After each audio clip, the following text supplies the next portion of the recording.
Councilmember Kaplan. Here, tenuously, but here. Councilmember Laredo. Here. Councilmember London. Here. Councilmember McCormick. Here. Vice Mayor Moss. Here. Councilmember Segurola.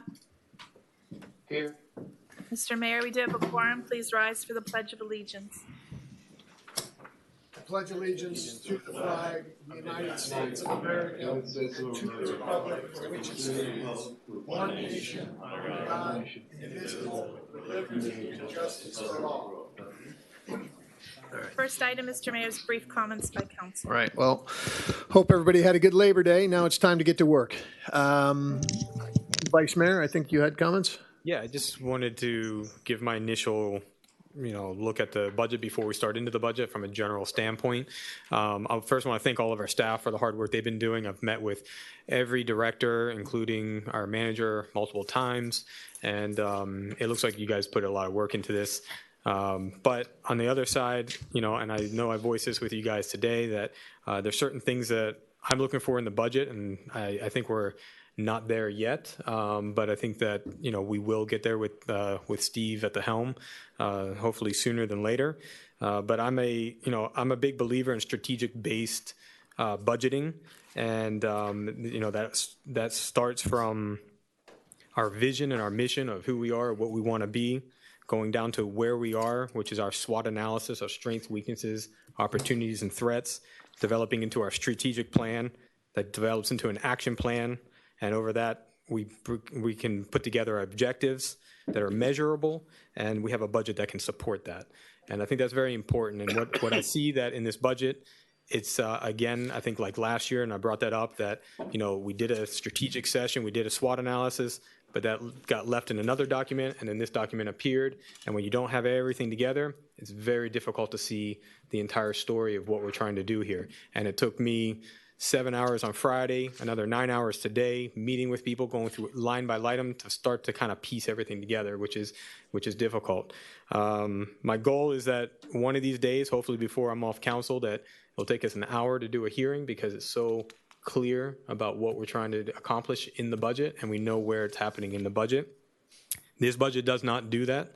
It's going to take a lot of work. I know there's structural changes that you guys have made. I understand them now.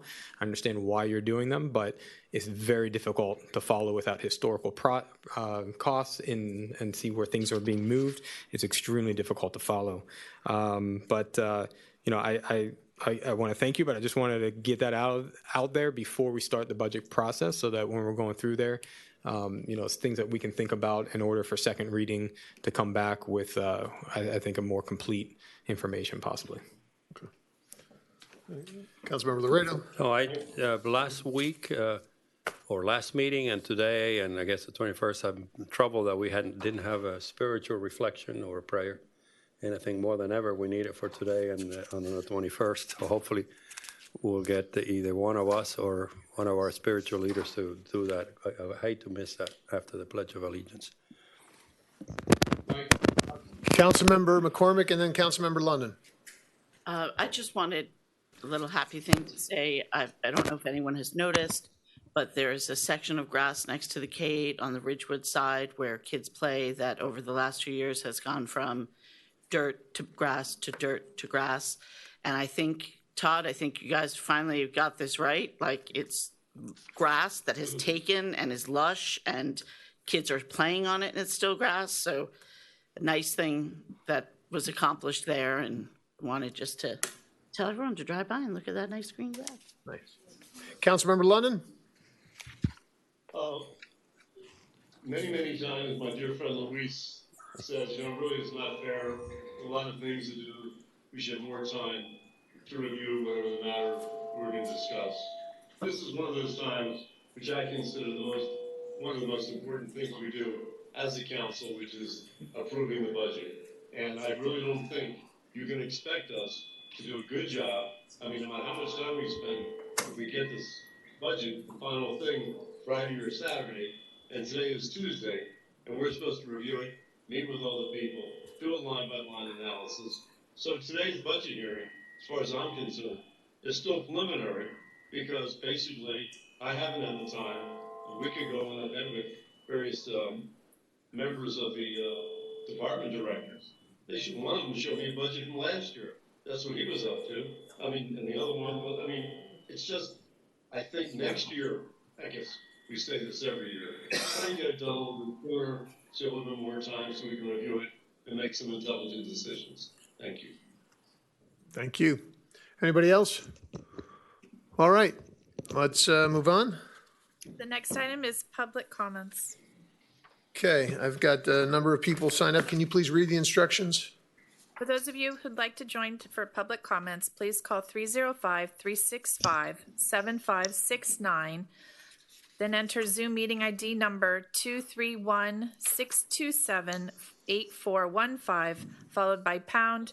There's no participant ID. Press pound again, and press 9, which will place you in a queue. And as your turn, you'll be called upon by the last 3 digits of your telephone number. If you have joined through the Zoom app, please click the raise your hand button. Okay, I've got a number of people here signed up. First person is Nick Lopez Jenkins.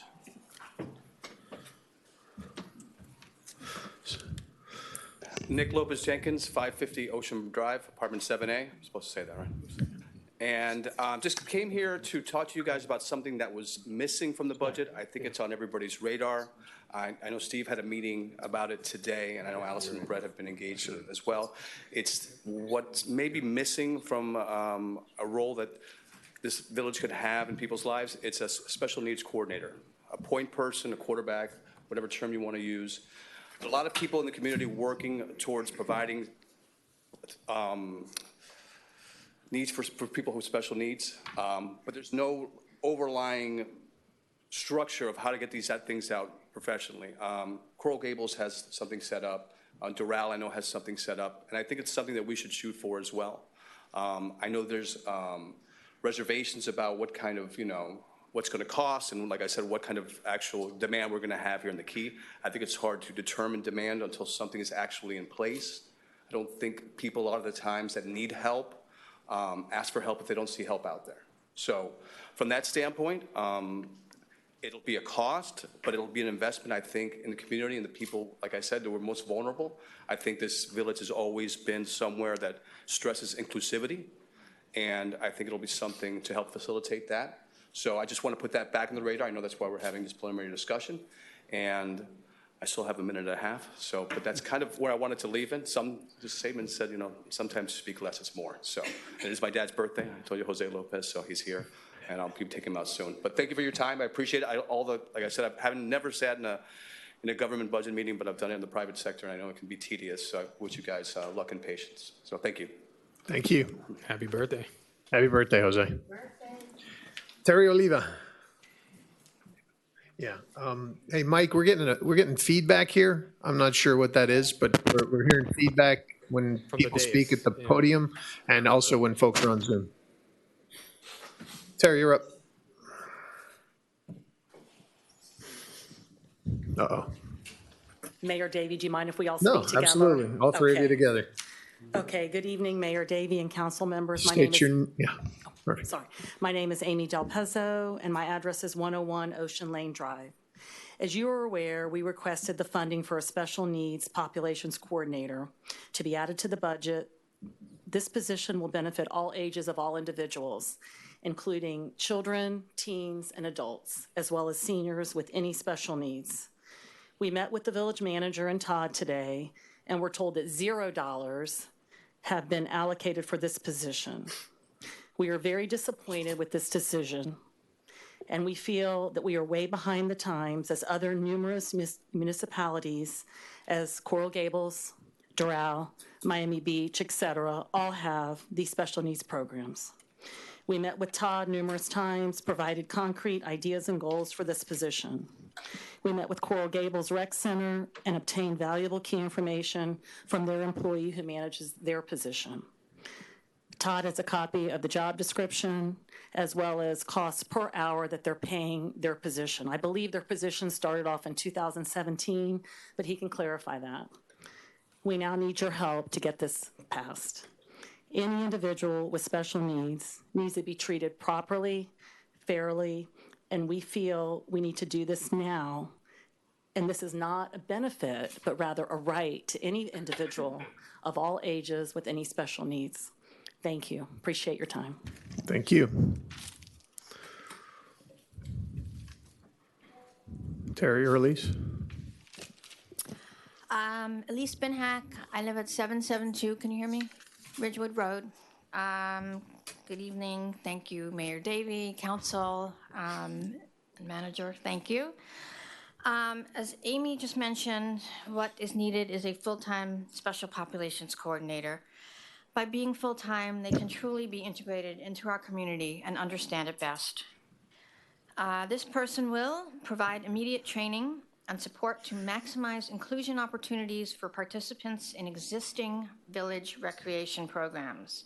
They will develop and implement procedures to efficiently identify and meet the needs of incoming participants through accessibility, accommodation, training, and support. They do this by assessing individuals of all ages who ask for accommodations in order to participate in any current Key Biscayne recreational programming. They also assess all available programming based on certain criteria to determine which activity would be the best fit for each individual based on that person's interests. They train all staff through written and oral recommendations and best practices of implementing those reasonable accommodations. They monitor the progress of accommodations and evaluate results, recommend change and improvements. The coordinator provides one-on-one assistance to participants on an as-needed basis. Trained volunteers can help with that as well. As the program grows, the coordinator will establish new programs and events specifically designed to meet the unique needs of special population groups within recreation. This can include support groups for parents, for example, or social groups for young adults. Further, this person should also implement and oversee training of all community staff in every department. This is a full-time, it's a lot of work to do it right. And lastly, this person can reach out to neighboring communities, Brickell, the Roads, the Grove, and the families there can participate as well to boost our numbers if that's an issue. So that's what we got. Thank you very much. Hi, Terry Oliva, 300 Galen Drive. Good evening, Mayor Davey, council members, and manager. I like to believe that the village of Key Biscayne is a community that will include all islanders. So for our community to achieve this, we need the special population coordinator, full-time. We are not asking for something that is not a right. That should have already been put in place over 10 years ago, like it is in other municipalities in Miami. It is a civil right, not something we need to ask for. And I think that's it. Everybody has said everything. So we kindly ask you, please, to look at this again and see if you could put it on this budget. Okay. Thank you for your time. Thank you. Andy Herrera.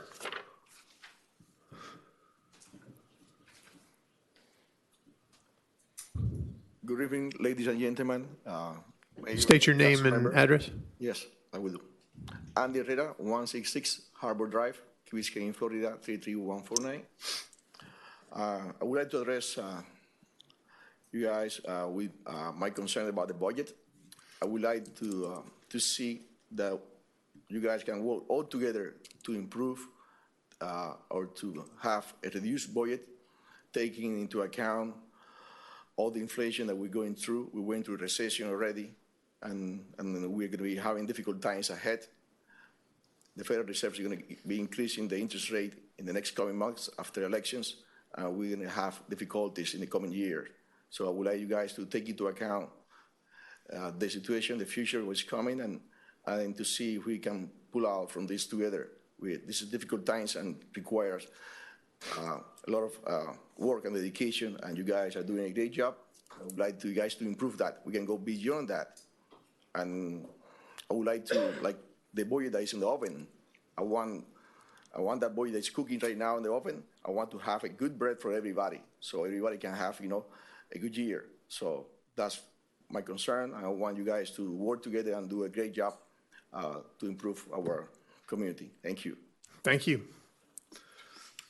Mr. Mayor, I have no one else signed up to speak. I got Joe Rasco. Joe Rasco. Good evening. Joe Rasco, 310 West Heather Drive.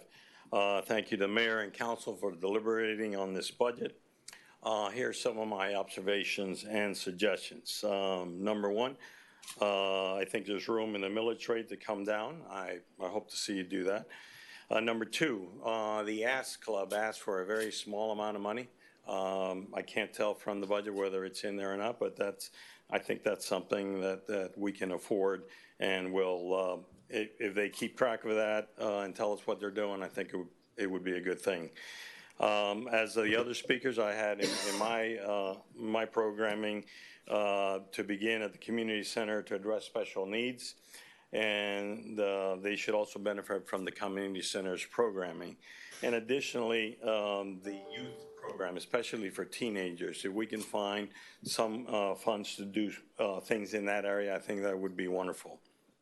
As I've talked before, enhancing the present systems and platforms for customer service, either a software or some other system, so that we can keep track of interaction between our residents and our employees, so that they can keep us informed about what's going on.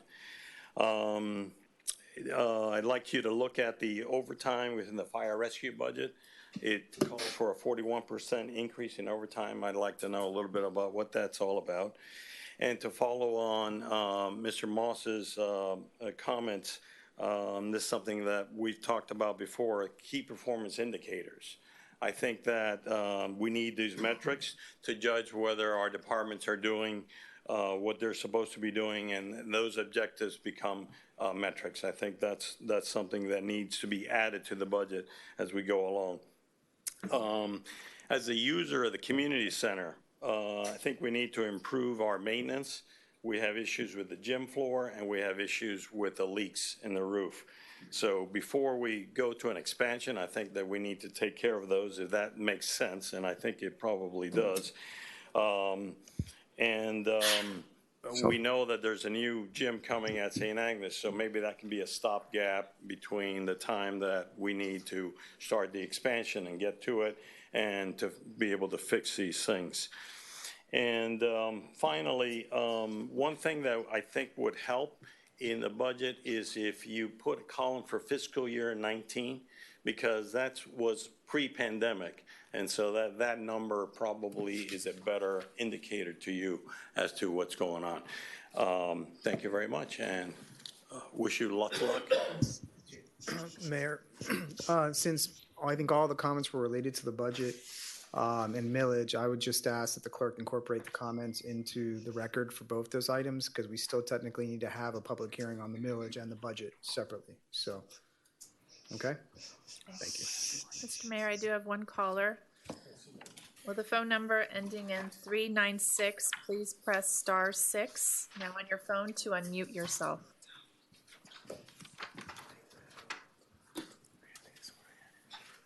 Will the caller with the phone number ending in 396, you can press *6 to unmute yourself. It's your turn to speak. Caller with the phone number ending in 396, you can unmute yourself, and it's your turn.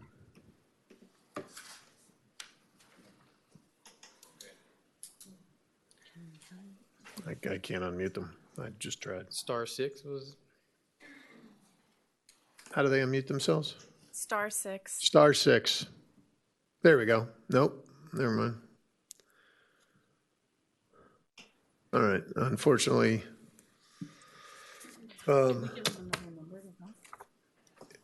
think no. This person's on the Zoom. I think we're still going to have a public hearing Yeah. on millage and Millage, budget. well, We can in maybe about have 2 minutes, somebody we're gonna reach have out to the person, and then Right. you know, If the person unmutes, then I'll be able to let them back in. Anybody else want to speak? Anybody here? Okay. I'm going to close public comments, subject to the person there. Let's move on to the next item. The next item is millage resolution, a resolution of the Village of Key Biscayne, Florida, adopting the proposed millage rate of the Village of Key Biscayne for the fiscal year commencing October 1st, 2022 through September 30th, 2023 pursuant to Florida Statute 200.065 trim bill, setting a date for a final public hearing to adopt the millage rate, providing for an effective date. I move to table I'm that. sorry. No, we I have to need move a- it, we have to put it, you have to Get put on it the out table. first, then we have to open it for public comments, and then we'll table it. I'm sorry. I who was moved first? it. Thank you. Thank you. It's already been seconded. Thanks, Frank. So I'm going to open the millage for public comments. Do we have any public comments here? Okay, I'm going to close public comments. I move to table it. Yeah, move to table it. And then let's vote on the move to All those table in it. favor? Aye. Opposed? I'm sorry, Councilmember Segurola. That was an aye. Yeah. Yes. Thank you. aye. Thank you. Yeah, let's use ayes and nays, guys, because you are all going to be a little delayed. So aye or for yes and nay for no, please. All right. I believe we're on to the next item.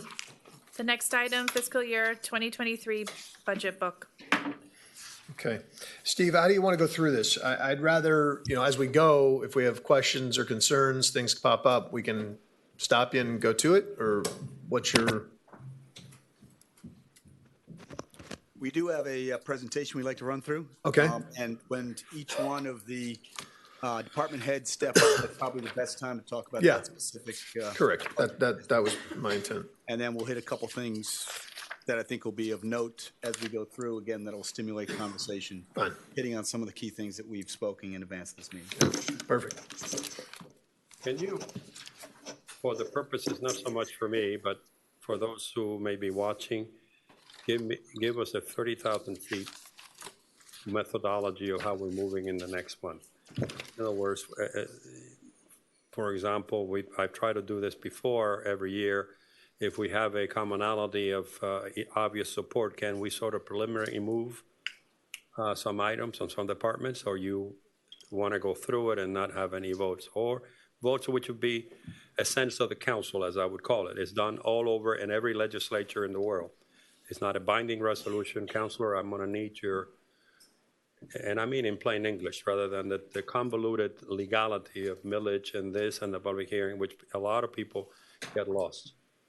At the right moment, I don't want to interrupt you, thank you, please explain that so that our citizens know what the restraints we have on the decision-making. In my private sector experience, you do obvious rejects, obvious accepts, and concentrate your time in the area where it's most difficult. And that clears your mind, it clears the process, people understand it. I've been trying to get that established here. But if you can come close to that methodology, it will be helpful, I think.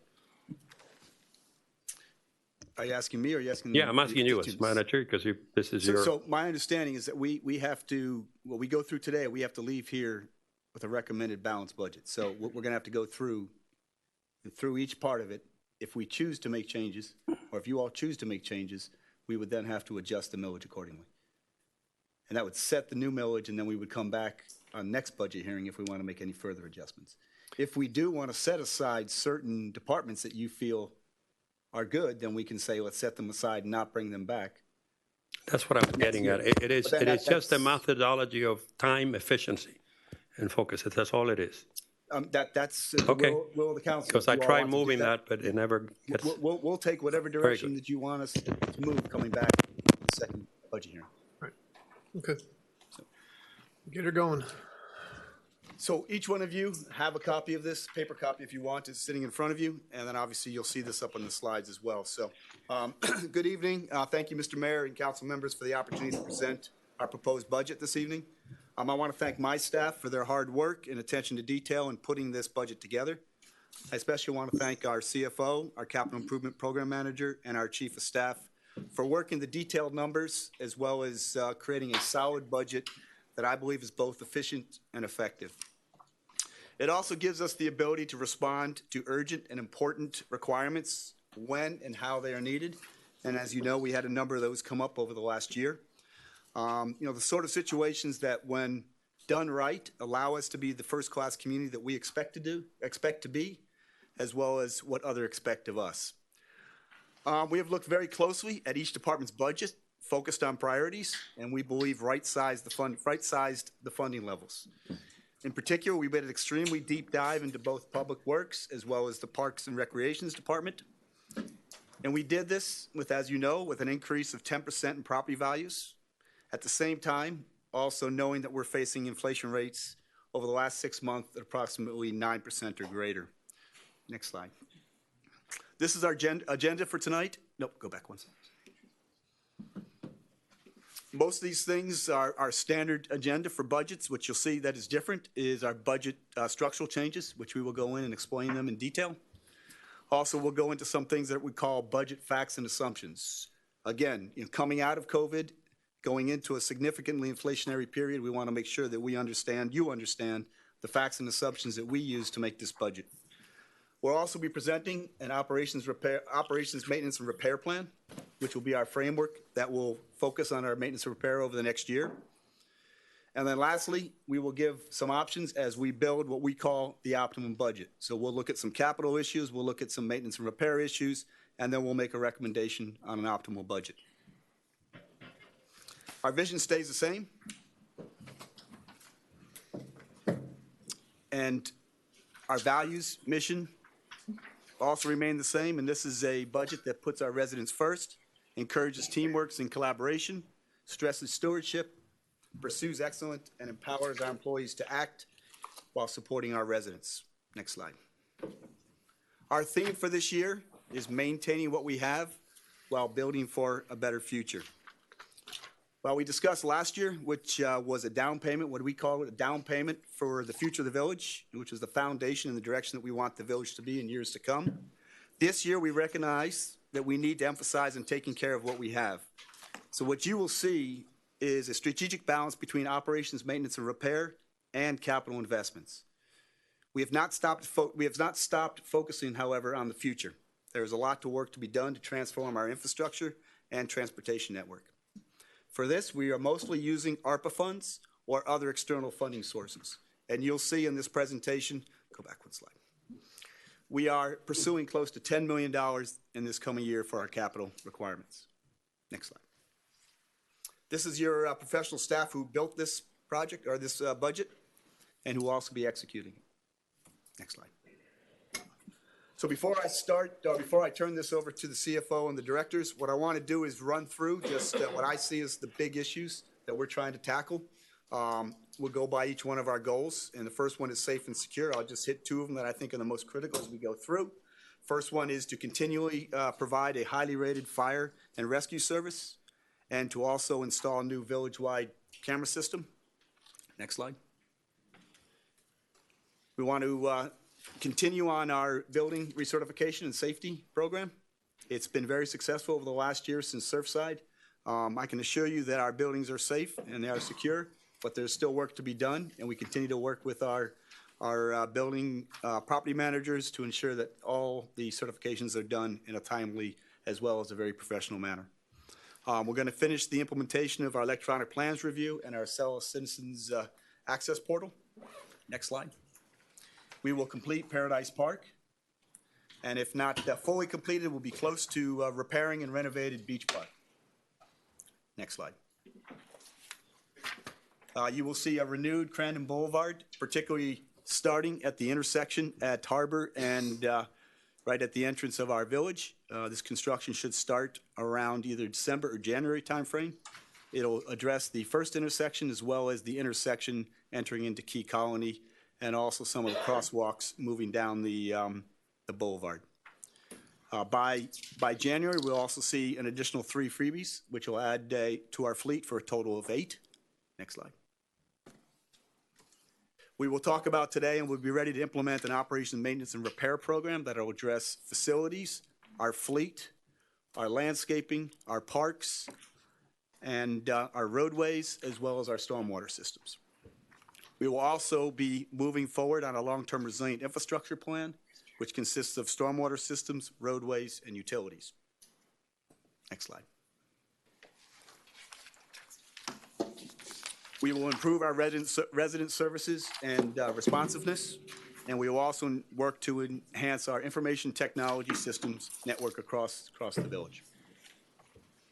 And lastly, when it comes to communications and collaborations, we will continue to ensure we provide timely and accurate communications, and we will continue to build stronger and broader regional as well as state partnerships for the village. Next slide. So with that, I'll turn it over to Benjamin, and he will walk us through the revenues, debt portion, as well as lead us into our expenditures. All right, good evening. As the manager mentioned, our taxable property values this year are up 10%. I wanted to show the chart here to kind of show where we were and where we are now in comparison. We went through 3 straight years of declining values. Last year, we were up slightly under 1%, and now we have a big boon of 10%. But if you look at the 5 years, or actually 6-year total here, you notice we're only up about 5% from where we were in budget year 2018. So although this 1 year is really high, if you look at the cumulative difference, it's really minimal and probably it's a more even glide path. As I mentioned, the budget workshop, the comm services taxes have increased. We're expecting an increase of around 8 to 9%. State revenue share as well. This is where we get our share of state sales taxes. This one's obviously highly correlated to the economic markets. So when you look at budgeting revenues like this, we want to be cautious. We obviously know those revenues have gone up over the last year. We hope that trend continues, but we want to make sure that we're budgeting responsibly and we're not taking the past 12 months for granted. In terms of charges for services, the community center is one that we're looking at for potential increased revenues. What happened during the pandemic, the community center was closed for a big portion of it. Accounting terms, what ends up happening is you end up deferring a lot of the revenue where the building is closed into future either months or to future fiscal years. So a lot of the actual revenues to take for a grain of salt because we deferred a lot of fiscal year 20 and fiscal year 21 revenue into 22. I'm monitoring the activity there monthly to see if we're developing new trends as people kind of come back into the building, and we'll be continuing to look at that into the new fiscal year. The last one is interest income. Gentleman mentioned in public comment tonight about the feds raising the interest rates. The village is taking advantage of that as well. I just looked today, and the village is receiving 2.4% on our funds. So we're in a very strong position on our excess funds, our surplus, and they're being invested conservatively. These are all money market accounts. They're not in wild crypto or any of these kind of investments, but we are receiving 2.4% interest. So we are putting our tax dollars at work, and we expect the interest rates to continue to be higher into the new fiscal year. Turn the slide. Here's our overall revenue projection showing at the current millage rate of 3.2054 that's proposed for this budget workshop. The ad valorem revenues would be at $27.7 million, a 10.2% increase from prior year. So 10% of that is the increase in valuation, and the other small 0.2 is an increase in the millage rate. As the manager mentioned throughout the presentation tonight, we're going to give certain options and proposals to work on getting that lower, and depending on the will and the policy that the council sets. Utility taxes, we've seen a small increase. As I mentioned earlier, common services taxes have rebounded quite nicely, and it's an interesting trend. I mentioned in the workshop that we noticed a lot of people cutting the cord. Now it seems to kind of reversed a little bit, so it's an interesting thing that's going on at the state level. You'll notice the big decrease in licenses and permits. We'll get into that later. What all that is we moved the building department revenues to a special revenue fund. The reason that's important for transparency purposes is the building department expenditures can only be subsidized by actual permit activity, not by general tax dollars. So only the ones using the service are the ones paying for the services, and I want it to be very clear and concise, and we're going to look at that every year. It's going to be transparent in its own fund, and it's going to help us as policymakers set what the rate should be for those building permits. We want to make sure that we've got enough revenues to cover the expenses, but not go too far where we end up with a large surplus. So I think this will be a way to look at and evaluate this quarterly, yearly, et cetera, for the council. Intergovernmental revenues, as I mentioned, have rebounded nicely. A lot of that is the state revenue share based on sales tax. Interest income, we're expecting a big increase compared to the prior year as long as interest rates stay steady or continue to increase. Turn the slide. Before we go, I just want to make a quick comment that I think which is very important in here is, and I know that you said this, that the 3.0 millage rate is the minimum rate to qualify for the state revenue sharing tax. And that's, you're saying about $2.2 million coming in from there? So we can go lower. So the 3.0, I believe, was for cities incorporated prior to the villages. I was actually checking with the attorney before, and we are okay to go below that because we generate enough ad valorem revenue based on our original incorporation rate. So we can go lower. Without forfeiting that? Without forfeiting. Okay. What was that? Just as, to be clear in layman's terms, as Councilman Loretto, I think, wanted, that requirement is you have to generate a certain amount of revenue, but you don't have to set a minimum millage of 3 mils. So the state has given a chart to Benjamin saying you have to generate X amount of revenues, and we're fine on that. We're well in excess of it. I'm not concerned, even with lowering it, that we would ever even get near what that number would be. Okay. Here's a quick summary of our debt with the $9.1 billion in valuation. 1% of that amount is $91 million. So that's our debt cap. Then you look at the debt we have outstanding, and these are the issuances. I wanted to add the interest rate they currently are and the fiscal year where that debt matures. So as you can see, we're earning 2.4% in our surplus, and we're only paying on some of these that mature 10 years from now, only 1.2. That was the big refunding and refinancing we did a couple of years ago. So we'll continue to take advantage of those savings going all the way out to 2031. So the total current debt is about $8.6 million. If you subtract that from the $91 million, it allows $82.4 of new debt before you hit that ceiling. Obviously, no, there's a referendum item on the debt cap, but as it currently states under our current code, this is the overview of what's available to debt, and this is our the interest rates we're paying and the debt maturation. Yes. Just wanted to elaborate a little bit on that that question. That ballot question about the debt cap, and if you could just talk a little bit about what happens as you get closer in terms of our rating and things like that, that you don't necessarily ever want to be, it's my understanding, you don't want to really be up against your debt cap. Yeah, great question. I would never advise, nor would our financial advisors advise, getting anywhere near that $91 million capacity. Any of the bond rating, whether it's AAA or the S&P or Moody's, will obviously affect your bond rating as you get closer to that, because the village's ability to... Because of the dollar amount or because of the percentage left to borrow? Because the percentage left to borrow. They So look at the... if the debt cap were to be approved to go up to 2%, you could get closer to that 92 without having to worry about these consequences. Exactly. And you could talk about the consequences. Sorry, I cut you off. No, obviously your ratings would decrease, which would make you then borrow at higher interest rates. That's it in a nutshell. But great point.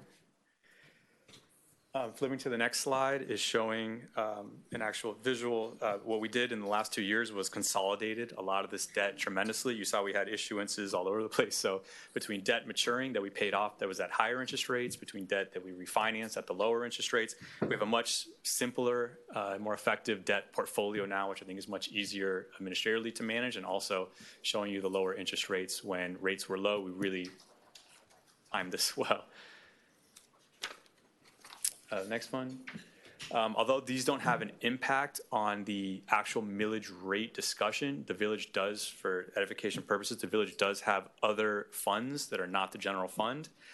And I wanted to kind of give a quick overview of where those funds stay. We have the Transportation Special Revenue Fund, the main revenue source being local option sales taxes, more or less $200,000 a year, and the transportation surtax from the CITT. That's the half-penny sales tax. Good news for the village, in the latest census data, our population went up. The rest of Miami-Dade County's population actually decreased. What that means for the village is, as a percentage of the county population, we're now going to be receiving more surtax dollars. So it's almost a double windfall. Our percentage went up, and also the total sales tax generated has been going up. So we're expecting a big increase in transit dollars to be used for transit services. Currently, the village uses those freebie services. At the last council meeting, we enhanced those services by adding a vehicle. Once we see these increased revenues come in, we're going to make an analysis to see whether we keep expanding that program or look at other transit services to expand on it. We have the Parks, Recreation, and Open Space Land Trust. The way that fund works is it takes 1% of the ad valorem dollars generated. As it stands now, the $27 million in ad valorem would mean $270,000 that goes into this land trust. By the end of fiscal year 22, we'll have about $4 million in the fund, and if the millage, depending where the millage stays, we'd have about 4.25 at the end of fiscal year 23, and those are restricted funds to be used for land, specifically for land acquisition. You cannot use those funds for, subsidizing your police or fire or any other general expenses. We've got the Building Special Revenue Fund. This is that new special revenue fund I talked about, where we're going to have a close eye on exactly the revenues being the building permitting fees, certificate of occupancy fees, lien searches, and code violations. And the expenses are obviously the cost to run that department, whether it's the personnel and other associated costs. We have the two enterprise funds. We have the Stormwater Enterprise Fund. The revenue source there obviously being the stormwater utility fee, which will be on your tax bill. I know there was a big change in the rate methodology that was approved at the last council meeting. Because of the timing of that meeting on this year's tax bill, the one that's coming out it's mailed November 1st, it's still gonna be using the old methodology for one more year. To the village, it's revenue neutral. It's the same amount, old methodology or new methodology. So that's the revenue source that goes into it. And obviously the expenses are related to maintaining our stormwater system and servicing our 2013 bond. And the last enterprise fund is the Solid Waste Fund. That's only paid by single family and duplex properties who actually use the solid waste and recycling services. That amount is also on the tax bill, and it's used to pay the contractor who picks up the garbage. The next one. Here's a detail. I know Councilmember Moss talked about kind of the history of the funds when we're making these structural changes. So I wanted to show you where the building fund was, where it is now, and here you're going to get this kind of report clearly every year so you can be able to make decisions on the activity of that fund. I will mention at the end of 2020, we were severely impacted by the effects of the pandemic, where the department was not receiving any revenues, yet we had fixed costs and personnel fees that had to pay, and the fund ended with a negative balance. We since recuperated. We had a great year in 2021. There was a lot of pent-up demand for building activity.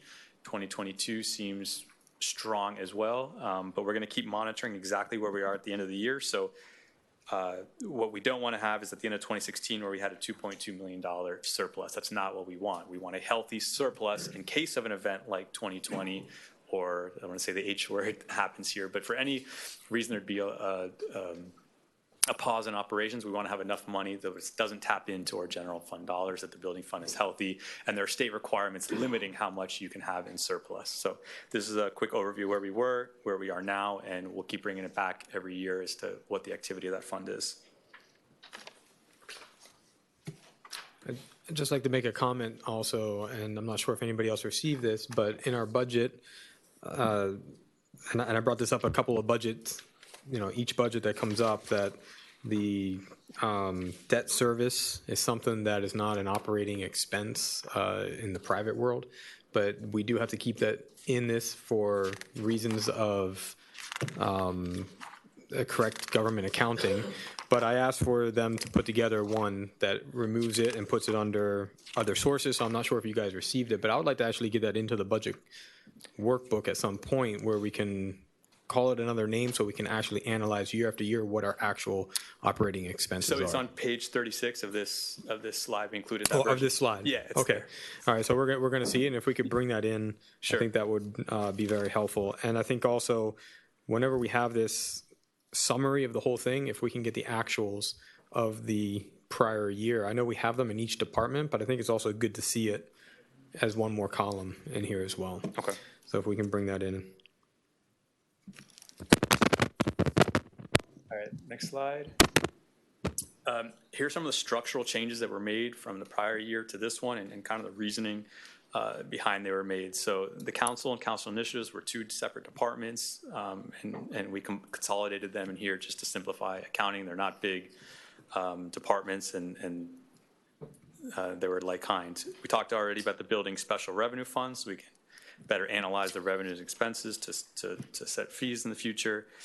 A big one here is we centralized the facility maintenance and repairs in the Public Works Department. So what that meant is we took the facility repair costs that were in all different departmental budgets. Now that we have the position of the superintendent in the Public Works Department, he's going to help us better analyze and plan for those future unexpected repairs and maintenance on the facilities. We feel like having a person overseeing all the facilities will give us a better indicator as to what those costs will be, and also be able to manage it better than some of the department directors whose obviously main function is not the facility, it's obviously the operations of the department.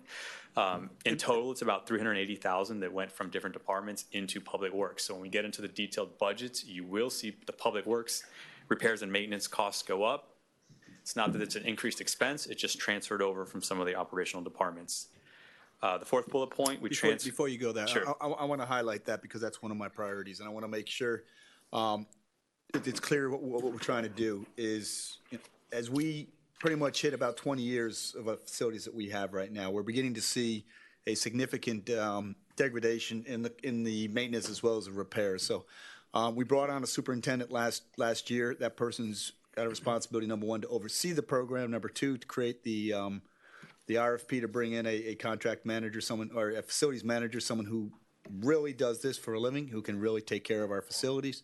And thirdly is to manage the money and make sure we're paying for what we really need to do instead of trying to predict things in advance. So that's the reason why we're doing this. We want to centralize it. We want to have control over it, and we want to make sure we're spending the money on the things that really need to be done. The fourth one is transferring the athletic field cost to the athletic departments. Before, a lot of these expenses were in Parks and Recreation, but as we were kind of detailing and seeing exactly what they were more related to athletics. These would be things like the field maintenance, cost to the Village Green or other field space that the athletic programs use.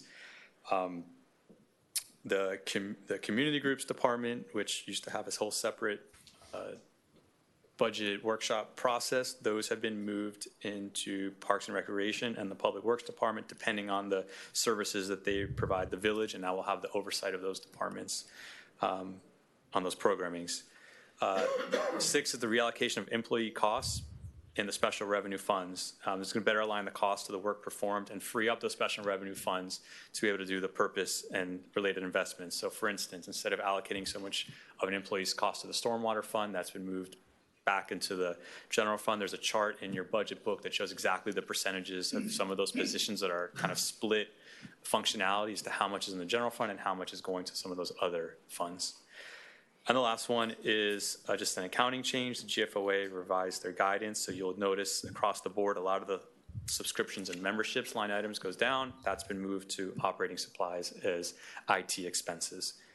So really just moving one line item down to the next one. Can I make a comment here too? I'm sorry to keep stopping the presentation. Okay, so I just want to say that structural changes in the budget is, and I think we've learned this over the last couple of years, it makes budgeting extremely difficult for all of us up here, policymakers. I didn't understand what you guys were doing. I've sat with you guys. I understand it. I agree with it. But at some point, we need to say, we need to stop doing this. And this is our fault. Council has done this, previous managers. We can't have it that every time a new manager or a new council is just, hey, why don't we just shift this over here? It makes things very difficult to read, to understand what's happening. So I hope that this is like, we're set. This is what we want. And let's keep it like this. And if anything ever needs to get changed, it needs to be for a really good reason why we're changing. It's not just, oh, let's just throw things over here and there and let's make a new group. And I think it's really damaging to the process. I think what you guys are doing, kind of correcting maybe some of the stuff that have kind of gone a little bit too crazy. But I just want to warn, out there, new council members coming in, mayors, and everybody getting involved in this process, that we really need to stick with a structure and have all of our managers follow that structure from here on out, and that way we can follow the dollars and understand what's happening clearly. And then the other thing is, if we do move stuff, and I know I've made this apparent, and there's a lot of changes in this one, is that bringing that historical items over. The problem that I see here is that there's consolidation, merging, shifting, allocations. There's things being moved to one department to another department. and we need some analytical information where we can see the historical so we can understand what's changing. The other thing that I noticed is that we have some budgeted overall items like property insurance, liability insurance.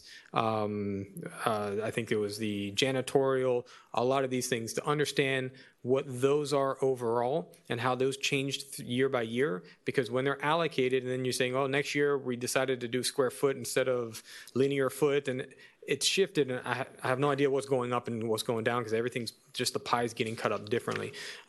If we could get that in the second reading, I think that would be really helpful for us as well. Sure, yeah, I just want to be clear. Oh, Go ahead.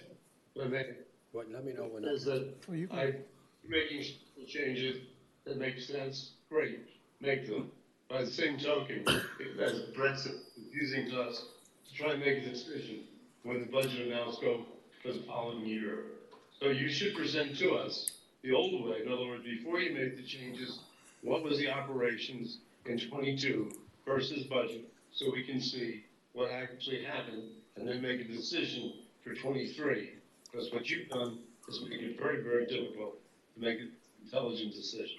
So therefore, for the next meeting, I would like to see, or before the meeting, right, prepare since you have the numbers, categorize them as they were previously, so we can see what you're doing, even though you're making structural changes going forward in the accounting. Thank you. Councilmember Laredo? No, do you have a lot more to go, or? I'd rather. Well, just let me just briefly, because I want to ask you something. Since one of the structural changes that we mandated and was very good, small as it may seem, it saves a lot of time, which is moving the community groups into a management oversight. They used to be 12-hour meetings, very controversial, for about $150,000 or $200,000, and then very, if any supervision. So that's when we moved in, and that was consistent with policy. But I have other questions after you finish, if you don't mind. all right, the next slide, okay. So other facts and assumptions, there's no change in actual personnel for this. I know it was a question last time in the workshop, are we adding to the staff? The answer is no. In fact, we transferred a full-time plumbing inspector position down to a part-time position because we saw that there was no demand for the full-time. So we are looking at this critically. There's no new FTEs. I just want to be very clear on the record that that's the case. Other than the 2 police officers we added. That was in the prior years. Was it? Budget, yeah. Okay. They were added in fiscal year 22. Right, okay, I see what you're saying, but okay. The personnel costs increased by 4%. That's the ceiling that they can increase. Obviously, inflation in South Florida was about 9.6, but that's the cap. So all the personnel costs went up by 4%. Additionally, there's merit and step increases, which could be up to an additional 5%. So there was a big, strain on the budget in terms of just our personnel costs alone, which make generally about 60% of the total. Here it is, 59.7% of the total budget. We anticipate that those high inflation rates are going to remain through the next fiscal year. So we'll be monitoring them, obviously, in preparation for next year's budget, something that we're constantly looking at, even though it's not a formal budget hearing. Well, let's be clear to the resident, this is a non-discretionary. This is CBA controlled. These are steps. These are merit-based. Exactly. Those collective bargaining agreements are good for 3 years. They expire at the end of this fiscal year. So going into the next year, there'll be an opportunity for negotiations. Like those inflation rates, they've affected our facility costs, vehicles, landscaping, ground, stormwater, rights-of-way, parks, maintenance, and solid waste. A lot of our contractors have come back describing the increases that they've faced. They've had difficulty getting personnel to do in the landscaping business. There's increased gas fees for the garbage vendors. So our vendors are also feeling the pain as well, and these increased costs, even though a lot of these contracts went to bid recently, 2019 and 2020. I don't think any of them or us could have anticipated what's happened in the last 2 years, which obviously then affects the service that our residents receive. We've had significant delays for some of the vehicle deliveries. We passed a resolution, I think it was in October of this fiscal year, so almost 11 months ago, for vehicles. We put the order in at the beginning of the fiscal year, and we're still waiting on those vehicles. So we're doing everything in our power, and I want to thank the council for moving those expeditiously, because you see the delays that we have regardless. I can only imagine if we put those orders in later. So we expect on the CIP budgets, the construction industry will continue to experience cost increases as well. As the manager mentioned, we received over $6 million of ARPA funds. Every other municipality and government receives significant ARPA funds as well, and every general contractor, construction worker is aware of that. It's all very public information that cities are flush with these funds to use for projects. On the flip side, we have been working really hard on reducing our expenditures. I brought you a resolution in the last council meeting where we're going to save about $55,000 annually on our health insurance broker. So even though health insurance rates have gone up, we've been able to mitigate that by putting out the broker to bid and receive very aggressive bids for that service. As well, I've analyzed our merchant services fees. These are the credit card processing fees. As we've moved more and more of our operations online, whether it be the building department or the community center, obviously those merchant service costs can add up. So we've done a good job in reducing, because we're adding more volume, and reducing the rate on those credit card processing fees. We've analyzed our telecom utilities as well. We believe we can save about $20,000 in the next fiscal year. And we've streamlined contracts and operations, which we'll get into detail in the departmental budgets as well, which could bring about an extra $100,000 of savings. Before we bring the departments up, did you have questions? Yes, thank you. Listen, first of all, let me just say that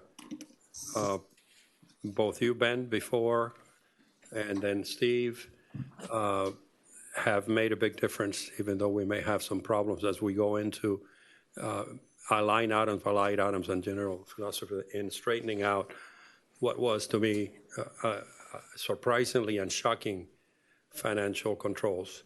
When I joined this council 4 years ago, I ran on two pillars: that financial efficiency, and law and order and change of conduct, law-abiding, strict enforcement, and policing. I'm very happy with the progress we've made in the last 3 years in policing. I'm not so happy on the fiscal. And let me tell you, this is what I was trying to articulate, a philosophy. When the good citizens of Key Biscayne and taxpayers had a very difficult time, and with all the powerful entities in the county formed this wonderful village 31 years ago, we specifically, all the citizens then, made a council to set policy and a manager type of government. That creates a tension, which you've seen expressed over the last few years, between policy making and micromanaging. I tried to figure out a way where that balance is. It's very difficult to do. But clearly, the big picture as a policymaker is one about trends. From 2014, my Bible, and by the way, I read everything, like all of the council members, and we can go into it and get lost in the forest. But from 2014 to this proposed budget, we increased $11 million. Let me repeat. In 2014, we had a budget of 26.5. The proposed budget now is 37.2. In a very short span of time, and visually and practically, from a business point of view, is where did that money go? We didn't build the bridge. We didn't build a number of things, and you heard me say that before. For those of you who are running and coming in new, this is only my third budget, because you will be inheriting this budget on your first year. We had a very difficult couple of years, and because we really, truly had an emergency, a global emergency with COVID. And that led us to a responsible emergency, quick decisions, and not fiscally irresponsible, but, putting out the fire, because people literally were dying. So we can put aside our fiscal philosophies. Now, and then you saw an increase there, and even last year, I think 3 of us voted against the budget, and we were $200,000. You remember, Ben? Between my yes vote and 2 other councilmen, and you couldn't find $200,000 on savings. Now, this is a very difficult year, because this is a transitional year where we have to reconcile to normality. And what happens in public entities is, you know, you get embedded in emergency appropriations, and you take it for granted as that's forever going to be that way. And we need to, you know, we're proposing basically a $2 million increase, correct? Correct. From last year, where we do not have an emergency, where we've had problems with overtime, which we discussed during the pandemic, but you had to put that away because what, I'm going to argue with the fire department and rescue where people are dying? No. So the and I share this with my friend Ed London, the financial controls that we found here are in very good shape, thanks to you and the manager. But as he has expressed many times, we just have this thing where we increase revenues for nothing we did because our 10% increase in assessment value, and we feel we have to spend it. Well, that's not the way it's done in the real world, for instance. You know, you have things called surplus, and you can reduce things. It seems like we're embedded. Oh, we got $37 million, so we got to spend it. And I've been saying this for 3 years or 4 years. And people need to see actual physical facilities being done. I waived my allergic lifetime reaction to a lot of experience about consultants who absolutely bring very little, you know, whether it's a $500,000 underground study, which probably nobody's read. $500,000 is $500,000. To some other consultants that happened recently, and I voted with the manager's proposal against my instincts. Now we have to figure out a way to do things, okay? And I am 100% with Mr. Rasco said before, which is a culture of maintenance. I mean, it was horrendous when I did maintenance in this village, from buildings to art in public places that our citizens work hard on selecting and paying for, just deteriorating. So there's a culture of nobody gave a damn.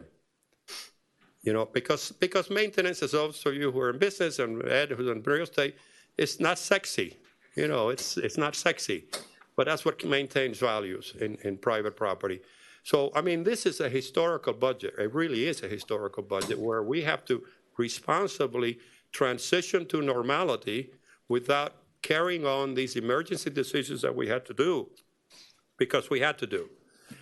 And at the end of the day, when we go through all of this and the next meeting and all these things that we're going to spend a lot of time on and talking about, yeah, we saved $50,000 in insurance. I mean, I don't want to get to that kind of level of that to me is micromanaging. But we paid $150,000 for a sole consultant, and I pay. You can't. It's $2 million. You're asking us for a $2 million increase. It's very hard to sell. It's very hard for people who have private sector experience to understand, unless you show them something. So that is what I was striving to say earlier about what is, because we're going to get lost in all these hours of discussions. Why are we continuing to grow? And I know that, you know, there are things that are out of control. And let me tell you another segment which we've been talking about, and you've hired somebody, which in this transition period from emergency to normality, Lord and behold, our federal government threw in a lot of money to get us through. I mean, lots of monies, as you know. Every meeting I talk about it. Where is that money? So these are the macro pictures that we as policymakers need to be focused in, and not get all the way down to insurance. It's very commendable, and I thank you, because every penny counts. But I just want you to know that as I go into this process, and by the way, we can complain all we want about. I've been very informed, and we had another budget process, and it really is not terribly fair to start blaming you for not giving us information. Plus, you know, we do have a responsibility to look for it. You know, I try to. I've been. I don't want to preach, but I just want to let you know, as we start and as people start focusing on this in this month, and as there are new candidates running for office, you know, this is an important year. It really is an important year for us to get back on track. You know, the citizens of this community wanted a small government consistent with a small community, with Key Biscayne nice, and law and order and respect. And we made a lot of progress in a lot of areas. Fiscally, we just keep growing. It is not acceptable to me as an individual, without judging in any one of you, that we've grown to $37 million. The first year of normal, I think we stopped the growth, because in government, the first thing you have to do is stop the growth. At least stop. And the first year we did, and then we got hit with the pandemic. But I think if we don't hit those goals, we're going to lose the support of the people. And yes, a lot of people have a lot of money, and they say we have a low millage and all of that stuff. Let Councilmember Laredo finish, and then you're up. Anyway, I wanted to say that at the beginning after you gave the overview. And thank you for the good work, and we'll look forward to working to a reasonable adjustment to that with your realities. Councilmember Segurola. Since everyone's making their general policy observations, I'll make mine. I'll make it short and sweet. I'm sure I'll sit here and I'll listen to the presentation. But just to let the administration know, last year at the second budget hearing, one of the things that I said was that it made absolutely no sense that year after year we over budget every single line item in our budget. And we don't spend the money, yet we keep adding to it every subsequent year. Here, if you look at the materials that we don't have the numbers through today, which I hope we'll have at the next meeting. But you're asking for, in certain line items, astronomical increases, when if you see the actual numbers for the current year, you haven't come anywhere near close to spending. So right off the bat, my position is this $2.7 million increase, I'm not voting in favor of, period. I will not vote for any budget that increases the revenue from the taxes for the residents, because we just simply don't need it, period. So my position is, between now and the next budget hearing, I will listen to all these presentations, but you got to cut off 10% of this budget right off the bat. That's it. Mike? Yeah, go ahead. Jocelyn, did you distribute what I emailed you?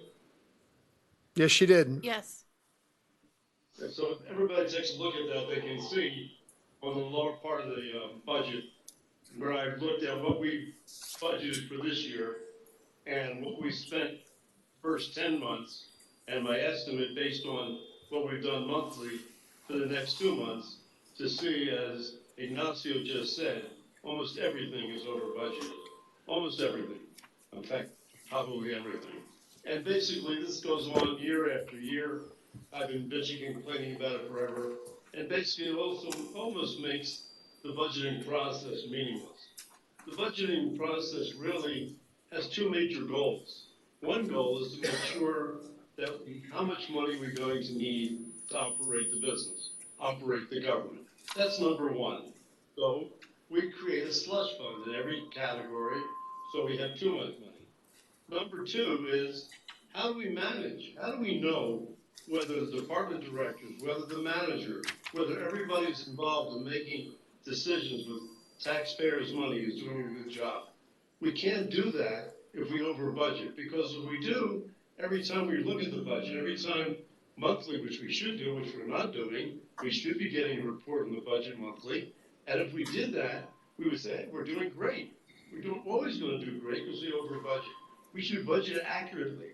And if we need more money, we're sitting with about $32 million in the bank, or $25 million there's no claims against it. So we're not in a position where we have to budget every last dollar to make sure we have enough dollars. If we make a mistake, we have a big fat fund to dig into. It's not fair just to keep increasing the budget, increasing the taxes when we don't need the money. If you look on the right side, I think you see where, after debt service and everything else, what is our surplus? And Benjamin, I don't remember seeing other revenue in this year's proposed budget. Every other year we have proposed budgets. revenue from police, from fire, and that's usually $400,000 or $500,000. And this year we have nothing. Has something happened different this year? I just want clarification real quick from Benjamin. Benjamin, 25 million in savings that we have? So let me go over the numbers. The general fund has about $10 million in a general surplus. We have a $4 million emergency fund. So the other funds we're seeing are for other restricted revenue sources, $4 million in the land trust fund. The 35 million number is definitely No, it's 20. well off. Okay, but But 10 million. Yeah, to be used for general purposes. Remember, other funds are restricted. You can't use them to So 10. pay for these. 10 million in general funds that we could put toward the budget. So basically, there's no reason to keep increasing the budget, keep overinflating what budget amount should be, so we have a slush fund. Rather, we should budget accurately, and then if we run short, we have the extra money sitting aside, which can make up the following year. So basically, that's where I'm coming from.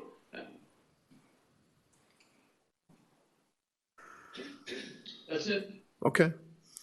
Yeah, I just want to address some. Okay, I gave you the analysis year by year, what we budgeted, what we expended, what the debt service was, what the other revenue was, and what the surplus. No, I see it. It's actually more than. Thanks, Ed. I'll look at it before we do this again, because it just came this afternoon. Benjamin, you're going to say something? Yeah, just to discuss some of the comments made by the council members. Please. In regards to where the federal ARPA dollars went, we've committed 100% of those dollars to capital projects. And looking what other municipalities have done, I want to be very clear what we're doing versus what I see some of the other practices are. Other municipalities are using that against their general operating expenses. The concern I have when you do that is it's almost a poison pill at the end. Once those funds run out, you're giving your future council, future administration a really difficult time where they're going to have to increase the millage rate because you've been subsidizing it with temporary dollars. I've seen other municipalities use it to pay employees who have been vaccinated. They've done all sorts of things for operations. The village, 100% of the dollars are being used for capital projects. Just want to be very clear about where that $6.4 million is allocated. In terms of where is the spending, why we raised funds, where does the money go? I haven't seen any projects. Obviously, I mentioned 60% of the general fund budget is for our personnel. So our fire services, our police. You're not going to see a building, but they obviously are delivering those wonderful services that we have. As the mayor mentioned, collective bargaining agreements, those costs are fixed. Those increases are fixed. Why does the budget increase? Those costs go up as inflation goes up over time. I will mention that in April this year, we brought back a budget amendment where we spent responsibly. What did we do with the prior year surplus? We added to capital projects, replenished our reserve fund, which was hit during the pandemic, and we increased our general fund surplus to get to that $10 million. So we did three things with that surplus to use it responsibly. As I mentioned earlier, all that money's invested right now at 2.4%. So we are being responsible with taxpayer dollars and looking to where we can save. Unfortunately, as you go through the book, you'll notice a lot of the costs are just not discretionary. But where they are, we are definitely looking at all we can to do. The manager and I meet with every director and scrutinize the same thing that you guys are doing now. We ask those same questions starting in May, June for the workshop, and obviously to lead into this budget book, we're doing the same process. So rest assured, and some of the budget changes are not meant to deceive or to confuse. We made those decisions very carefully, and we think it's going to lead to better operations. We talked about maintenance and repairs. We believe that the structural change with the maintenance and repairs and hiring a superintendent to deal with the facilities is going to lead to a better outcome and better budgeting where we know exactly what it costs once we get those facility assessments done. So I hope that answers some of the concerns that were raised. Yeah, I'd like to add also just really quickly add to a little bit what Councilmember Laredo and what we heard from Councilmember London and Councilmember Segurola. So first, I got to say a 10% reduction is crazy because that means we're removing staff. I mean, there's no other way around that. What people need to understand when we're talking about CBA, collective bargaining agreements, these are contracts that we have with our employees who are unionized, and we have no control. We have already agreed to this is what's going to happen, and what we're getting hit with is COLA, which is cost of living adjustments. So that is already maxed out at 4%, which is 60% of our budget. So if you're removing 10% right off the back, that's already getting part of that is already getting dug into. So now we're talking about changing level of staff, level of service, if that's I'm not in favor of that, but and I'm pretty sure I think that the majority council would not be in favor of that. There's also merit. So they have 4 or 5% merit on top of it. They've been doing a good job. I mean, we're not going to turn around and have a great year where our property taxes go up and say, oh, well, you're not going to get raises this year. I mean, they're getting hit with inflation as well, just as much as we are. So, and it hits them probably a lot harder in their pay. The structural changes. So another thing that I think Councilmember Segurola mentioned, that there's actuals versus budget. And I saw the same thing going, this is insane. How do we spend $10,000 and we're asking for $200,000? It doesn't make any sense. But once I met with you, a lot of that is due to the structural changes that you guys have made. You have reallocated money from one department and other, absorbed other ones from other accounting items. So if you follow it, you can start to see what is happening. And, I was sitting with Jeremy going over one of his items, and we went from 15,000 to 120 or 115,000. But when we looked at it item to item and what was being merged, it was actually a reduction of about $8,000. And I said, okay, this is why it's very important to have these historical prices coming through so we can actually understand and follow this, because when it's broken, it looks like, oh, we're just not spending money, but we're over budgeting. Now, when it comes down to accurate budgeting, I agree with Councilmember London. We have to accurately budget, right? And so we're looking at, and I mentioned this to you, Benjamin, today, is that we have two types of things that come through our budgeting. We have reoccurring. So we need to make sure that reoccurring is actually accurate each year and that we are spending what we're spending. But there's also these kind of one-offs, like a purchase or something that gets pulled into these operating expenses.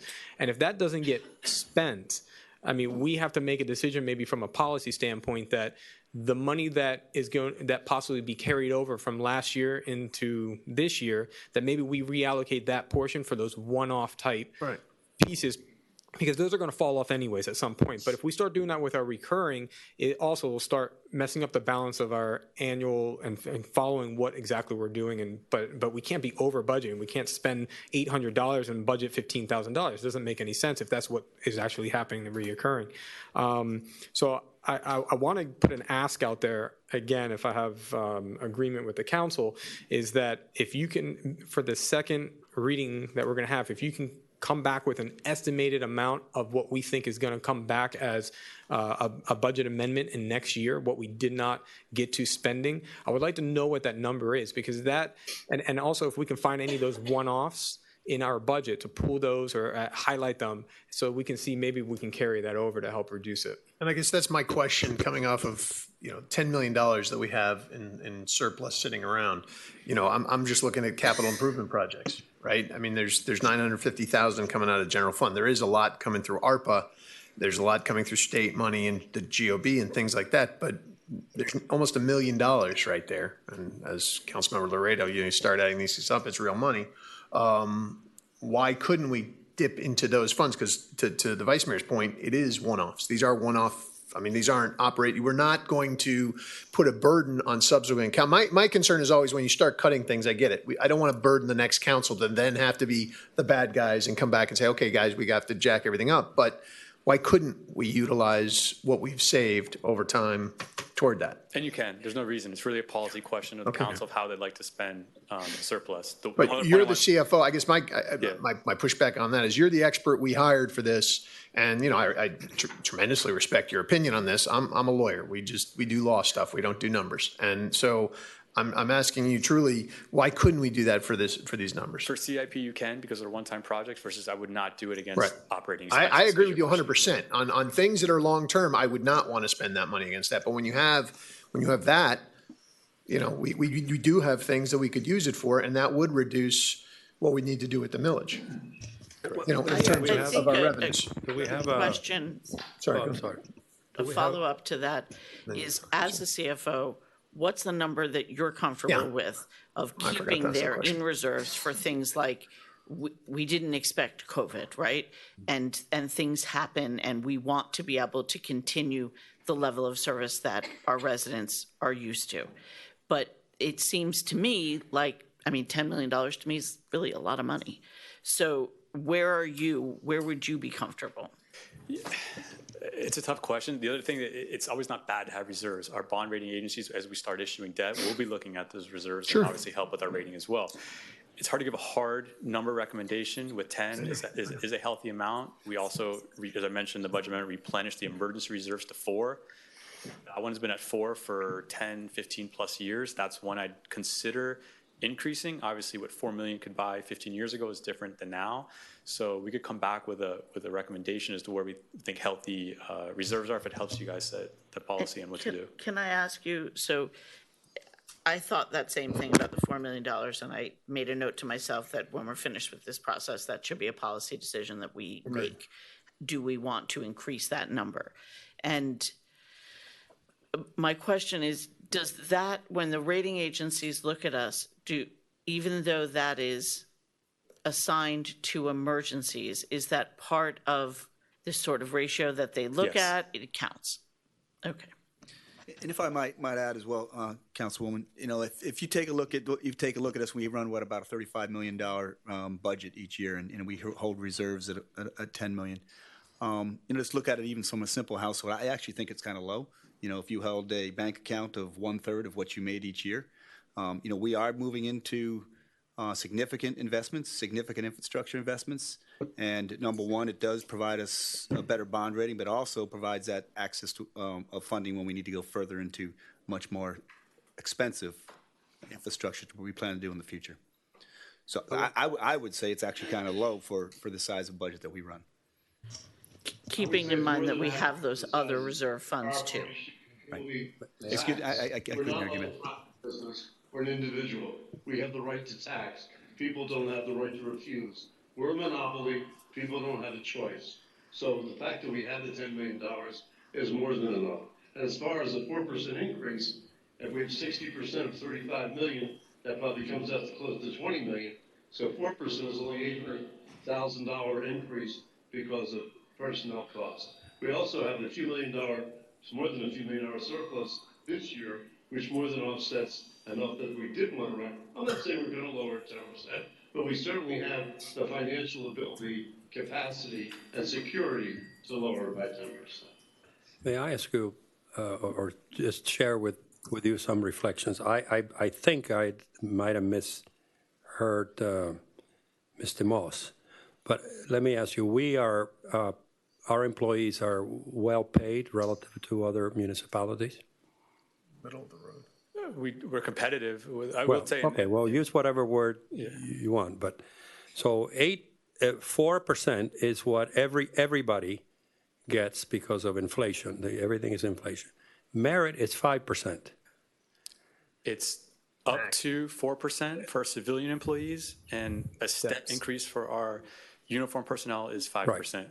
What I'm getting at on personnel, which seems, I know it's 60%, and it's sort of like a cop-out, or that's that we can't, it keeps growing and growing and growing. The fact of the matter is a lot of people had to do extra work everywhere in the United States. Everywhere in the United States, whether you're in banking, whether you're in engineering. So don't cry to me, Argentina.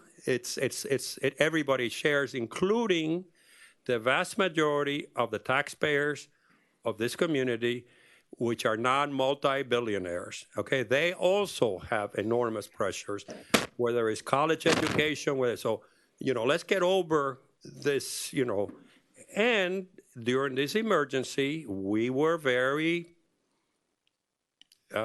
generous, I was gonna say loose, as you know, over time, and all kinds of things that would have been. So we really did the responsible thing to make sure we handle personnel stability to deal with the crisis. So it's now, again, as I said before, adjustment time. Whether it's 10% or 5%, I'm not going to get into that. The other thing, I want to make sure I did not misunderstand you. I mean, in an international organization, when you want something specifically done, you do what you call dedicated funds, so that they can, if it goes into the general fund, all of a sudden it's wasted. So we invested, which means we spend money and hiring somebody with all the benefits to go after the federal funds, correct? Correct. Correct. Now we have some, correct? Correct. And your answer is that we are using those as dedicated for specific projects, so it doesn't become a backlash next year. But that's not the case, and that is the responsible thing to do. Logic will tell you that then overall, either you can postpone certain projects or you don't put it in the budget, because otherwise it's almost like adding insult to injury. This keeps going. And perhaps I don't understand, and you and I have had discussions about the economy is beginning to have a reality check, whether it's real estate or all of that, because supply chain problems, all the COVID, had this, I call it collusions across this economy where prices are completely out of whack. And everybody in America knows it when you go to the grocery store, et cetera. We talked about postponing vital things. If people are coming here with an arrogant thing, well, we're going to all of a sudden double our cost on construction, that there may be time for us to wait another year. This is also a painful time for our taxpayers. I mean, we just got to get off the thing that everybody's having. We're isolated. It's not the people I know. Not the people I know. Maybe I don't know everybody. So again, it goes to philosophy, Ben. The thing is that I'm comfortable. I want to say it again. And I think London, who was a pioneer in this, I am at least very comfortable that you have control of the budget. I mean, you have control of the fiscal responsibility, the accountability of providing us, which needs to be said often, so that people understand that we're not wasting money. We're trying to, and as we elaborate this over the next month, it's nothing personal. It's just we're supposed to reflect the anxieties and needs of the people we serve, and they don't understand a $2 million increase from 35 to 30. They just don't. And so we have to work towards that middle ground. That's all that I wanted to say, Ben. Benjamin, the 5% you mentioned for the uniformed employees, that's only for those employees in the step basis who haven't been here for 10 years until they get to that level. All the other employees do not get that 5% step. So it doesn't go across all employees. It's only those less than 10 years. Ed, I know that, believe it or not. I don't want to get into a financial class with you, but my point is merit, the word merit itself semantically means merit. You deserve it. It's not automatic. It's not earned. Yeah, you have to earn it. No, but steps are steps. I understand contract. The point, the philosophy is what I wanted to say to you. So is your question, is everyone getting a merit increase? Is that? No. Okay. There's. Oh, it looks like Jennifer had her iPhone. That's 396. Let me see. I thought I had her on Zoom. Are we going to reopen public comments at some point? Well, yeah, I mean, we're going to have to I mean, I think that was the person who called before. Yeah, Jennifer, you want to unmute? Hi, can you hear me now? State your name and address, please. Jennifer Buttrick, 180 Cape Florida Drive. I'm sorry, I was trying to call in earlier during public comments and the *6 was not working. I've done it many times before, so there was something going on. Anyway, I just wanted to say as we go through this budget process to remember the human capital that we have on Key Biscayne, which is tremendous. Our staff is probably the best municipal staff that exists. And every time I interact with someone, I'm blessed to live in this community because we have, and I'm going to start naming people, and I'm going to leave people out. But if anyone has ever used Roxy at the community center and dealt with passport services, you understand how lucky we are to have that access on Key Biscayne. When you deal with our fire department and you realize that every single one of our fire employees is a paramedic. That's unusual. Not everybody has that kind of fire rescue service in their communities. When you look at what we're doing to address resiliency, We have Roland Samimi. We now have Jeremy, whose last name is not coming to me right now, but someone that Steve Williamson hired, who's terrific. And what they've done on the Rickenbacker to give us a seat at the table. Right now, we are the table with regard to the Rickenbacker. This is tremendous for our community. And yes, everyone is there. We're in difficult economic times, but our property values have accelerated beyond many of our wildest imaginations. And we need to realize that and recognize our privilege. And there are still things that we're not doing. As some of the public speakers called in tonight, we should be taking care of all of our citizens, and addressing those with special needs is critical. We have an obligation because we are very privileged, and we should recognize that privilege as we go through the budget process. Should we waste money? Of course not. But we should maintain what we have carefully so that we're not overspending in future years because of failure to maintain properly. And we should also recognize our tremendous staff and not be penny wise and pound foolish with the human capital. Thank you. Thank you. Okay. Sorry. Off again. Mr. Manager, you want to say something, or you want to have departments come up and? Yeah, I'm trying to get my footing here. Try to get us back to where I want to be. Good luck with that. I've been trying for 4 years. No, I know. First thing I want to address before I go to the directors is, and Councilmember Vice Mayor Moss. I do get you, and I think I get the council that there are a lot of structural changes. But like Benjamin said, and I know there's a lot of angst about it, and rightfully so. And we're going to work on doing that mapping, as you asked, to make sure we can have a good flow. But if you look at each one of them, they really were in response to what you asked us to do, right? So, the building revenue fund, we created a new fee. We wanted to make sure that that fee is reasonable. And the way we're going to do that is create a fund that shows us whether we're collecting the right amount of money, making the right amount of expenses, and whether that is actually the right decision to make. We've heard over and over and over again in the past, we've heard it again tonight, maintenance and repair, maintenance and repair, maintenance and repair. So we're also moving that money. We haven't talked about it much, but we have kind of talked around it, is our athletic fields. We do not have enough athletic fields in this village. Athletics are a big part of who we are and what we are. We want to make sure that our fields last and are maintained into the future. When we found out that we had money in 4 different departments or different funds for athletic fields, we realized that if we don't put it into a single fund or a single department, we will never be able to track this money and to see if we are actually recouping the money that we need to in order to invest, whether in maintenance or future capital. So again, this is all in the mind of what do we do for not just now, but also the future of where we want to go for the village.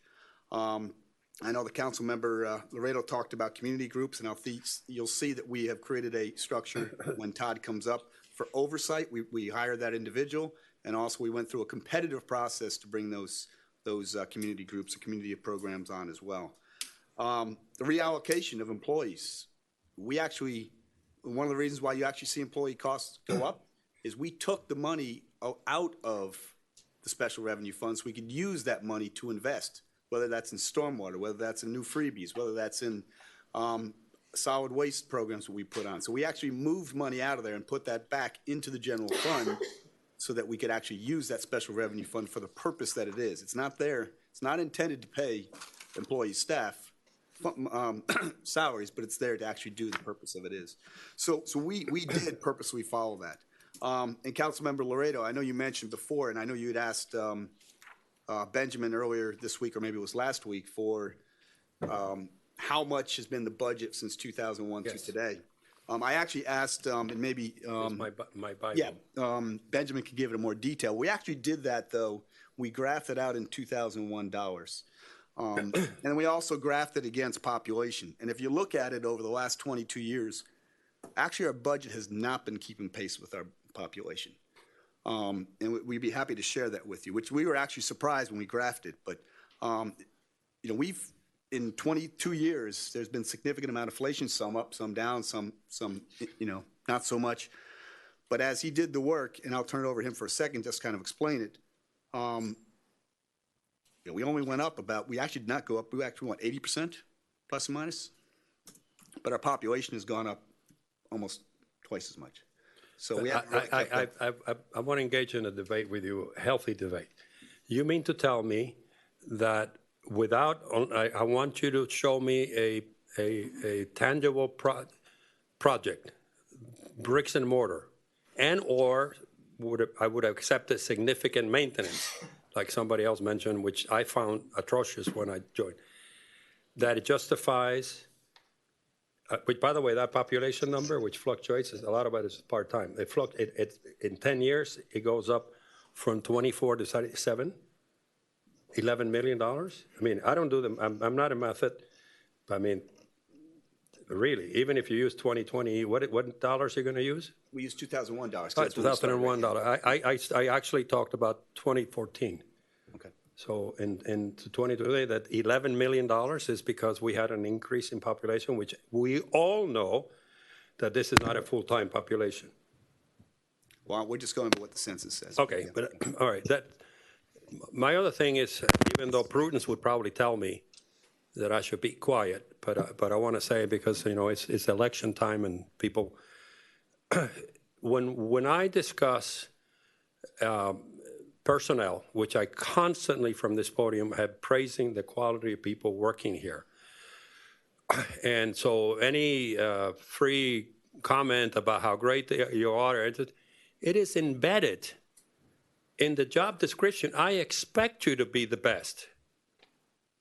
We expect you to be the best. Being the best or being good is not a plus. That is what you've signed up for. That is why I asked you, are we competitive? Are we paying fair benefits, et cetera? So that argument, it's nice to stand and say they're the greatest thing since Coca-Cola, like saying, if you question personnel costs in any way, you're being a bad guy and I'm being insensitive. So that little comment, I just want to clarify for me and a lot of other people, that is not what it's being debated here. It is what is responsible to pay for the quality of service that we contract to, as you do in the private sector. And if you don't, you get fired, period. It's not that you don't have to be that smart. And so we do have an extraordinary group in management, but it doesn't negate that we have a responsibility to control cost, consistent with fiscal responsibility and efficiency, period. So. Okay. Mr. Mayor, any other questions? No, not right now. I think I'd like to see us move on to the groups. We've got a bit to do, and 10 to 8, quarter to 8. So. Okay. All right. So what I'd like to do at this point, I'd like to start with the directors, and I'd like to start initially with the fire department. Good. So we're going to skip police first. Oh, excuse me. Sorry, police. You want police first? I saw Eric there first, and he looked so nice in his white suit that we had to go to the man in black. This Chief, I feel bad for you because you always show up for the budget time. That's all you can take the heat. It's good training.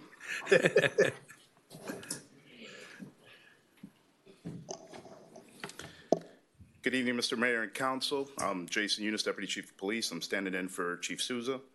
Our overall police budget increased by 3%. I'd like to start off our presentation by highlighting some new actions for the next fiscal year. Some of the new actions that we're concentrating and focusing on is to deploy improved tasers and body-worn cameras, develop youth leadership programs, purchase a Marine Patrol vessel with fine grant and CIP funds, institute professional development training for succession planning, and improvements to our police station. Some of the continued actions that we are continuing to do is to educate and enforce scooter and golf cart safety, install a new village security camera system and dispatch monitors, which I believe is very important for this community. Fully implement a village resource officer program, purchase new police vehicles, and we always strive to increase our presence throughout the village. We've heard that a lot, and I think hopefully you've seen some of that this year.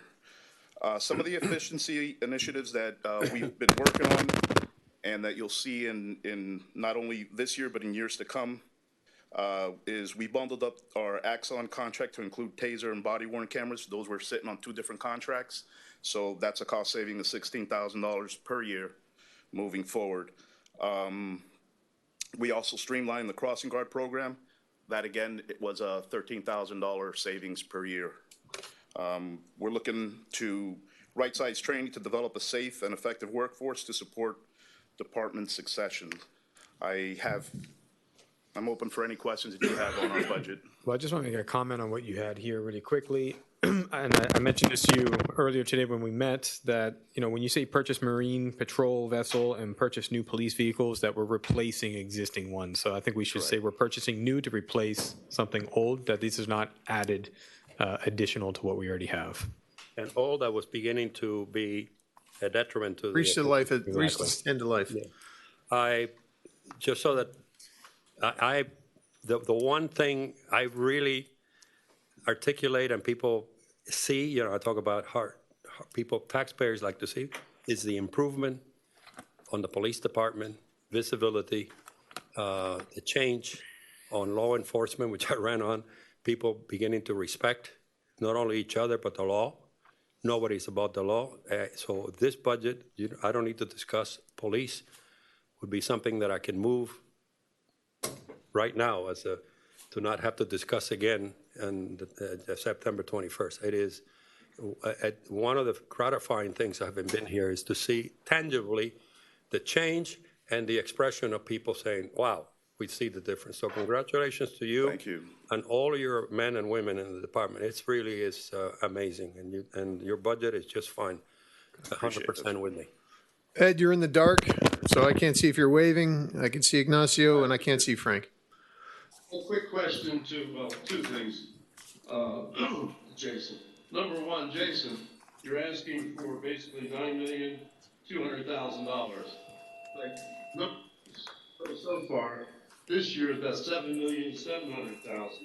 You're basically coming off 22 budget of $8 million, not what you actually spent, but what you actually budgeted. Again, what I call the slush fund. In other words, budget much higher than you actually spend. Then the next year you're gonna ask for more money. You can be able to spend the money from the previous year. That's number 1. Number 2, you know, I've talked, I hate to bring it up, by community policing, beat policing. I know you're starting to do something, people are starting to notice, but what does it take for you guys to go ahead and do neighborhood policing? And again, I won't spend much time because I know you're not going to do a damn thing about it. And finally, you're replacing the police boat. How old is the police boat? The one that we're replacing is a 2015 vessel. We just repowered the 2013 vessel. Yeah, but it's an inflatable boat. The Excuse one me? you're replacing. What's wrong with it?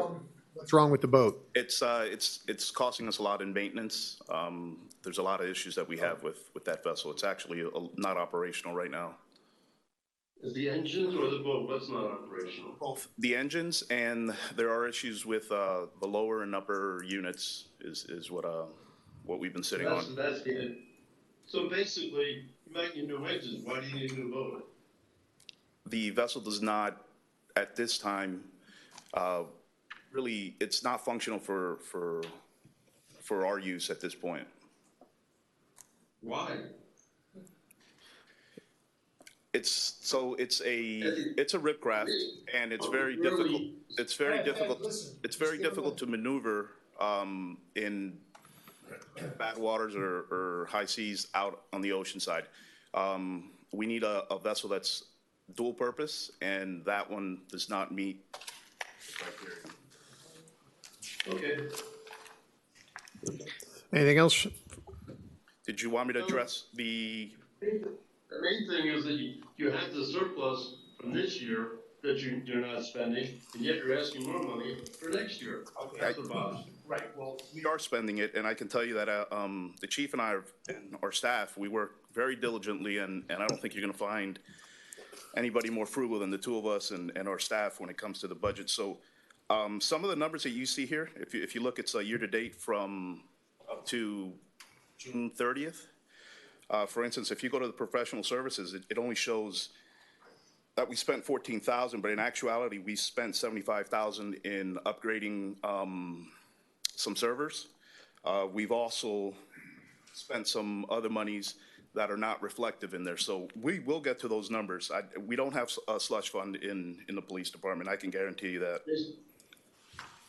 I got the numbers from Benjamin going through July 31st. And then I looked at your monthlies. I looked at how proportionate they were to your yearly budget. I then took 2 months of your latest things and added on to it, and you still had a big surplus. Councilmember London, if I may, because this is it seems like a repeating theme in your analysis. I just want to mention across the board that not all expenses for any department are linear. What that means are there could be expenses in the last 2 months that don't occur in the beginning of the year for a certain type of service. As well, there are year-end accruals that we make against the FY22 balances that you won't see. For instance, there's certain compensated time payments that happen early into the new fiscal year that are accrued back to fiscal year 22. So just dividing the current year expenses by the amount of months and then adding the missing months is not always a good analysis for where they'll be. I will mention in last year's budget, the police department were probably the most accurate and we're within 1% of budgeted funds. Good. So what you're really telling me, Benjamin, I can't rely on your numbers. So you're telling me numbers I see today are meaningless because next year you're going to put numbers back to this year. Is that what you're saying? I did not say meaningless. I said they're not linear. For instance, look at our property tax revenues. Revenues come in November and December as the bills come out. If I thought that revenue would continue for the rest of the year, it would be 10 times higher than we are. That's not revenue. I'm talking about expenses. I'm talking about in the greatest amount of expenses, the police department personnel, and they shouldn't vary that much from month to month, correct? On personnel, there are year-end accruals that happen at the end of the year. What would you say is the percentage? Any idea? No, I'm just, if you can't. Yeah, that's on my head.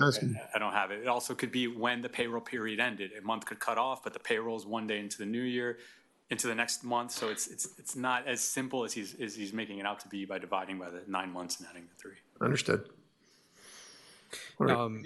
Any other questions for the police? No, I mean, I went line by line with the chief here, and I mean, there's definitely things that flagged, like the travel per diem, but you know, I think what your justification was interesting, that we have a lot of new hires, promotions, things that have happened internally.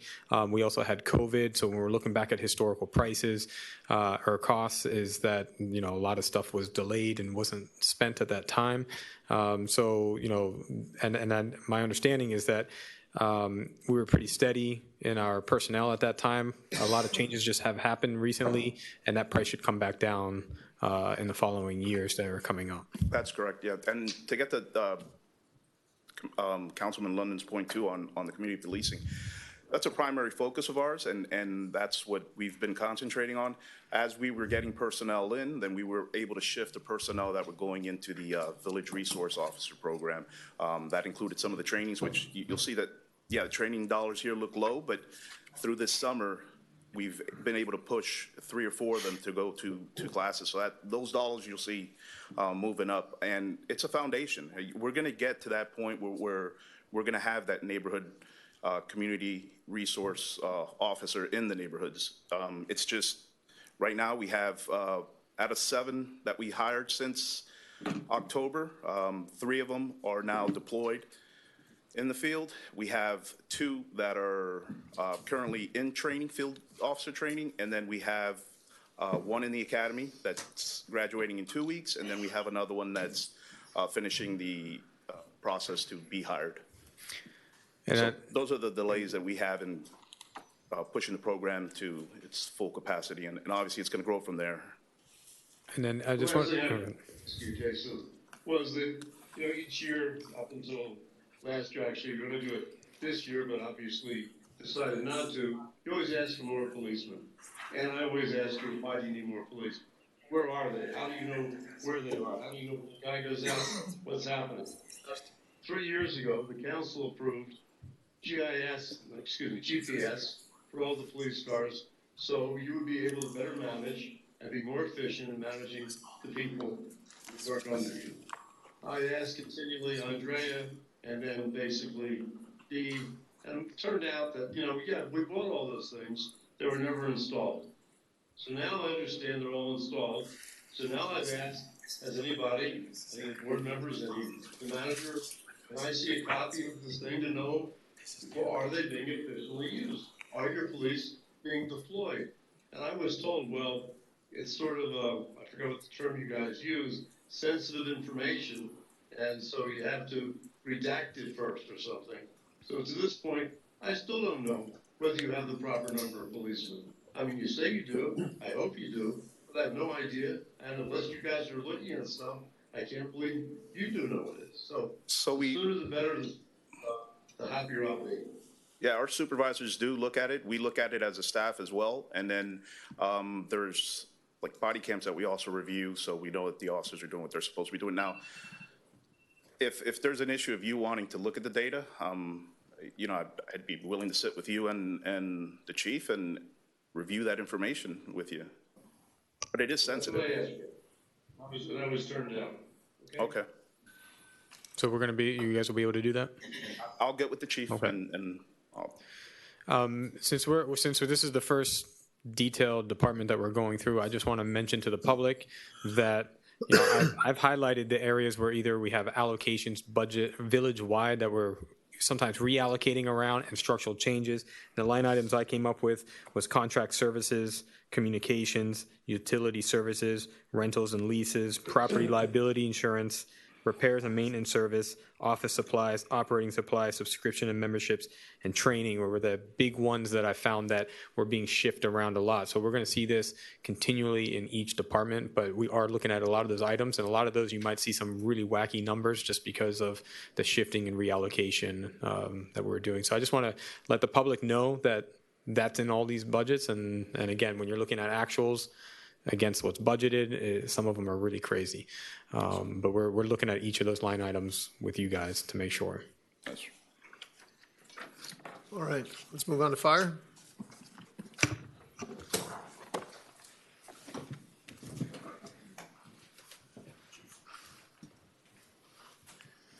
Good evening, Council, Mr. Mayor.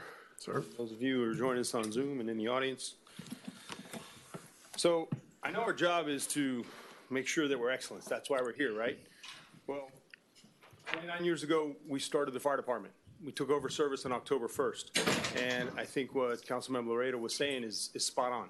We were brought in to be an outstanding fire department. And we came in as an organization, and I think that along with the village, we're now an institution.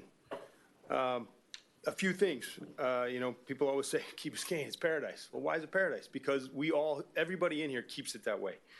We took us from a class 4 ISO rating to a class 2, and we're actually flirting with a class 1, and we potentially can get there in the foreseeable future. We're one of the few departments in the world that have been accredited 6 times. We're coming up on our 6th accreditation site visit in the beginning, first part of next year. And we continue to be a top performer. You've gotten the community surveys, and I like to give the credit to the men and women, and honestly, everybody in this room. We're part of a team, and I can't do it without the work of the manager's office, and Benjamin, and the police department. We were on a call earlier today. I know that you were on an emergency. My staff was on that emergency. Both of our units were on that emergency, and it's all about teamwork. Every dollar you spend on this fire department, and everywhere else for that matter, is basically within that 1 square mile of your home. It's significant. We continue to deliver all hazards fire, all hazards police, all hazards fire, EMS, and emergency management services. You saw what happened during the pandemic. We were here. Our men and women, our responders, they never stopped. 24 hours a day, 7 days a week. If you called us, we were there. 90% of all calls we show up to in 6 minutes or less. That's every call for the last 5 years. We're at your door 90% of the time in 6 minutes or less. The 5-year average, to talk averages, is 3 minutes and 49 seconds. So what does that mean? It really means people come up to us all the time and they say, we live here because of the services that you provide. And we translate that to dollars. Going to Key Biscayne Fire Rescue saved us $216 million. $260 million since we started almost 29 years ago. Those are really incredible numbers. So what are we doing? This year, we've got some big turnover happening in 2023. And our plan is to bring in 5 new recruits and host our own class. We want to continue to upgrade our facilities, which we've heard a lot about. We want to find efficiencies in our data. We know decision-making is all about data, and we want to replace our old softwares with more current softwares and streamline those. And that's reflected in the budget. We continue to look at upgrading our critical equipment, and we're doing the R&D on our new rescue trucks, which are in our capital projects for the upcoming future years, and our training. We really need to focus on our training to make sure our new leaders and our future leaders have the tools that they need. So a few things that we continue to do. We continue to get into all of our buildings, and we do our annual inspections. Part of our fire prevention process is if you live in a high-rise and it doesn't have sprinklers, we look at the engineered life safety system. Chief Osorio, our fire marshal, he's in the back. He spends a tremendous amount of time on working with engineers and architects and making these implementations. I already mentioned accreditation. You talked about the overtime that we spent during COVID. Well, under leadership of the manager, we've been working diligently to establish a village-wide incident management team to spread out the distribution on staff to make sure that we can manage these emergencies. And something that I think Ed just mentioned about the police department, we have a workforce analysis. A workforce analysis coming in from an outside company. They're called the Center for Public Safety. And they're going to do a deep dive in our data, and they're going to look at our dispatch. They're going to look at our operations. They're going to look at our risk assessment. They're going to look at the best practices. I'm confident that we're going to fare well because of the performance that we've delivered for all this time. So a few of the things that I just want to highlight on our budget, besides the fact that 86% really focuses on staffing and 14% is our discretionary funds. Those new recruits that I need to hire early, my plan is to bring them in August. In order for me to bring them in August, there's an increase that's reflected in the budget of $150,000. That wouldn't be there. The reason that's important to know is that if I don't spend that money this year in 2023, it'll cost twice as much in 2024. So even though I'm asking you to spend dollars today, it's going to cost you significantly more money the following year. So I find that as an efficiency, and I would call that a soft landing as we lose 5 of our leaders that started with us in 1993. I mentioned to you already about streamlining software and training. So the only thing that I really want to mention, because I know it's going to come up, are overtime. A lot of our training money is affected or reflected in our overtime, which is that 41% increase. And the one thing I want to point out to you is if you look at year over year from 2020, 2021, and our projection from 2022, our projection this year, our average is $440,000. Those are actual numbers that we spent. What drives our overtime is our sick time and our injuries. When those go up, I can't do training. So I'm at the point now where we either invest in this department or our leaders are going to suffer. And when we have poor leadership, it's going to reflect on our performance. So I'm asking for what looks like a 41% increase, but in reality, it's only about $50,000 more in my overtime line item. So special pay, which I know is also going to come up, I'd just like to point out that some of the things that are in there are a reflection of one of the changes that I would like to reserve the option, and I've made that recommendation to the manager, that we have is that we can promote 4 lieutenants in advance of the exits that's going to occur. That's at a cost of $13,000. I think it's well worth it, and that's reflected in our special pay. The other thing that's reflected in our special pay is compensated absences. When all of those 5 individuals that will be leaving in 2023, they have to be paid, and there's a reflection on the fiscal year 2023 budget, even though it occurs in 2024. So I can account for a good portion of the increase to the special pay just from some of the things that are happening. And the last thing is, under the contract, there's a sellback of time that is allowed. And that number is a little bit higher than normal. So those things are what you're seeing as a reflection of the special pay. So that's kind of I know I spoke a lot, but I think there's some important things, and I'm open to any questions. Councilmember Laredo, and then the Vice Mayor. Just that you heard me, first of all, in the 3 years I've been here, I've been almost 100% supportive of this department. Yes, sir. So, because we do have one of the best, and you reiterated.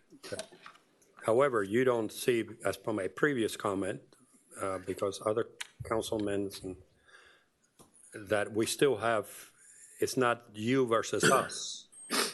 We need to scrutinize and question legitimately as representative of trustees, as they used to be called when we were founded, of the people's money. So it's not a question you're not the best. It's a question of what is possible with what we have and other pressures. I mean, you accept Understood. that. Okay, well, because sometimes, comments, it becomes a little bit of antagonistic, and I hate that. We need to get back to being one island and less grandstanding. Thank you. So I have a couple of things. So one, I saw the workers' comp went up 16%, and you talked about overtime. Is there anything that we can do strategically in order to reduce injuries in any way so that can help in our overtime budget? So there are a few things that we're looking at. Actually, tomorrow morning, I have a meeting with Juan Gutierrez. He's our HR director. And I believe that one of the drivers of our injuries is not just the injuries. We have the same amount of injuries when we look at our numbers historically, but how long it takes them to get back to work. And so if we can close the gap on the time that they're out of work, so let's say, if you call a doctor, it's going to take you a while to get to your doctor. So maybe we can fast track some of our firefighters to get to the doctor quicker to take a look at their knee or their shoulder or some of the problems we had. I mentioned earlier to you, I don't know why, but firefighters seem to get hernias, knee injuries, ankle injuries, back injuries, and we've had a few other medical occurrences that have occurred. So I'm looking to close the gap, and I am looking to ways to reduce injuries. And then two other things, if you can bring this back, I think in next hearing, but I would like to know a little bit more. I mean, you can answer it now. If you want to bring it back, that's fine. A little bit more about why the $150,000 spent now is half of what we would spend in 2 years. And also, I think strategically, I understood what you said, that promoting 4 lieutenants now before the transition is something that you highly recommend. I'm just missing maybe that a little bit more of why that's really crucial for your department. Okay. If I can just on a high level address the why it's important to spend $150,000 now is we need to it's our goal to host our own class. We hosted our own class recently with 5 people. It was very successful. We were able to show them the Key Biscayne way. I hate to say it, they weren't able to go to another academy. Miami Fire Department's an incredible fire department. It's a long history.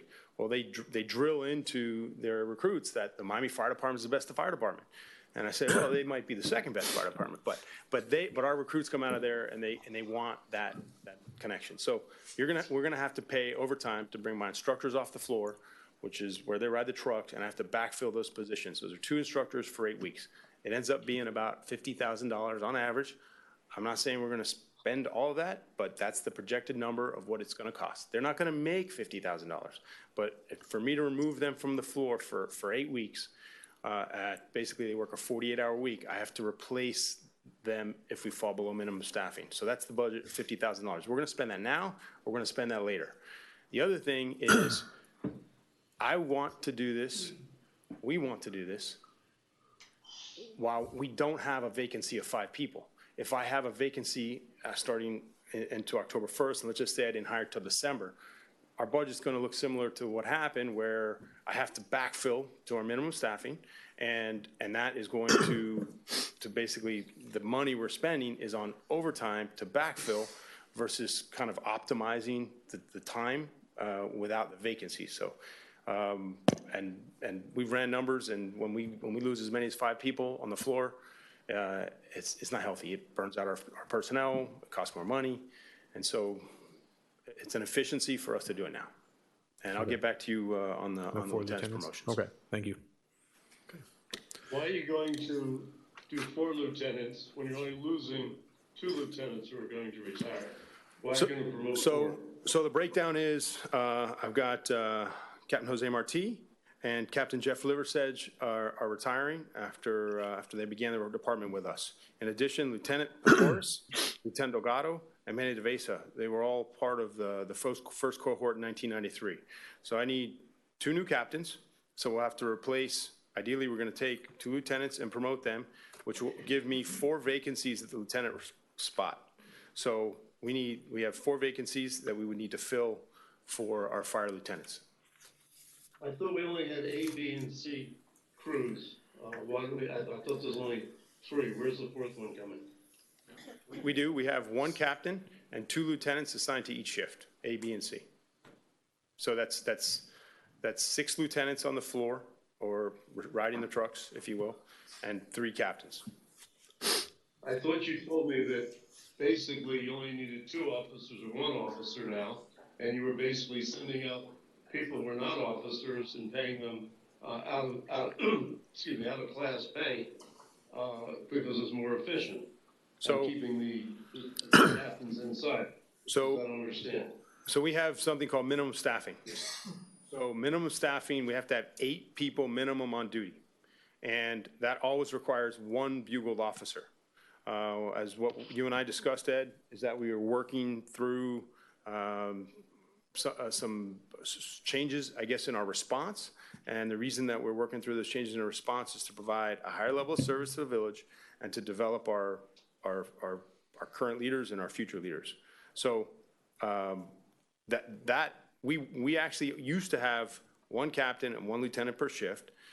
We changed that in 2009. The reason we changed that in 2009 is because it was costing us so much money in officer overtime, and it wasn't efficient.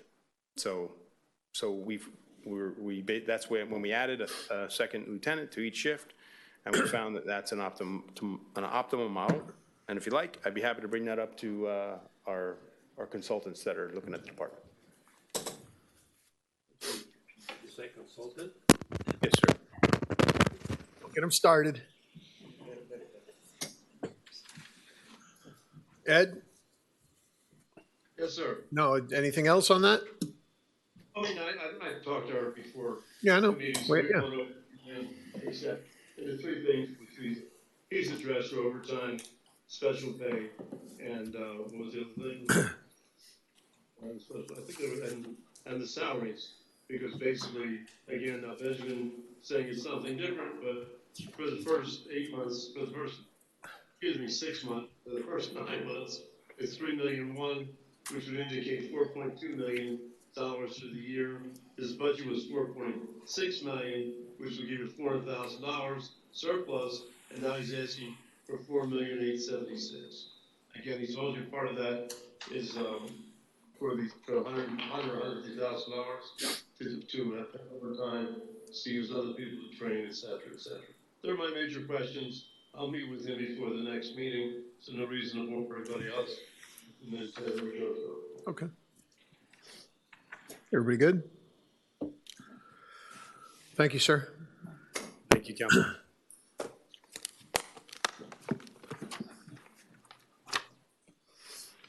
Todd?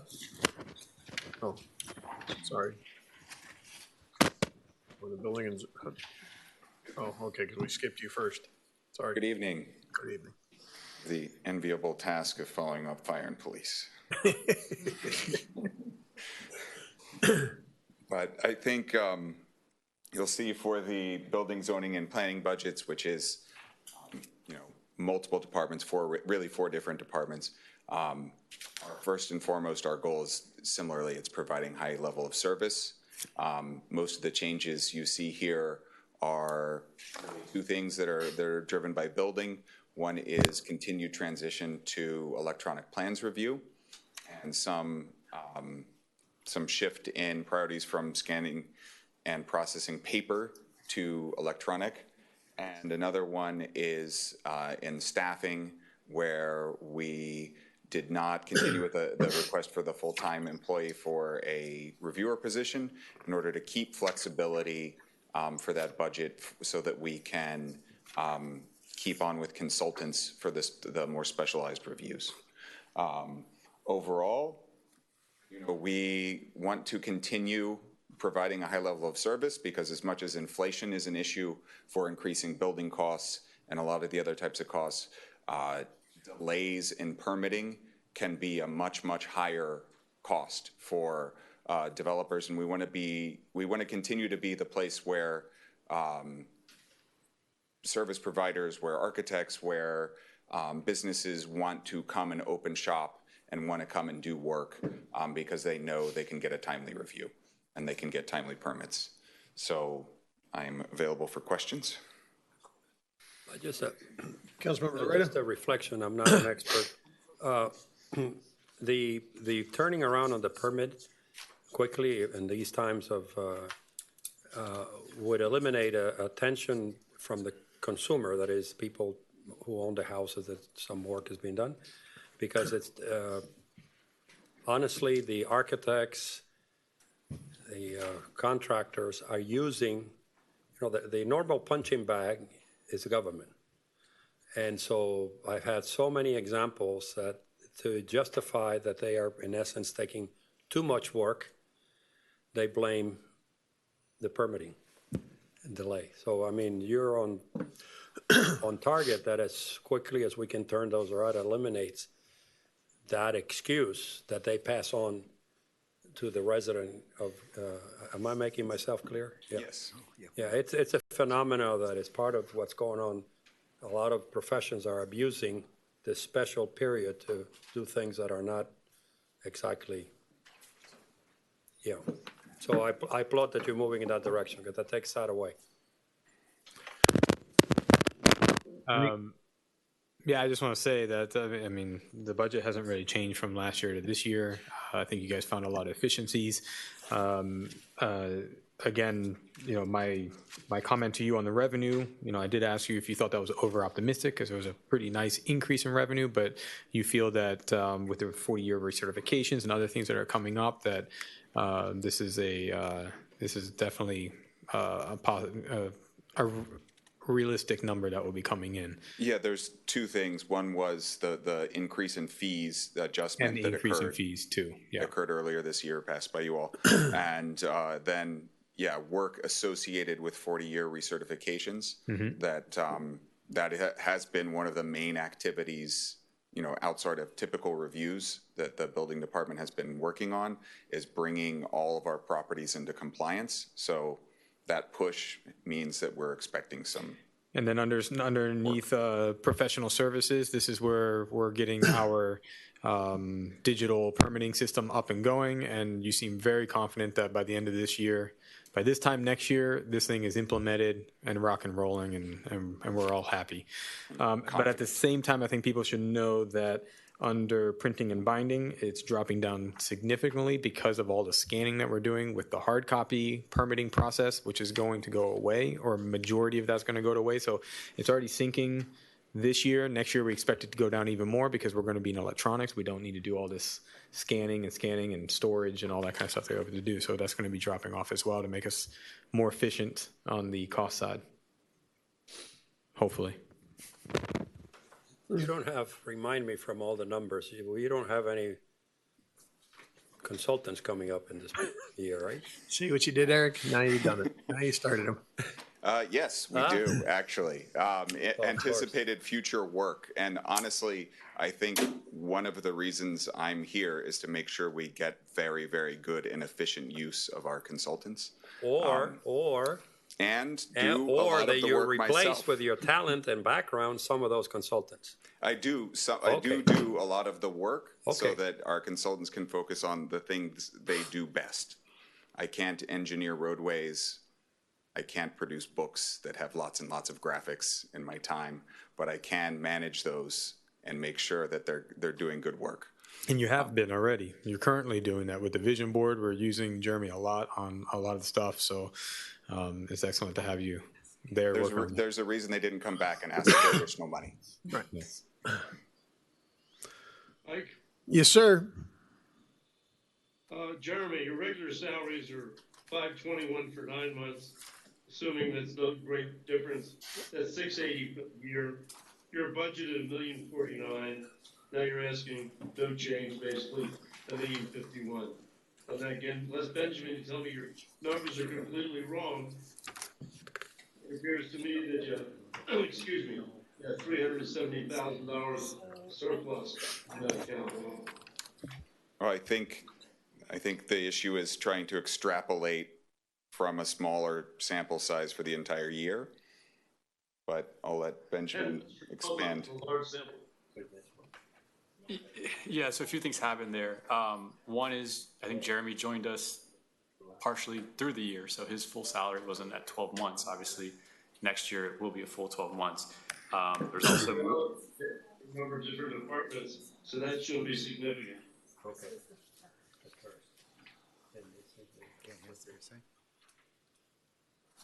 And the next thing is professional services. You were going from 73,000, let's see, 97, you're increasing it by almost 50%. What professional services are we talking about? So partially that is an increase to account for shifting that full-time employee to making sure we have some flexibility in our review team. Sorry, I didn't understand that. Could you repeat that?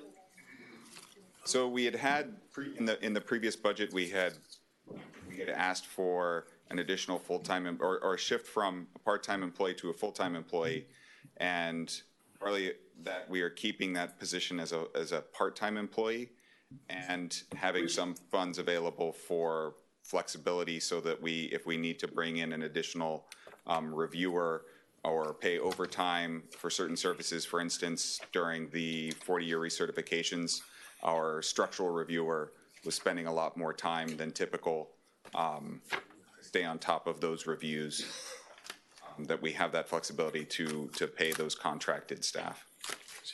Is your building official doing your structural reviews? No, we have a structural reviewer.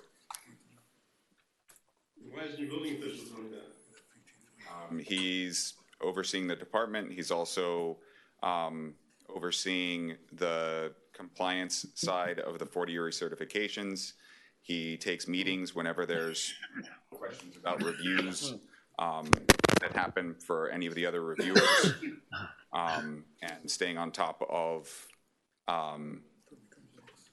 building official related issues that are specific to state compliance, county compliance, et cetera. Mainly et cetera. So it's basically a lot of extra people. Because priorly, before you, we actually had the building official as a structural reviewer, and he was actually running the department for a while. And we needed a planner, we did it part-time. So now we have a building official that doesn't do the structural review, we're hiring a structural reviewer, and then we also have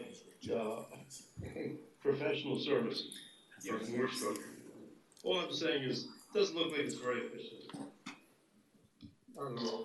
I think we could do it slower if we had fewer people.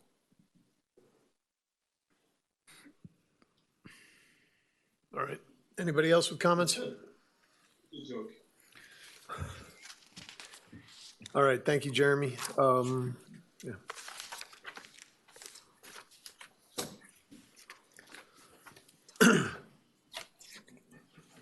Todd. Todd's before public. Okay. Good evening. I think you've discussed a lot of our drivers in this budget already, and as the manager laid out, facilities and maintenance repairs being centralized in Public Works, the athletics costs transferred from parks to athletics. I think you remember we had the Key Biscayne Athletic Club at one point, and all the costs were in the Parks Department while that organization ran the athletics. For years now, we've run the athletics division, and now those costs are being allocated to that division. And then, as previously discussed, the community groups have been moved into the Parks budget and the Public Works budget through a competitive process that I can elaborate on in greater detail if you wish. And also another increase is in our part-time staffing in the community center. I'm sure you've heard across the country there were staffing shortages, pools didn't open, beaches didn't open, and our neighboring communities increased their hourly rates for their part-time employees. we began to lose our employees at a time when we were trying to actually expand our hours and go back to pre-COVID hours. So we had to increase our rate, part-time hourly rates 40 to 50% just to keep with the market to mirror City, Miami, and other neighboring communities. As the manager stated, our focus going forward is maintenance, maintenance, maintenance. I heard somebody talk about the gym floor earlier. If you go today, you see that the gym floor is being brought up and repaired. We're working on getting the roof repaired. The manager's been very clear that our objective is to attack the maintenance and the deferred maintenance and make this place meet everybody's expectations. In addition, another major focus is going to be revenues. To look at the other side of the ledger and optimize the revenues and the fees for service for our department. And with that, I'm available for questions. Something that's been brought up tonight and, should have been brought up a while back is a special needs coordinator. Yes. And I would like, when you come back next time, I'd like to see something in the budget for that. Sure. Ideally, I think about 60,000 would be a good number to, for a coordinator. But come back with something that's viable. I know you're talking about starting a plan. I've had conversations with the manager and with you. If we're starting a program, maybe you don't need to fund it entirely to start, but we got to put some money aside for that. We need to get going on that program. It's important to our residents, and it is important. Somebody made a great comment that, it's an investment in supporting some of the most vulnerable people in our community, and I think that's our obligation as a community to do that. So I would like to see that back. There are some things, I don't know if we're going to talk about capital improvement expenditures, but I think there are some things that we might be able to realistically look at moving off to fiscal 24. Let me just go through my notes here now that we're here. But in capital expenditures, we have 150, I think, tagged for the planning and design of the community center. And I'm thinking, with everything that's going on in this village, are we really going to get to that in fiscal 23? You've got a lot on your plates. And so pragmatically speaking, do we need to move that forward? If we're looking to reduce our expenditures in certain ways. As far as, Virginia Key, I know we have to have something so we can go to the table with something, but do we need the full 150 to move forward with that? And then for you, I think that was it. Yeah, and I think, Mr. Mayor, we'll address those capital issues when we get to the packet, when we get to that slide that goes over. I just didn't know if But this I do want to address the special needs part. Yeah. And I think I mentioned it to, I don't want to go fully public with it yet because it hasn't been, it's like 98% definite that we will be getting $90,000 for our senior service program from a local service grant from Representative Thanks to Duran. Representative Duran. Yeah, for all his hard work. And I think, we can use that money to obviously for senior services, but maybe some of the money that we have currently budgeted for senior services, we can figure out what the right amount is to put towards special needs. I think that'd be great.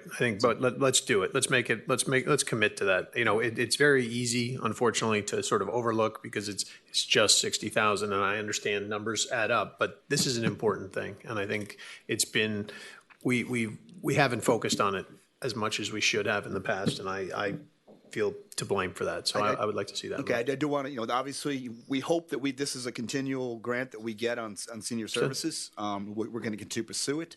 But see, I just interrupt you.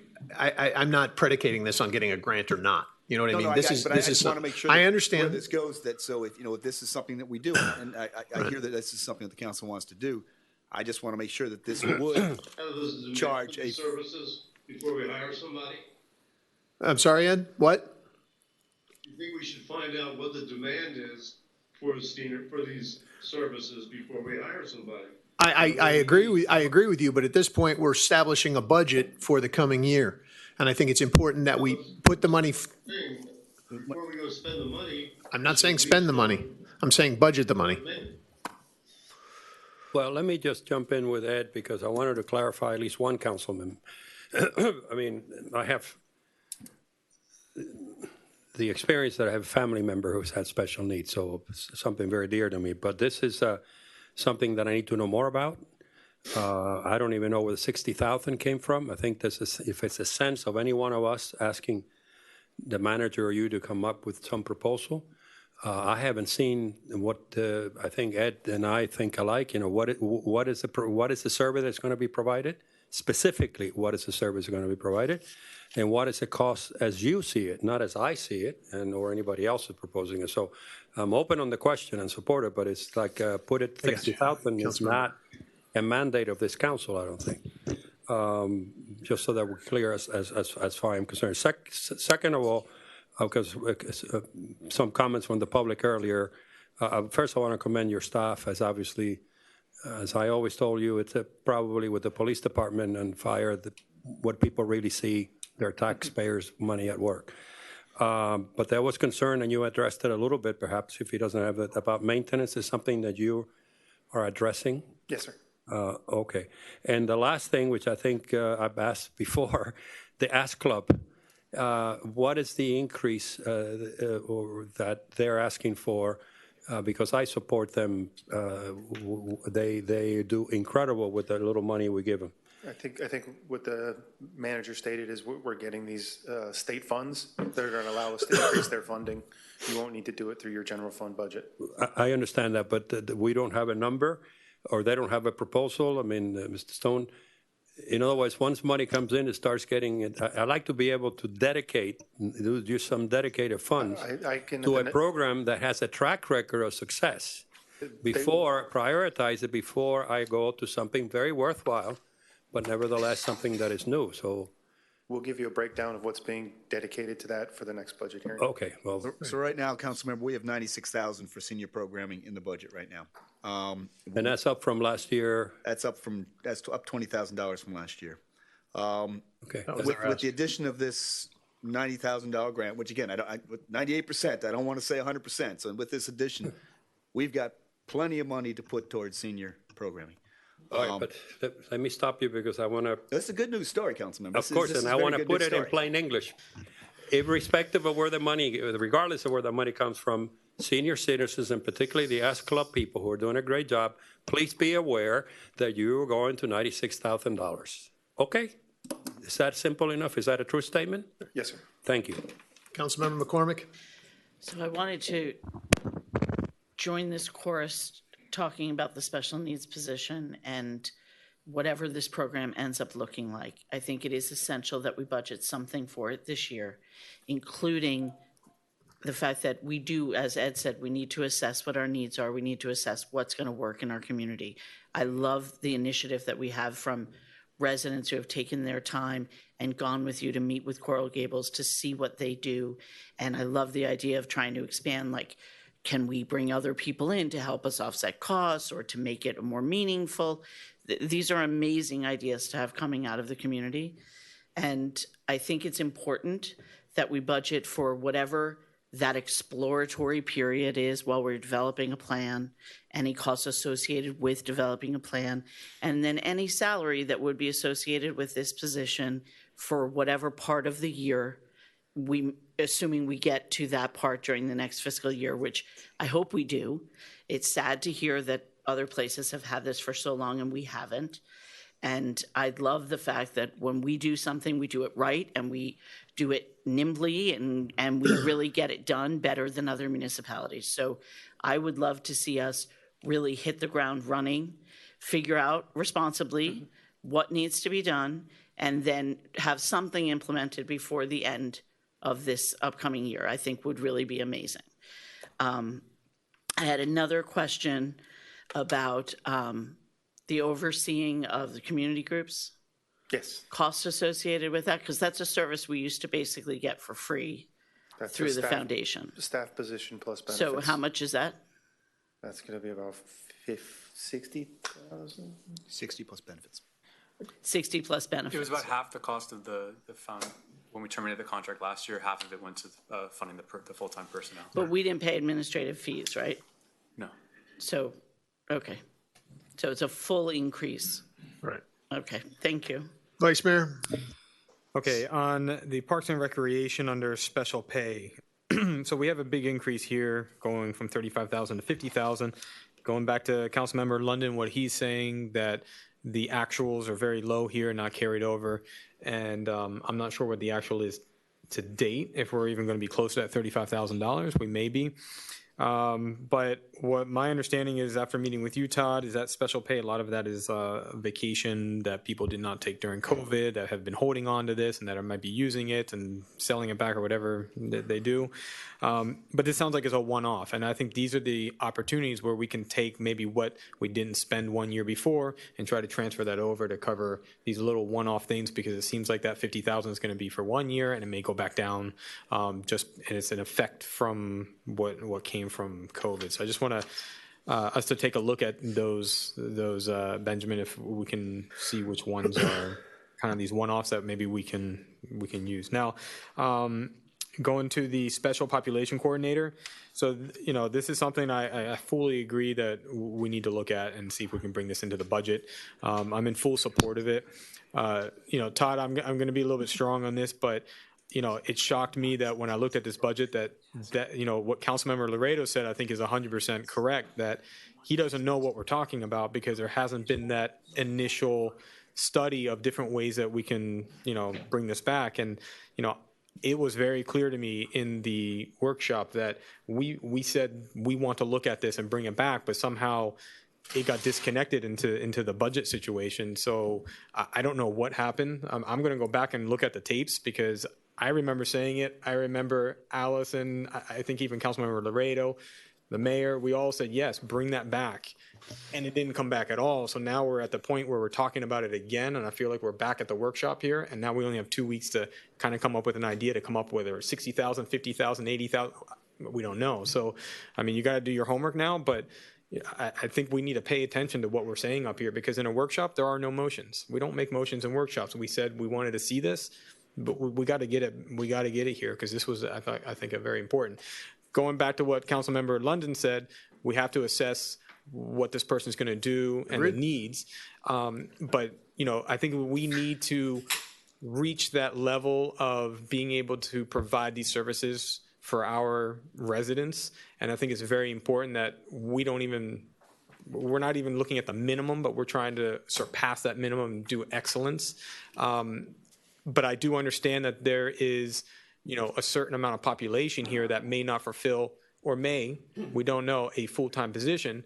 But if that is the case, I am sure there's overstaffed things going on over there, additional programming coming into seniors, training in other areas, not just the community center, that we might be able to get a position that will work where they can actually bring a higher level of service in other areas and provide this level of service to our residents. So I hope you guys put that thinking cap on and try to figure out the right way to do this, because I am worried about outsourcing and things if they're really going to be able to bring in what we really need. So I think that we really need to find the right and the right level of service that we want to bring in for Key Biscayne. So that I'm clear, and so I just want to make sure I understand, because I don't want to make sure we don't miss it again. So are you guys saying that we should hire someone to do this?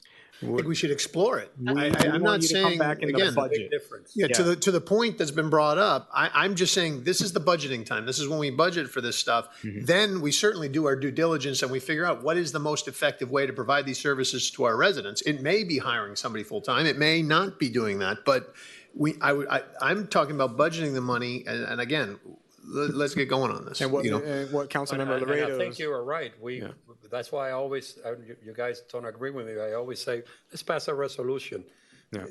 Because that's on the record. I think. And we asked for it to be a little bit further along, so we wouldn't have had this discussion. There's a consensus of support, but you gotta justify it a little bit. I think that's what you're saying. I remember in the workshop that came up.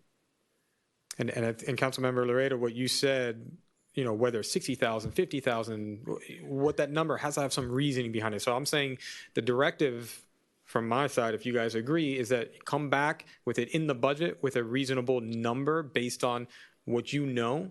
And then after that, you're going to, come back to us and say, look, this is the job description. This is what we want to do. Do you guys agree? And go out and hire somebody if that's or some other type of system. But I think in the next 2 weeks, we definitely need to budget something there, because if we don't, we'll have nothing for the year.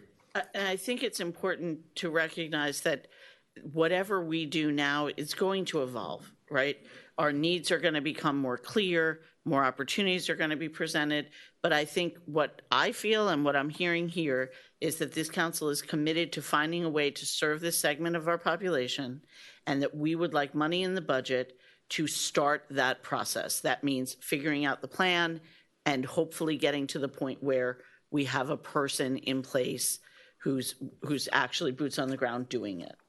And so I don't know that you need 12 months of salary budgeted for this year, but I would love to see something in the budget, like Brett said, that makes sense, that tells us and our community, yep, we got it, we're moving forward, this is a need, and we're going to work on it. And it'll keep evolving, and we'll figure out exactly where we need to go. And I love Brett's idea of, like, we talked about this years ago when we started having problems with teens, of almost like the idea of having like a teen coordinator, so like school psychologist type person who was able to follow kids and help them in all different aspects, because we're all out here in this island. I said it before, I said it to Todd, there may be somebody already working with this population in the schools that is interested in liaison with the village, or it's something. I don't know what it will look like, but I have faith that whatever we do, we're going to really do it well. And I want some money committed to it, and for us to keep our eyes and ears open while we figure out where we go. You're going to hire a psychologist. I nominate Ed London. There you go. Or, no, we're not hiring for somebody, we're hiring somebody To take care of him. Ah, okay. One quick other comment before you go, because I think you have to present the other ones, but no, you don't. You already presented all three, right? Yeah, if you want to go individually through the divisions. Just very quickly, and this is for every department that I noticed, and I didn't bring it up yet, the full-time employee, full-time equivalents.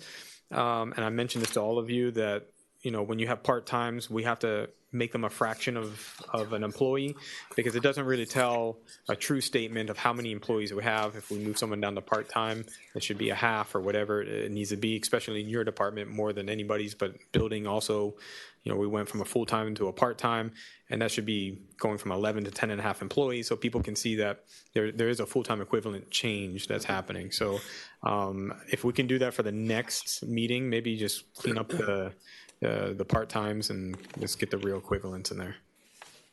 Thank you. And Todd, just for the record, again, more or less, when are we going to see the beautiful park that we're building there in the corner?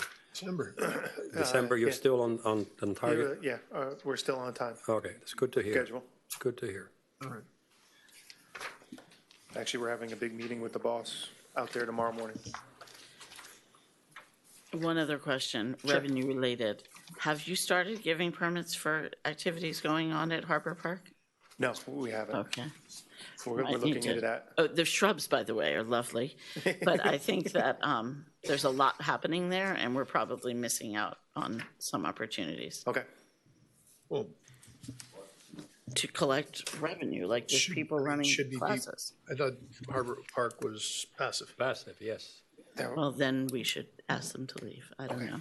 Well, I mean, we shouldn't have Which people seems currently really operating without. This is where my theory about passing resolutions, we discussed this in another meeting at length, and we made I thought, a policy decision that we were going to keep that passive. Well, but he's not I putting think them we on didn't there. I think pass the a problem is resolution because I'm not sure that everyone was in that agreement. I know that have was to have your that opinion. discussion I'm again. not sure that was mine. No, I understand, but if you take a vote, it gives you a better Clarity. sense. That, Yeah. Otherwise it gets But I'm there. pretty sure that there was no decision made on that. Right. Well, Okay, that's why the sense of the council motions help to clarify the record and the minutes. But anyway, that's water under the bridge. But that is one of the articulations that we did when we went through the purchase debate, which was very difficult, including also the additional issue of the environmental impact plus that we had. So that's why it made it interrelated decision that we didn't want to have it in a way. But anyway, moving forward, something that needs to be clarified.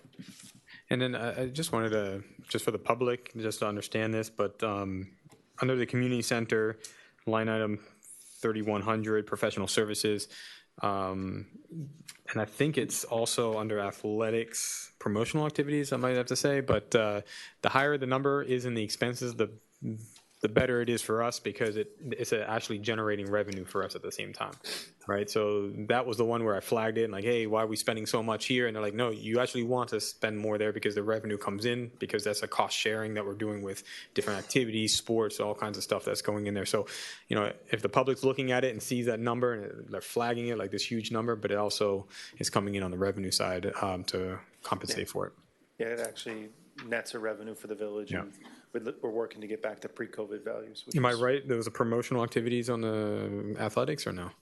thought there was two of Yes, them. on the athletics Okay. and professional services on the 4800. community center. Yeah. Moving on. Thank you. Thank you. Thank you. Mr. Mayor, at your discretion, is there maybe take a 10 minutes 10-minute break? break? Yeah, I could Sure. take it. All right, let's take a 10-minute break. We're adjourned for the next 10 minutes. We're coming back at 9 o'clock.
I'm gonna remember that one. People, we could go slower. Emerald Bay is 286. Everybody. I'm right here. So, You know that when I started that I came out and visited the complex to see about working on. Council? Let's go. All right, we're back on. Test, okay. There we go. He doesn't have too many more time to do that. Good evening, Mayor and Council. I'll go very quickly over impact action in Public Works. New actions, implement operations and maintenance repair program. So we've been talking about it all night. I'm going to go into a little bit of detail in a little bit.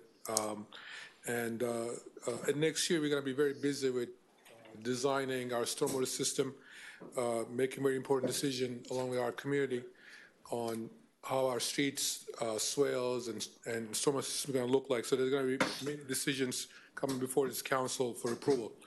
We're also going to take a look at streetlight coverage and make an agreement with Florida Power and Light and transferring our streetlight system to Florida Power and Light and save money. Continuing actions, improve Clarendon Boulevard traffic flow and safety. As the manager mentioned earlier, this project is out to bid, and then we plan on constructing the project on December, early January. Also, Village Manager's Office was very successful on securing RIF money from the county, so there will be $460,000 coming in. I believe it's going to be before the council for approval, a joint participation agreement with the county. Approval probably is a special meeting in the next couple of weeks. So that's a good news. It's on its way. And efficiencies, we want to expand in-house design and provide more in-house design and project management. We have very talented staff of professionals, and we will deliver more services and save more money to the village. I want to talk about a little bit more on operations and maintenance and repair plan. There's the next slide. We are going to focus our efforts on 6 major groups as follows: facilities and janitorial, landscaping and grounds, parks, beach, right-of-way, stormwater system, athletic fields. Again, the topic of tonight has been operations and maintenance and repair plan. For fiscal year 23, we centralize facilities maintenance and repairs in Public Works Department, the entire budget, to better manage the program and improve our budget and accounting. We have an existing Public Works superintendent in staff that has an immense amount of experience in facilities management. So we want to use his expertise at a high capacity. And also centralized budget will allow us to prioritize and deliver projects to the satisfaction of each department. So instead of having small pockets of money distributed amongst the department and not doing many things, we actually want to have meaningful projects done so we can better manage the projects, the money, and deliver good projects. Approximately $270,000 came to Public Works budget from other departments, and $10K from Public Works itself, and $370,000, so a total of $381,000 coming in. And the additional funding that we have in place is, with the transfer, we're going to have total of $652,000 for repair and maintenance for all the facilities village-wide. We also have $445,000 budgeted for our janitorial services, and in total, including janitorial and operations and maintenance, we are asking $1,997,000 in Public Works budget. Janitorial services provided by CBM, and it's been a legacy contract, and it's our intent to solicit bids from, put out the issue an ITB and solicit bids from the industry in October. And what we want to do is we want to combine facilities maintenance with janitorial service and have one provider to provide all services, which will include cleaning all village facilities, buildings, bathrooms, offices, maintain our building structures, electrical, mechanical, plumbing, security, and fire protection systems. We've done industry research, and we feel that the cost will be around $810,000 to provide janitorial as well as facilities maintenance. I want to speak a little bit to landscaping contract. We have an existing contract with SFM Services, and then fiscal year 23 budget is set at $871,000. Well, we're asking $871,000. This includes about 10% increase to SFM's budget. Initial increase from the contractor was 14.5%, and that is due to the increase in labor cost and fuel, equipment, and parts. We are asking council to approve 10% increase their contract. And also this contract will be due in July 2023, and is our intent to put a bid out by end of this year, and it will take about a few months to secure a new contract. We'll probably bring somebody on board April, May timeframe. And we know the price is going to go up, so we have to have some reserves to pay for a new contractor, at least one quarter at a high price. Industry is about 20 to 25% increase in landscape services. Also, I want to talk a little bit about solid waste. Proposed budget for solid waste is $943,000, and that includes about 10% increase from last year's budget. Our contractor requested 19.5% increase to their existing contract. And again, due to increase in labor, fuel, and tipping fees, we recommend 10% increase on solid waste contract. Rights of way, fiscal year 23 budget is $448,000 for rights of way, and this includes repairs of hardscape, including asphalt and concrete surfaces, pavements, curbs, gutters, sidewalks, street furnishings, street signs. We have an existing contract that we piggybacked. The last council meeting was approved, and our goal to issue a bid, a new contract with competitive pricing, and bring it back before May, which it expires in May of 23. Those are the major points I want to touch, and I'll open up for questions.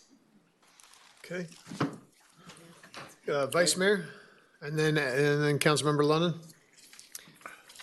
So, I think that if you look at the budget, the salaries, this one had a large increase, but after speaking with you, Jake, you mentioned to me that a lot of the allocation that we had in these special funds came back into the budget, and that's why we see a big bump in that area. It's not that anybody's getting this large raise or anything, it's just that we're moving things from those special funds over. Is that correct? That's correct. Okay, and the other thing that, I'm glad that you guys are bringing this operation maintenance repair plan, and I'm looking forward to learning more in detail about the process of how the plan works. So I'm hoping that we can have a good presentation at some point of, what happens when something is found, out of compliance or whatever it is, and what those steps are taken in order to get them rectified and correct. But I definitely going to ask this question one more time because I think this is important. I asked the same question a year ago, and I wanted to really feel that there would be an extra, a difference that we can feel, that we can see. So we did approve one of the largest, budget increases in this department because most of it was, a lot of it was this and also projects, but a lot of it was this maintenance. And I believe that you're fully staffed now. You found all the people in there. But this time next year, are we going to now see the difference? That's what I want to really know.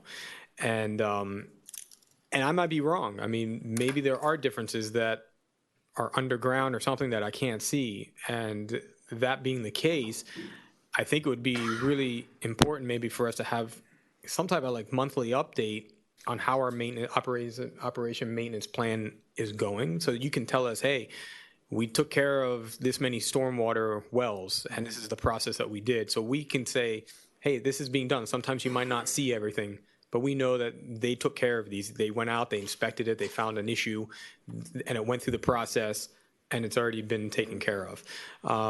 So I think that for me, having some type of monthly update so that we know that this stuff is moving, is super important. And so just to be clear, a presentation of how the system works, I see how you're breaking it up, but, I do want to know, how often, I mean, it could even just be general, but certain things that are daily, weekly, monthly, yearly type of inspections that are being done. And if something is found that needs maintenance, this is what's happening. If something needs a repair, this goes into a work order and it's taken care of by this much time. And if it's not, it's escalated to another level, so that we know that there's a process involving not waiting for council members or village residents to call and say, hey, I see this problem. Now, I know that's going to happen because we don't have, and it's good that happens, but it can't be the only way, right? We need people out there tracking that stuff. So if we can have some type of update, I think it would be super important. Okay. Your point is well taken. Yes, there are a lot of work behind the scenes that goes on. You don't necessarily see with naked eye. We spend a lot of time and money on underground infrastructure, mostly stormwater. And with different buckets of money, we push close to $1 million a year with repair, maintenance, and sometimes projects as a borderline repair or actually new construction.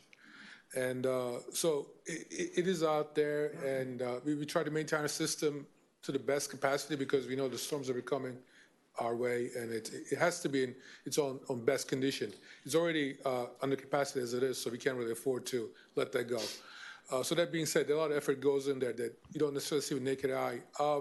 We held off on roadway repairs for a long time because a lot of big projects are coming, and then it didn't make sense to repair or pave a roadway that we know is going to take a couple of years. We recently finished a pavement condition index. We scanned all the roadway network, and you will see in capital projects, CIP projects, I'm asking for some monies to repave our streets, depending on, it's going to be in order of the worst condition to best condition. So I believe we're asking about $450,000 a year to pave our streets. So if that's approved, that's October 1 comes, we're going to solicit bid and put it out and start milling, resurfacing roadways. That's going to make a big impact. You are right on point on the facilities. We all know we let go of facilities. It's been 20, 25 years, and there's a big push on with the upkeep of our facilities. We have this gentleman in staff, Angel Blanco, that facility superintendent. He has 20 years of experience in New York City managing high-rise facilities, and he was the facilities manager for Miami Police Department, and he joined us about 6-7 months ago. And again, we want to tap into his expertise at the highest extent as possible and handle all the facilities maintenance. Again, the whole purpose of centralizing money was for this reason, because again, every department had a little bit of money, but you couldn't really do anything impactful with a little bit of money. So we centralized it so actually we could prioritize and attack it and deliver results.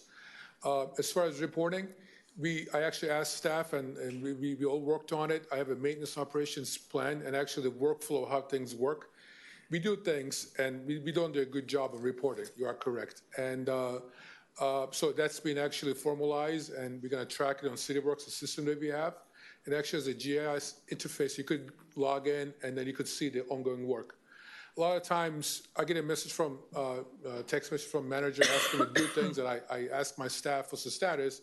I get a response that we already attended to it. So I think we should do a better job on letting public know that we know that it's going on and we're on top of it.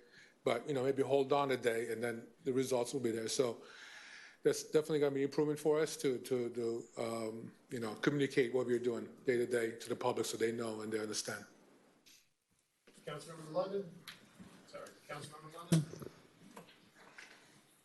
Did you have a comment? Oh, okay. No, go ahead, Councilmember Laredo. As I think Moss accentuated, we've put a lot of money in your department. And so just as a philosophy that I repeat and for the councilmen that come after me, you can't have increased staff and continue to do consulting. It's either or. Or either we go into outsourcing counter government, or we can. I know that you're probably tired of this hearing it, but I think it's a very strong philosophy that we should embed. Yeah. I just wanted to ask sort of an intellectual question because of communicating, Roland and you.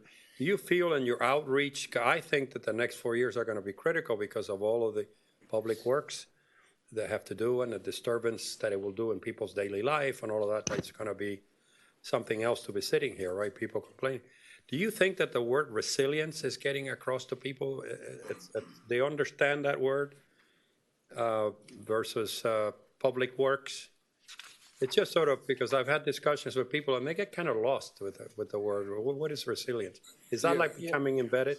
You know, I think that resilience is actually becoming a very tired word, honestly, and people throw it around a lot and don't really fully understand it. I think over the next year or so, we're going to be doing a lot more outreach in regards to what's happening relative to the stormwater system and the resilience infrastructure upgrade program in general.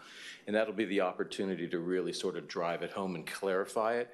During this design period that we're in right now with AECOM and the stormwater system, that's going to be the time where we really have to be hitting the town halls regularly. And with sort of an angle, yeah. For the next council, more than for me, they're going to have a tough job of articulating the hardship short term for long term. And I just, you know, I talk to a lot of smart people, and even, you know, it's that, what do we, I get you. I agree with you, Okay. and that's one of the Said things that nothing we're like going to have plain to do English, a lot more of in the Yeah. next year to year and a half, so that people really understand where we're going, and that ties into the development of this integration and implementation plan and our strategy and all that. So Yeah, it'll and tie people it all understand together. flooding, and they understand sewer, and they understand, but you know, resiliency is a little intellectual. I Okay, agree. I think it's great. Thank you. You're doing a great job outreaching already. Thank you. Thank you. Let me ask you, yeah, go ahead, Ed. Go ahead, Councilmember London. Hey, just heard you mention, if you want to combine facilities contract with the maintenance contract, janitorial, excuse me, janitorial contract. Yes, sir. In my experience, over maybe 50, basically, usually two different kind of contractors. Basically, a janitorial contractor employs basically unskilled or skilled labor, where a maintenance contractor basically is going to employ tradesmen, technicians, and that. I don't think it's a very good idea. First of all, it qualifies many contractors who don't have one or the other, and you're asking them to do both. So I'm totally against putting them both together. If you want to go that way, fine, but make sure you don't slam it to make sure you only get people that can do both. I think it's going to cost you more, and you're not going to do a good job. Number two, under superintendent, we discussed it. Hopefully, the superintendent is like a working foreman. Now I hear you talking about he's more like a manager. Is he a manager or working foreman? He does both, sir. Is inside and outside. So he basically actually works with the tool as well as manager. I mean, he doesn't physically operate a tool or machinery, no. Well, he doesn't, so he's not a working foreman. He's basically a manager. Okay. That's not what I thought we were going to hire in order to get the maintenance done. We also talked basically, if you wanted, I guess, a GIS system. First of all, was to have assets. We didn't know what we had. We were going to find out what the village owns so we knew what to maintain. Then the next thing, we talked about the GIS system. When I say you, I'm talking about whoever did. Well, this one will really be able to know the care and have all these layers, and it's just going to be great on everything. Since this all has been done, basically, comes back to the same old thing, which is, you know what? Maintenance is really loud. People keep complaining. And, yeah, we're going to get better, But again, this is the face of the community. This is what people say. This is what people say. You can talk about great police and great fire. When you see peeling paint and cracked things and things falling down, it doesn't matter how good your fire and police is. People say this is. So my question is, we have citizens. In fact, we have one citizen who was a real pain in the butt, but she loves this island, and she goes around and she finds out everything wrong with the thing. She's really our inspector general, and you know what I'm talking about, Ceci Sanchez. She loves this place. Goes back and giving. I think we should make her an employee of the island to go ahead and tell us what's wrong so you guys can get on it and correct it. Besides your fabulous systems, it's eyes on the ground and get stuff done. And I know that probably is not won't be well accepted by anybody.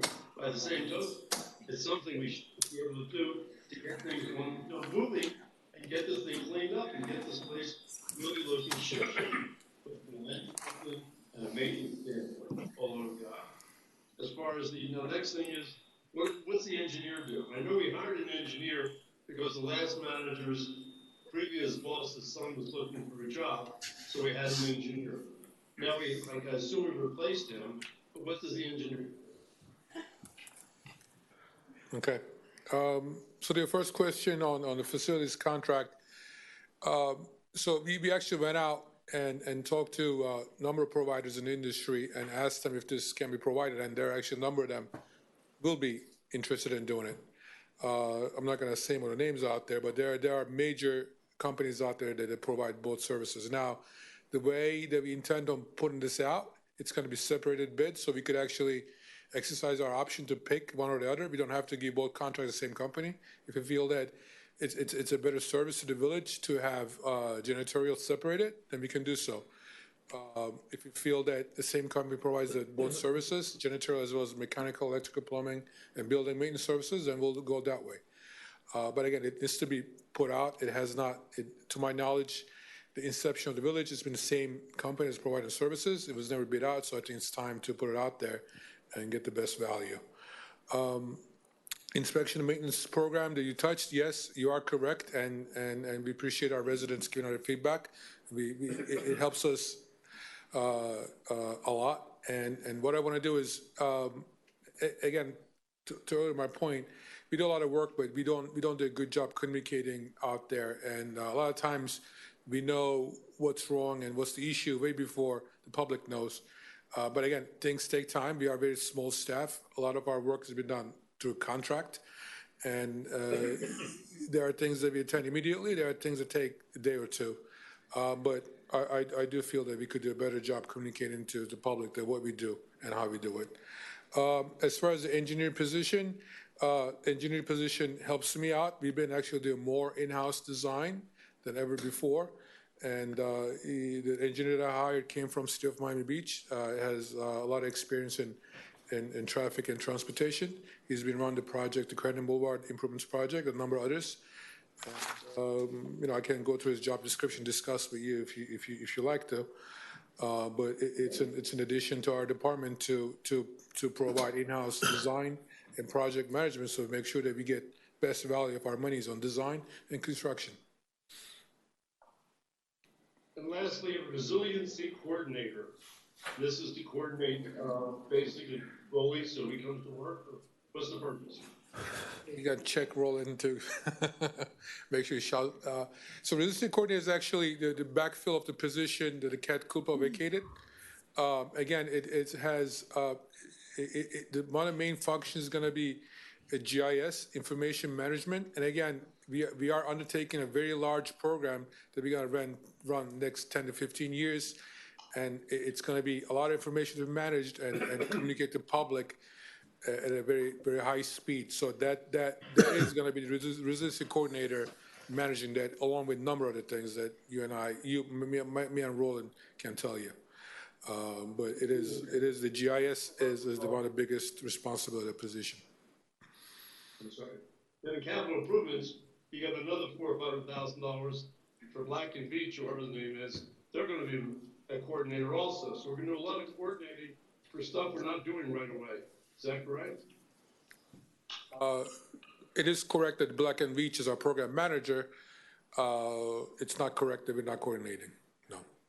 Well, I thought we're hiring them because we wanted to have one dig.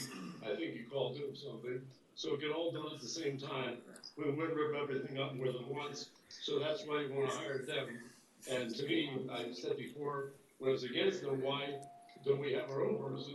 We have a resiliency coordinator, you're telling me, as well as Rolling, and yet we're going to go hire somebody else. I mean, we're hiring lots of people, all kinds of staff, to do things that we haven't even started to do yet. We're waiting for AECOM to do the first part of the project, which is a 30% plan, correct? AECOM will do 30% design. Their current assignment is, yes, up to 30%.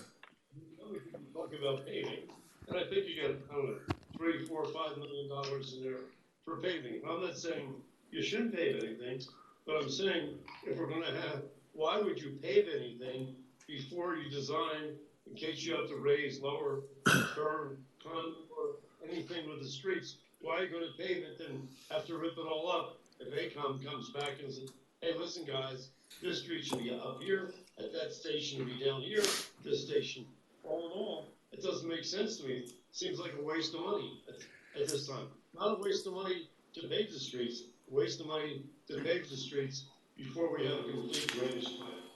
Yes, sir, I agree. And again, this is not a village-wide paving program. If there are project areas that we know that we're gonna be digging up in the next 2 to 3 years, we're not gonna touch it. But there are some neighborhoods in Biscayne that we're not gonna, stormwater project won't be coming before 7 to 10 years, but those streets needs to be addressed now because I don't think they could wait another like 5 to 10 years before we do anything. So, of course, we're not taking into account that. Storm sewer put in. I don't have that much time. So basically, I think we should speed the whole thing up and get it done. Let's not get out forever. Anyway, I'll meet with you before the next meeting. I think that's right. I think, I don't want to repeat the interest of time, but I mean, Ed makes a lot of sense. And also, we're going to have to figure out, I think you already get a sense of some of the council, probably the majority, about this has to be reduced somehow. And there's a difference, I talked before, between studying and planning and supervising when there isn't actually bricks and mortars.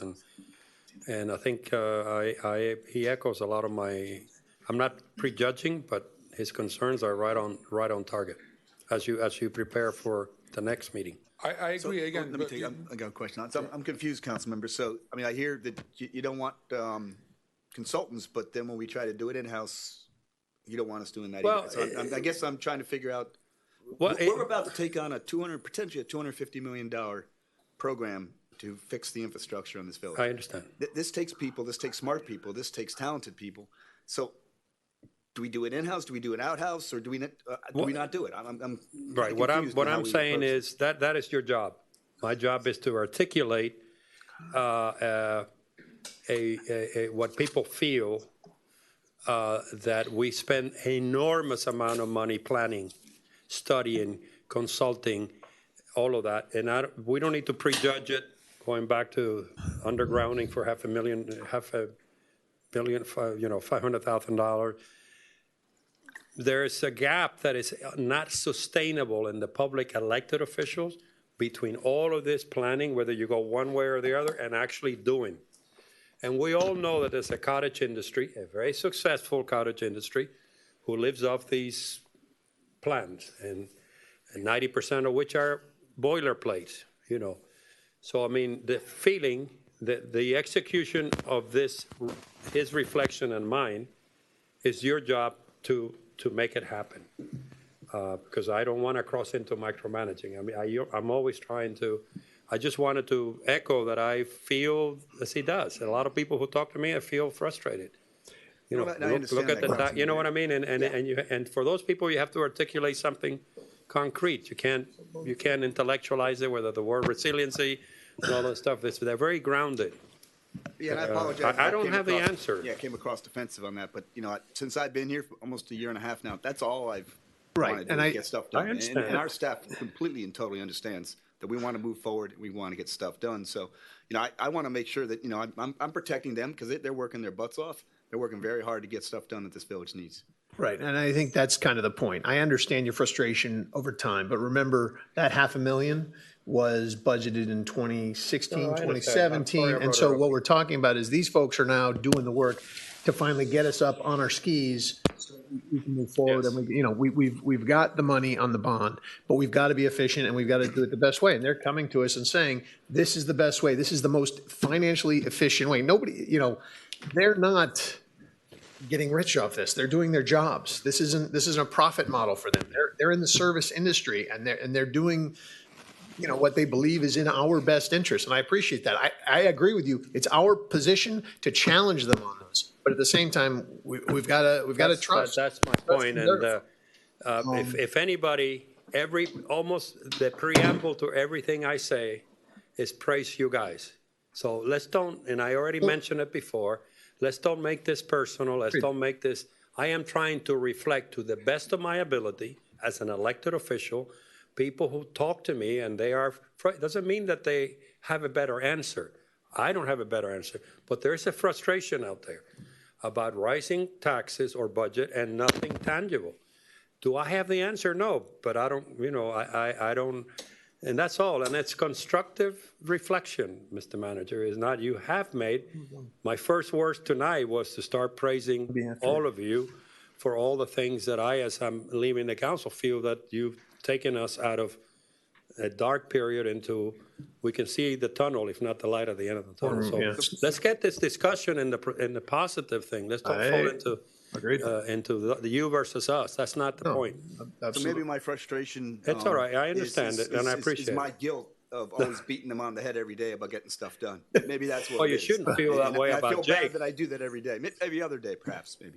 I do have two questions for you. You know, I know you want to see increases on the waste and the waste management, not waste management, but great waste and the SFM. I know we've had problems with them in the past. We've had frustrations. And my question to you is, and I'm not going to get into negotiating the contract, but you say you were willing to give them a 10% increase to cover their costs. I would prefer to see, hey, let's do something in a way. And again, I guess this goes to key indicators so that we can figure out how are we seeing their level of service improved. Because they're SFM, are they getting better? I don't know. I'm not out there. I know Ceci's out there all the time. I don't see it. I'm not that observant about it, but are they improving their service? Great Waste, are they improving the services they're performing? I'm happy to pay somebody their necessary costs if they're, if they're there for us, but if they're not there for us, I think that's got to be, I'd like to see a little carrot and stick with this, I guess is what I'm trying to say. As you go forward with that. And I totally agree with you. I just want to say I totally agree with you. And on top of it, if we do reopen the negotiations, that we should have penalty clauses in there for them not doing what. Well, yeah, that's next. That's y'all. You guys get to do that. When no, but if we're going to reopen 10%, but I'm just saying that we need to see this because right now the penalty for the waste management not to take out the side yard is, well, you can just cancel the contract. And that puts us in even a difficult position. And that should not be. And we need to go back and have real penalties for both of these, all these companies, if they want us to open up and renegotiate, which I understand, gas is up. I mean, all kinds of stuff is triggering this. I get that. But if we're going to do that, I think we have to look at it. Yeah. Okay. Councilmember McCormick.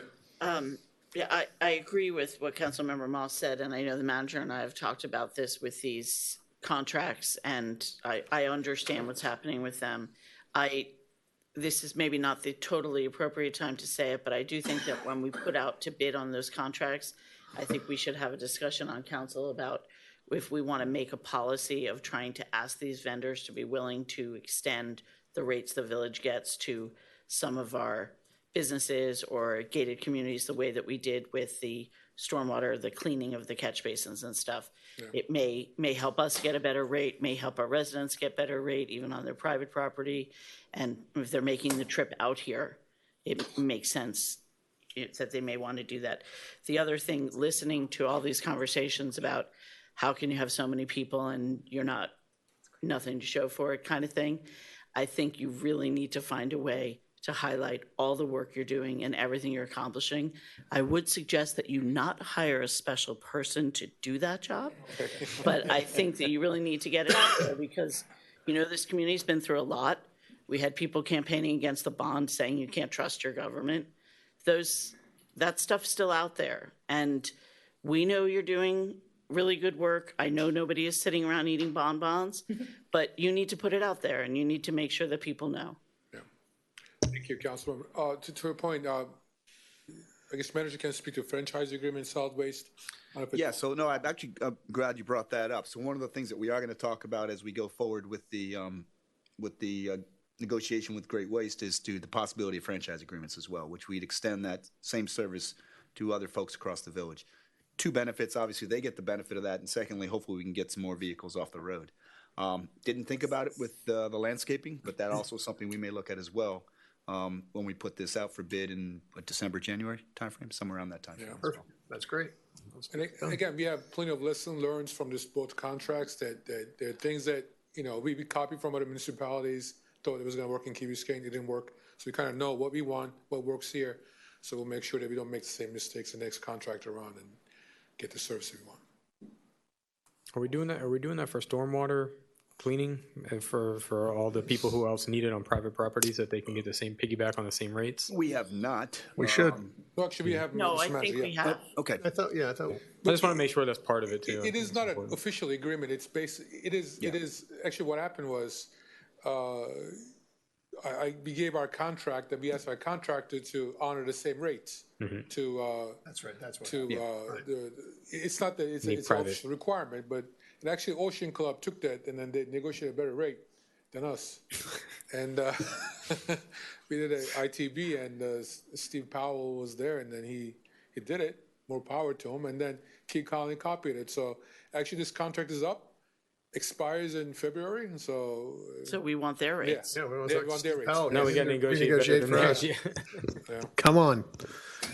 We'll hire him as a consultant. I got him to smile. It's all good.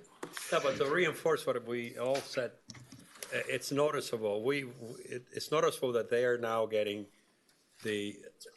out there, all the service providers, that we're not sleeping on the job. Yeah, of course. I mean, we still got a long way to go. but that's the I think key. we You're do right. have a communications problem. and it's good for them. It's more business for them, and everybody benefits. Thank you, Jake. Thank you. So before we transition into the administration and jump into capital improvement, I just wanted to put this slide up again, just so everyone knows what the theme for the year is, maintaining what we have. That's the first thing. So I want to make it clear across the board that, that's something we're going to focus on. Good. I'm going to jump to the Chief of Staff to go over the administration's budget. Okey-doke. What page is that on? Sorry. 29. 27. Oh, mine's on 27 for some reason. Yes, sorry. 29, huh? Like, 20, skip I that. have 27. 27. Oh, Jake, jump over 28, He's still here. No, 27. And remember, we have a copy of this. Excuse me, before we get to Steve, I asked Benjamin a question a long time ago. I mean, he might have answered. You probably did. My hearing aids. Probably. But I was asking, where was the other income on the budget for this year? I didn't see it. We always had other income coming in from police, from fire recovery, transport, etc. Usually about $500,000. I didn't see anything this year. Where was it? Are you talking about fire rescue transport fees or Chapter 175 and 185 state revenue share? All the fees that you previously classified to previous leaders as other revenue. I didn't see anything in this budget. I believe they're in intergovernmental revenue because it's a state revenue share. They're definitely there. You've combined it then. Correct. The transport The fees also? transport fees are in service charges, approximately $160,000 to $175,000 a year. The Chapter 125 and 185, approximately $600,000 between the fire and police. That one's an intergovernmental. Okay, so basically, what you combined it, you now put it in different, it's no longer other revenue. They were in the same place last year as well. I guess I missed it. I thought last year we said other revenue. But, in fact, hold on one second. Can we put it, you're not in, where are you at, not on this subject, no? 27. On 29? Jocelyn is on this, but Ed is, I don't know where Ed is. He's talking about revenue. He's just Yeah, going he's back. talking about earlier today. Yeah. Yeah. Jump to a question when he looks for the answer on the rest of your presentation, or no? Go ahead, I'm sorry. Come back to it later. No, because of interest of time. Go ahead. No, I mean, you're going to go through all of these one page at a time, because we have it, no. Yeah, but the public, it's really for the public to know what's going on. Yes, so I'm going to go through this rather quickly. My name is Jocelyn Mousavou. I'm the Chief of Staff, and I'm honored to talk to you tonight about the Administration Department. For the community, and I want to make sure that we answer Councilmember Laredo's request to keep everything digestible so that folks understand. Administration is comprised of 5 groups. 5 groups that include finance, human resources, procurement, community engagement and communications, IT, and the manager's office. So actually, it's pretty much 6 groups. Within that group, within those groups, we basically have a couple of focuses here, and we have the slide presentation that we've put together for you to understand what some of our actions are for the upcoming year, which include, I'm going to talk a little bit about the first couple of bullets, which mention the implementation of SeeClickFix resident service request app, and basically what that particular bullet is speaking to our customer service program. So the manager has tasked some of us in this in our department to basically put together and implement a solid customer service program. What that means is you're going to see a difference in some of the apps that we have available. We have a VKB 311 app that's currently available to the community but not readily used, and it's on a platform that has not been implemented properly. So we've been working in the background, working on some of the various components of customer service, of which the app is one of the elements. We understand that a good, solid customer service program is going to be a lot of different elements, so we're going to be working on that. We also are looking at another component of this, which is the VKB TV channel 77 programming. We've received a lot of information from the community, and we've heard you about our programming and the quality of the information that's coming through that. So we are going to be working on enhancing and better managing those programs. Some of the elements that are that have been brought up this evening again also talked to us about increasing our financial transparency. So there have been questions about providing monthly budget reports, and so we're excited to share that in the next council meeting, which will be in October, we will be talking to you guys about a new program that we have through ClearGov, which is a program which will allow us to share a lot more of our financial transparency and talk to you more about some of our programs within the capital improvement program. So that particular software will support our efforts in showing the community what it is that we're doing in the background when it comes to capital improvement projects and our financial transactions. Another area that is important to us that we wish to share that we've highlighted here is developing our IT information systems plan. We have a master plan that we are trying to erect and put together so that we better understand what the needs of our village are from an IT perspective, because that is a platform that supports our entire village. And so getting a plan together, a master plan, and making sure that we have the team in place to support our IT needs is very, very important. As most of you know, Peter is no longer here, and so we are working with a very, very lean team, and so we're trying to put together the best staff and skill set so that we can support those initiatives. So these are things that you're going to be seeing go on throughout the administration over the next year. Another element that was just brought up recently that you'll see in the efficiency and initiatives section is the revision and the management of janitorial and facility management contracts and enhancing contract oversight for and the evaluation of our contracts. So that is also another initiative coming out of our procurement office that will happen in conjunction with our different departments so that we can better understand what's going on and hold our vendors accountable and make sure that we provide the best service to our community. So with that, I'd like to open it up to questions. If you have any questions about administration or the budget, I'm happy to answer. You started by, we're trying to get this to more plain English. Mm-hmm. Why all of a sudden do we call administration instead of village manager? Well, because village manager is just one component of administration. Administration includes finance. It also includes procurement. It includes human resources. But let me explain. We have, our Constitution has 3 branches: village clerk, village manager, and village attorney.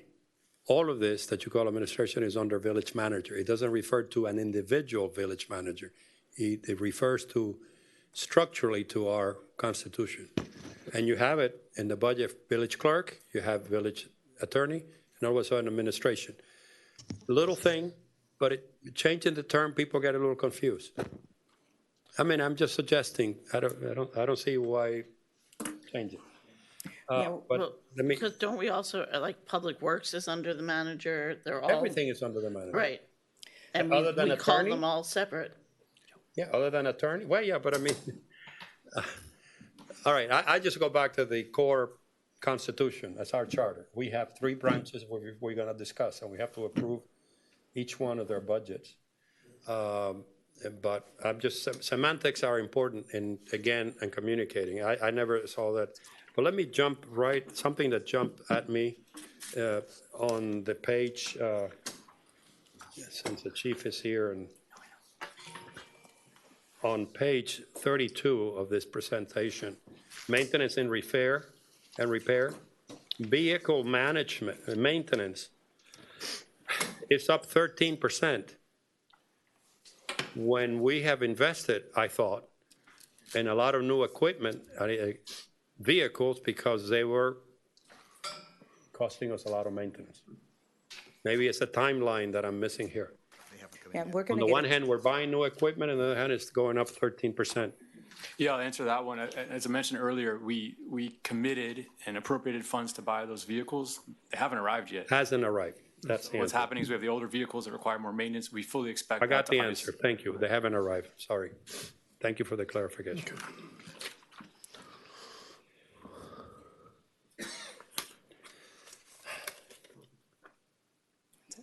Councilmember Laredo, if I can, on the other question, section 2-1 of our code, Finance and Administrative Services Department is the way it's actually. Is what? It's called the Finance and Administrative Services Department in our actual code. All right, let me see if I'm not too smart. Let me see if I understand. Are we discussing now police, all these departments as per your charter, organizational chart? Are they or are they not all under the village manager? Do they report to the village manager? No, they do, but what they're talking about now is IT, finance, procurement. They're talking about individuals that I are understand, but that is administration. under village manager. Well, correct, but they're all under village manager. I think that was That's my Councilmember point. Moyer's point. So, but we've broken them down so we can get down into the, more into the issues of what IT is going to do, what procurement is doing, what is finance doing. I think that's the point of this. I wasn't part of it, but that's what I'm If you assuming. if you go to the agenda, Right. the big agenda, again, it's a small point, so I don't want to, you have a report on the village manager that is coming, 6G, and then 6H is administration, which Right. should be village manager. Well, right, those are the people, Because those are the terms are in our constitution, village manager. finance and administrative services. I mean, They're all under my point is they're all under the village manager. It's that semantics, but I don't understand the purpose of it. Of course, we want to discuss each one of your departments and all the things. I got that. I just wonder why you changed it to administration. What was it before? It was manager before? last year it was administration as well. If you look Okay, at your well, budget maybe I book from missed it last year. I'm sorry. It's was- a it part-time was job that I have to do. Yeah. I just think that we were talking all day about how important, particularly the new council is going to have you articulate anything. I'm just suggesting humbly that it's more confusing than just calling it like it is. Village manager, village clerk, and village attorney. Terms that are in our I charter. guess my counter to that would be the village manager, as you've said, as everybody said, is all the departments. So breaking it out by administrative and financial service, I mean, maybe if you want to change it to administrative, what is it, administrative and financial services? So if you want to break it out that way, that would make sense. But is this, again, I'm just afraid that we keep changing too much stuff. I think that, I get what you're saying, but if we keep playing the changing names and stuff like that, maybe this is not a big deal, but I just, But the compelling legal instrument is our charter. Yeah. And everything that has to do with administration, other than the clerk, is called the village manager. Yeah. Yes, it is confusing, but I missed it last year. I'm sorry. I don't know the purpose of it. Again, it's a small issue. I get it. It's not something that most people would get. So, It's noted. I'm not arguing with the substance. I'm not arguing with that we could shoot at finance. I'm not arguing that we should not look under IT. All of those things are under the village manager. Enough said. Thank you for clarification. All right, thank you. Next. All right, so next up, we've talked about maintenance and repair and all the effort we're going to do this year. Now we're going to transfer over to capital improvements. Before you get to capital improvements. Go ahead. Administration. I was waiting for Luis to finish. Yeah, you want to talk about the actual budget of administration, Ed? That's right. He can't hear you. Go ahead, Ed. So basically, you told me you only have 2 procurement people now. You told me we're down to 1 procurement person, and now I see the other one, we changed the title to procurement specialist, financial analyst number 1. I don't know what the financial analyst number 1 does, but I know what the procurement's supposed to do, and I know we're supposed to be procuring everything, and I still look at it and keep talking about, okay, we're gonna talk about maintenance of facilities. We've been talking about for how many years now? I don't think we've had it 20 years. Now you have 2 people, and we still don't have any bids. And I know we're prioritizing these various contracts, but to me, only 1 person is necessary, if 1 person is necessary. And the next thing is, we have the IT administrator and the assistant IT administrator, and we also have an IT administrator in the police department. I thought we were going to consolidate this and have 1 department that do everything, than to have 2 separate departments. And then thirdly, the controller came again with a previous manager and completely was grossly overpaid. For whatever reason, I can't remember, it was some personal type deal, but supposedly a temporary thing. And I still see, is that the same controller still on the roll and still being over for the position? All right, so I'll go over all 3 of those. So the first question was about the procurement positions. Last year in the budget, we proposed 2 staff members. You had the same argument about 1. We told you we'd analyze how that position's functioning, and we think the right number is close to about 1.5 FTEs. What we did was we repurposed that position into a financial analyst where they'd spend maybe half the time on procurement and half the time in finance. And finance is obviously has a high demand when it's financial reporting season. As soon as financial reporting season is over, we go right into budget mode as well. So there's peaks and troughs in terms of what that person's responsibility would be doing. In terms of there's no bids, we brought 2 bidded items at the last council meeting, with which both resulted in savings as well. So I think it's proof that there are items going out to bid. We are getting competitive vendors competing on these contracts and bringing savings to the village, and we're going to continue to do so. I think we finally found the right balance of the amount of people we need. The second question about the IT, I'll defer to Joe. Do you want to just talk about the final question about the controller? The third one about the controller, yes, it's the same person in the position of controller, yes. So, excuse me? Have you reduced his salary? No, his salary has not been reduced. Well, again, this goes back for a couple of years before you guys came on board, and supposedly it was temporary. That's why it was overpaid, and it was some relationship, I can't remember what it was, and it was supposed to be corrected. What's going to be done about that? We're just going to keep paying it above salary per position? That's because we hired him temporary, and now it's permanent? So that agreement and position predates me. I can tell you with all our positions, we analyze them and make sure they're working for the village. If you saw earlier in the presentation, we dropped a full-time building permit inspector to part-time because the demand wasn't there. So I assure you we're looking at all these things, and we do take it very seriously. I've no doubt that you're looking at all these things. I appreciate it, and you do a great job. I'm your biggest cheerleader there is for you, okay? That's not my question. My question is, this came up more than 1 year or 2 years ago, and supposedly something was going to be done. And what you're telling me today, nothing has been done. And I'm going to say, I don't know the gentleman. I'm sure he's very competent. I'm sure he's very good. By the same token, I also understood that he was grossly overpaid because of the temporary position. It was an emergency, right? So all I'm saying is, what is going to be done? That's all.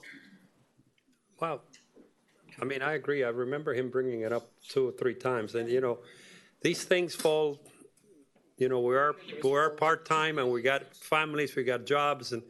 But Ed is right. I mean, he doesn't get a straight answer. I guess I'm really confused tonight because we've been talking about budget controls, financial controls. You know, there's a lot of confusion, I think. Maybe I'm not hearing what you guys are saying. You know, we need people to do what you're asking us to do, is to actually. When there's an elected official who is telling you, Ed London. Is he telling me to fire him? No, he's not. But he's asked for 3 years that I've been here. He's asked the same question. He is not prejudging. He just said whether he's qualified or not. He had some questions about how it came about. First, it was supposed to be an emergency.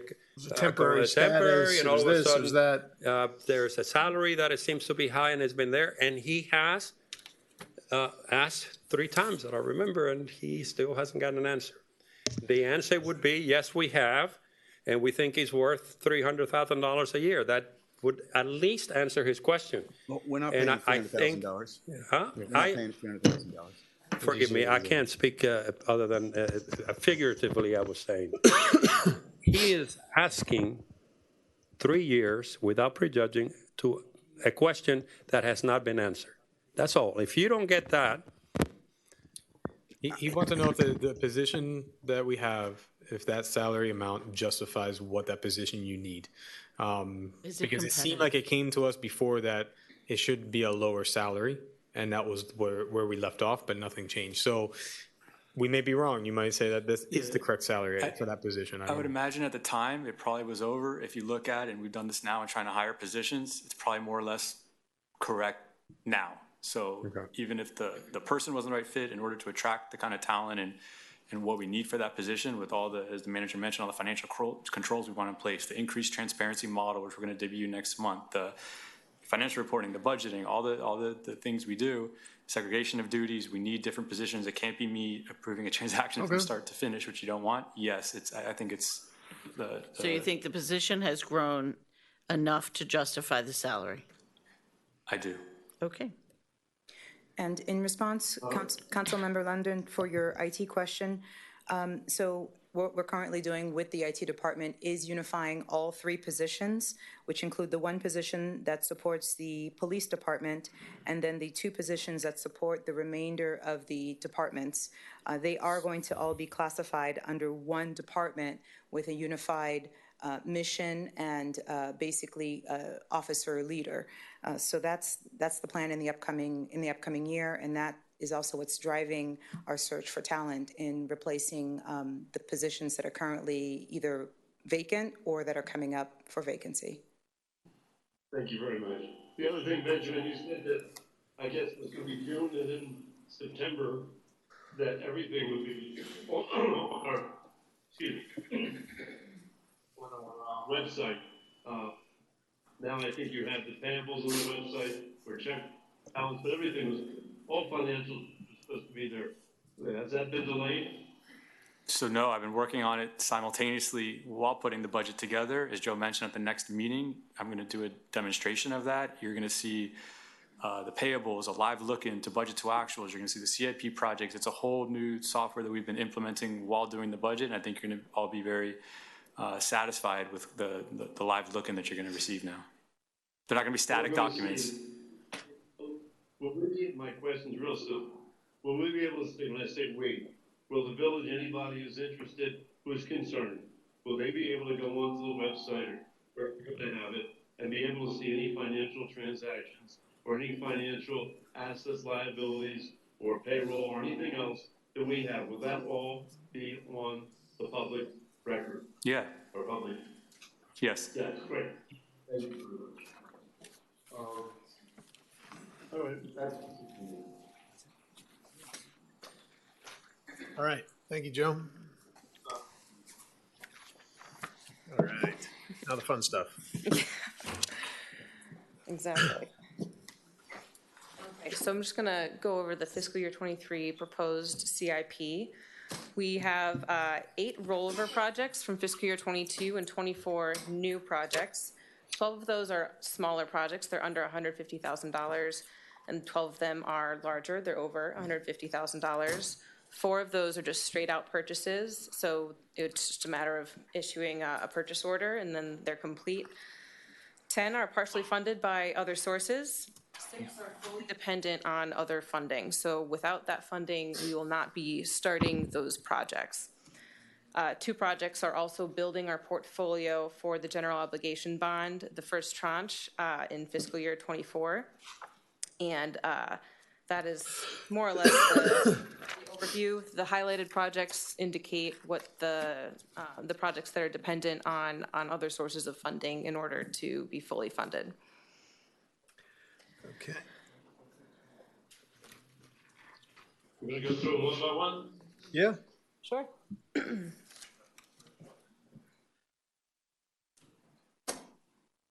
you want me to say them out loud? Or not, let's talk about them. Okay, the install village-wide security and surveillance system is a police. Brandon Boulevard and Harbor Drive. You want to start with that one? Yeah. Well, that's how you list them here, on your list. No, Ed, Oh, I apologize. You're seeing, those are ordered in a different way than what's up here on the screen. But I don't care. let's start with the village-wide security and surveillance because that's what's up top on the screen. The police department's project is to install a complete village-wide security and surveillance system. We're going to do this in phases. We're starting with building out the foundational infrastructure and then focusing on the village green and a couple other key points. There's existing CCTV in some of our facilities that isn't that old that we'll be able to integrate into that infrastructure. So we're not replacing everything. Completed within the year? It's going to be a several-year phase. So this is actually just one third of it. Yeah, because we want to do some at Beach Park, Harbor Park, other points along Crandon. I think there's some LG, I'm going to forget that acronym, the LPR installation as well. License plate reader. Yes, license plate And reader. just a reminder, Vice Mayor, as well, we initiated this project this year. Okay. With 188,000, correct, Chief? Yeah, so that's the initial one that's going to cover, that's actually creating the system on which we can ride all the cameras. And then this is actually purchasing the additional cameras and license plate readers. And syncing them all up. Yeah. Are we getting more LPRs? I believe we're getting 2 additional ones, but you can speak a little bit more into the details of where those are. We're going to be replacing the 2 that we have at the entrance, or the one that we have the entrance in and out, and then And the one at the bridge? At the bridge, correct. And we're going to have a mobile one. Sorry? A mobile one. Okay. Okay. So this system, we're gonna spend $300,000 this year. Was that completed or is that just part of it? That's 1/3, Ed. It's over 3 years. We have some planned out for fiscal year '24 as well. Why does it take so long to 3 years to put it in? It's more of a cost question. We had room in the police operating budget this year to start the project. We didn't have enough room in that budget to complete the entire project. We also wanted to, do this over phases for learning purposes and maybe getting some feedback on how it's going before we do a full installation. So the expansion is just, you're expanding more cameras, not trying to get the project done. Essentially, yeah. It's just more cameras and more locations. Additionally, with Beach Park being a location, as we do those improvements, we want to make sure we're placing those cameras within the right sight lines, considering any of the structural changes. And the first phase should be done in the first year? The first phase of cameras operating? Yeah, I mean, we have it planned for fiscal year '22, so it should be starting fairly soon, and then this should follow pretty quickly. The contractor's very good. And so we also do want to do it in phases because we do want to make sure that the locations that we picked are the right locations. So we don't want to just dump them in. We want to keep building on this slowly to make sure that we're covering all the locations across the village. Right. The next one I have is Design K8 School Central Stormwater Basin Zone 1. So the majority of this funding is focused on grants. 500,000 of the grant is the EPA grant that we got. We still need to apply for that. We've been earmarked for that, so the application cycle for that should begin this fall. And then the remainder of the money in the grant section is from Resilient Florida. That's all pending that we are awarded that funding from Resilient Florida. We just submitted that grant on September 1st. And what Should do know we in think our December. chances are? We actually, I think we have pretty good chances. Okay. Sorry, Could you turn your mic? Ed, I'm sorry, are you trying to speak? I'm sorry, was I saying, was this the $1.3 million contract that we awarded AECOM, or is this something different? It's the Design K-8 School Central Stormwater Basin Zone 1. It should be close to the one you're looking at. But that's 1.5 million. That contract we awarded, I guess, last meeting before, is that correct? No, AECOM's contract that was awarded last meeting is a fiscal year 22 budget item in the CIP. This is for, We have 30% for the K storm basin, right? right, this And I is, thought that's- this is 30 to Where'd you get 100. them? I'm sorry? This is the 30 to 100% design. We have 0 to 30 in the works. Wait a second. If we're gonna do a design build, why would we ever spend this money? We don't know whether we're gonna design build or we're designing it ourselves. Why would we go ahead and spend another $1.5 billion? We're just budgeting it. So- We're not spending it. The other part of this, Ed, is that those are grant dollars. So none of the money in that project is actually coming from the general fund. The special revenue is required to be a 20% match to our $500,000 EPA, or I guess that, yeah, it's 20% match. So that's where that's coming from. That's sort of required. Use it for something else, because you don't know if you're gonna use anything more than the 30%. Why are you gonna go ahead, just have money, it'll disappear? If we don't use it for the final design, council member will actually do it for the design build. So the money either is going to go to the actual completion of the design, or we'll go design build, and that'll be the initial down payment for that. So how do we come up with $1,511,000? Where'd that come from? We got a quote from AECOM to do the 30 to 100% design, and Okay, so that's 30 to 100%. yeah. Okay, I understand that. But basically, we're not gonna spend this money, we're just gonna basically have it, maybe. When are they gonna get done the 30% contract that we just gave them? How long is that gonna take? It's about 9 months. About 9 months. Okay, so 9 months, they're not gonna do anything to the 30 to 100% until they've done the first 30, right? Correct. So basically, we're gonna, we're gonna take it, say we gotta raise taxes or whatever we have to do to get this money. Well, then this is only a small. No, there's not, No taxes. none of that are zero. gonna be This is nothing raised. from general fund. This is a grant, council member, I understand, but 9 months later, maybe we'll use it, is that correct? but we won't receive the money from the grant until next June timeframe.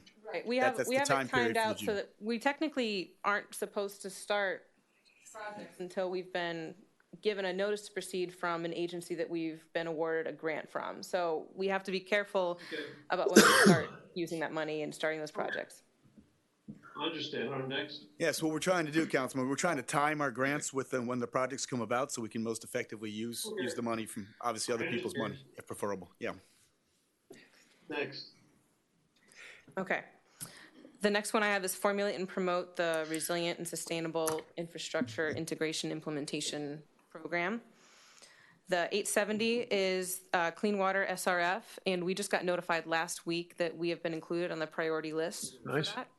So that is an option for us. If we want to draw down on that loan, we'll have low interest SRF money to help complete that program.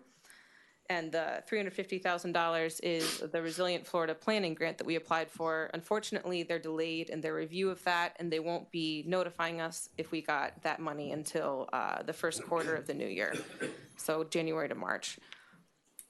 Tell me what it means, formulate and promote, the R3, SI3, whatever.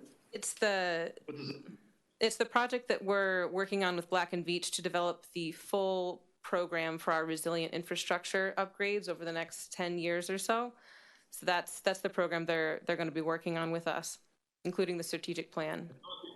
these are the people we agreed we're going to use on an hourly basis when we need them, when we have something to do, so we only dig once. Isn't that what we thought about this thing? So now we're gonna spend $1,220,000? I'm not sure the details of the contract. I was not under the impression that it was an hourly contract where we use them as we need. I know we just started the strategic plan portion of that. And so it's ongoing, but it's not an hourly contract. This is something we'll negotiate, Councilmember. I was at the last meeting, fine. We're not gonna use them, we need them. It's only gonna be an hourly basis. They have different people to use for different things because they were gonna coordinate, so we wouldn't have to dig more than once. And now I see $1,220,000. Okay. Thanks. Underground electrical and telecom utilities. That's an ongoing project we're working on with our utility partners.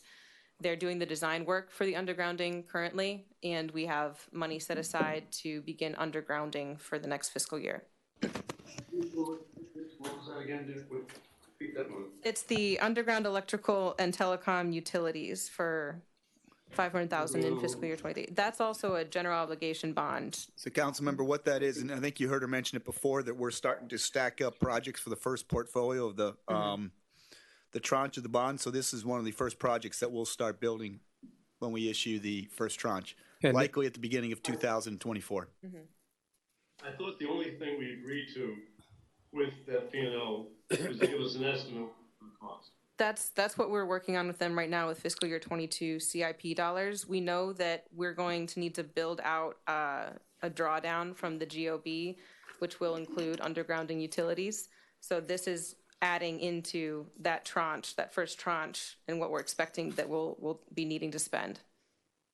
Well, maybe I missed the meeting, but I don't remember ever coming before the council about going anywhere forward other than the initial cost of estimating cost from that fee. No, we haven't asked you for that authority yet. What we're doing here is we're programming out requirements so that when those needs do come about, we'll have the cost estimates and the funding programmed. Because remember, this is a set aside for the first tranche of the GOB. This is not coming from the general fund. Right. What we're doing here is we're beginning to build the requirements for the bond. So wait a minute. Here you're saying you're going to issue a bond for $500,000, or maybe when we bond So- for the $500,000. What we do with the capital improvement program, especially with these resilient infrastructure projects, is we're building out through the next 10 years or so what we are anticipating we're going to be spending on different types of resilient infrastructure projects. That helps us plan when we're going to issue the first tranche, because we only have a certain amount of time that we can spend that money according to the bond language. And if we don't plan that out, then we're kind of flying blind and issuing a tranche of money that we haven't quite programmed out completely. So I understand the confusion that we've started programming this out without your express authority on being able to open the bond up, or necessarily with a full cost estimate for what the undergrounding of the utilities will be. I can pretty much guarantee you it's going to be more than $500,000. So this is really just making sure that we have a pretty solid understanding over the next 5 or so years of what we need to be drawing down from for the bond, and you're just seeing one snapshot of it for fiscal year 23. But to add to that is that $500,000 more likely would be drawn out from our working capital in order to fund it, and then when we pull the GOB, we can pay that back. Is that possible? Or do we have to get a GOB tranche before we can even spend a dollar? I would recommend, we're going to go forward. Right now, you only see 2 projects in here. I wouldn't recommend going forward with that small of amount. No, of course you This is can't. beginning to establish what those projects would be. My recommendation is not to go anything smaller than $5 million as a tranche. But I would say, we'll talk about it when time comes to how we're going to do it. But I think we just issue the bond. I don't think we pull out of. But you're saying that we working wouldn't even spend that $500,000 until we have $5 million ready to go. Right. Okay. And I guess that's what Ed is kind of alluding to, that why are we even showing $500,000 if we're not even close to the $5 million ready to go? I thought that we were going to use this from working capital to get it started, and then when we pull the $5 million out, that would go back to pay that back. I don't even know if that's what we're possible. trying to portray is the projects that we know are coming up, and we're beginning to build, whether it's from a grant or whether it's from the GOB. We're trying to allocate where that funding is going to come from. Okay. And part of that also helps My us, concern- oh, go ahead. Sorry, Ed, go ahead. My concern is that you got 12.5 million bucks, which basically is 1/3 of our total expenditures, or basically 1 mil. So basically, 3.2 you're proposing is actually 2.2. This brings it to 3.2. So my question is, what are we actually going to need money to in fiscal year 23? That's the items we should have here, not maybe, could be, later, who knows? And we can always come back if we need the money for those things and get it. But right now, we should be looking at how much money do we need to operate to do these capital projects. So to help clarify things a little bit, we don't have $12.5 million coming out of our general fund or our millage rate. It's mostly grant and other revenue sources like CITT or RIF. We have some clean water clean water state revolving loan fund, general obligation bond, and about $2.8 million of ARPA. The amount in the general fund that you're seeing in your budget book is just under $1 million, which I think Mayor alluded to earlier. That's the revised. But I think what Ed is trying to say, and correct me if I'm wrong, Councilmember London, is that if there's a project that we're not doing that we have ARPA money or something that we're not going to do this year, or can we use that for the general fund to take it off the general fund? I think that's what he's trying to say. Why are we showing something that if we're not actually going to use the money, that we could move that money somewhere else and use it? I think that's what he's alluding to. But I think some of these funds can only fund certain type of projects also. Right. It's not that we can just move these things around. Yeah, some of them, obviously, grants can always fund certain things. Special revenue can always fund special, the bond can always fund. Is it the GOBs really the one that's most hypothetical in this whole scenario where we're really not going to do that project? You're just kind of hypothetically earmarking some money there that's going to work its way up? I would say there's that, and then there's a couple of projects on here, like Reconstruct Circles and Repave Harbor Drive and Mill and Repave West Masha, that are completely contingent on RIF funds from the county. Mm-hmm. So that's also pretty hypothetical at this point. We're working on it, but those are really large sums. So anything in yellow doesn't have anything in the general fund and is completely dependent on grants or other people's money. So if we don't get that money, those projects won't begin. They just won't go. But it's not that we can use that money for another project that we're using the general funds for. No, because if we don't get the money, then we don't get the money. And there's nothing else in the capital improvement program to put towards it. Because in the end of the day, the only thing that's affecting the millage right now is the one that's under the column GF. Exactly. Nothing else is affecting the millage rate, Absolutely whether you go up or down or anything in that direction. Correct. So maybe the best thing to do for just to maybe so just the focus council on member those. can look at this, jump to slide number 31, and that shows that's just to roll up the ones that are actually going to impact general fund. But let me go back as to why we presented the other chart that's in there. We want to make sure the council's clear as to what we want to go in terms of a full capital plan, so that when this stuff does come up, you've seen this before. I just want to make sure that none of this is a surprise going forward, which is why you see the bigger slide on 29. Specifically, as Colleen just mentioned, this slide here is what would touch the general fund, and then actually what you see in your budget, we've actually brought down to 950,000, so it's actually less than this as well. Could we, I mean, Councilmember London, could we move forward on some of their recommendations, and then maybe if we need to come back to this detailed chart, we could? I'm agreeing with you. Basically, that's where we were coming from. I would agree to all the capital budget things, except invest in, we're going to design a new community center. We haven't decided what we want for $150,000. Estimated cost. I eliminate that. Ed, you got to slow down. Ed, you're slowing down. You got some. I heard the 150 for the village, for the community center. What was the next thing? You got. Why don't we do this? Go ahead and go to 33, if you would, Benjamin.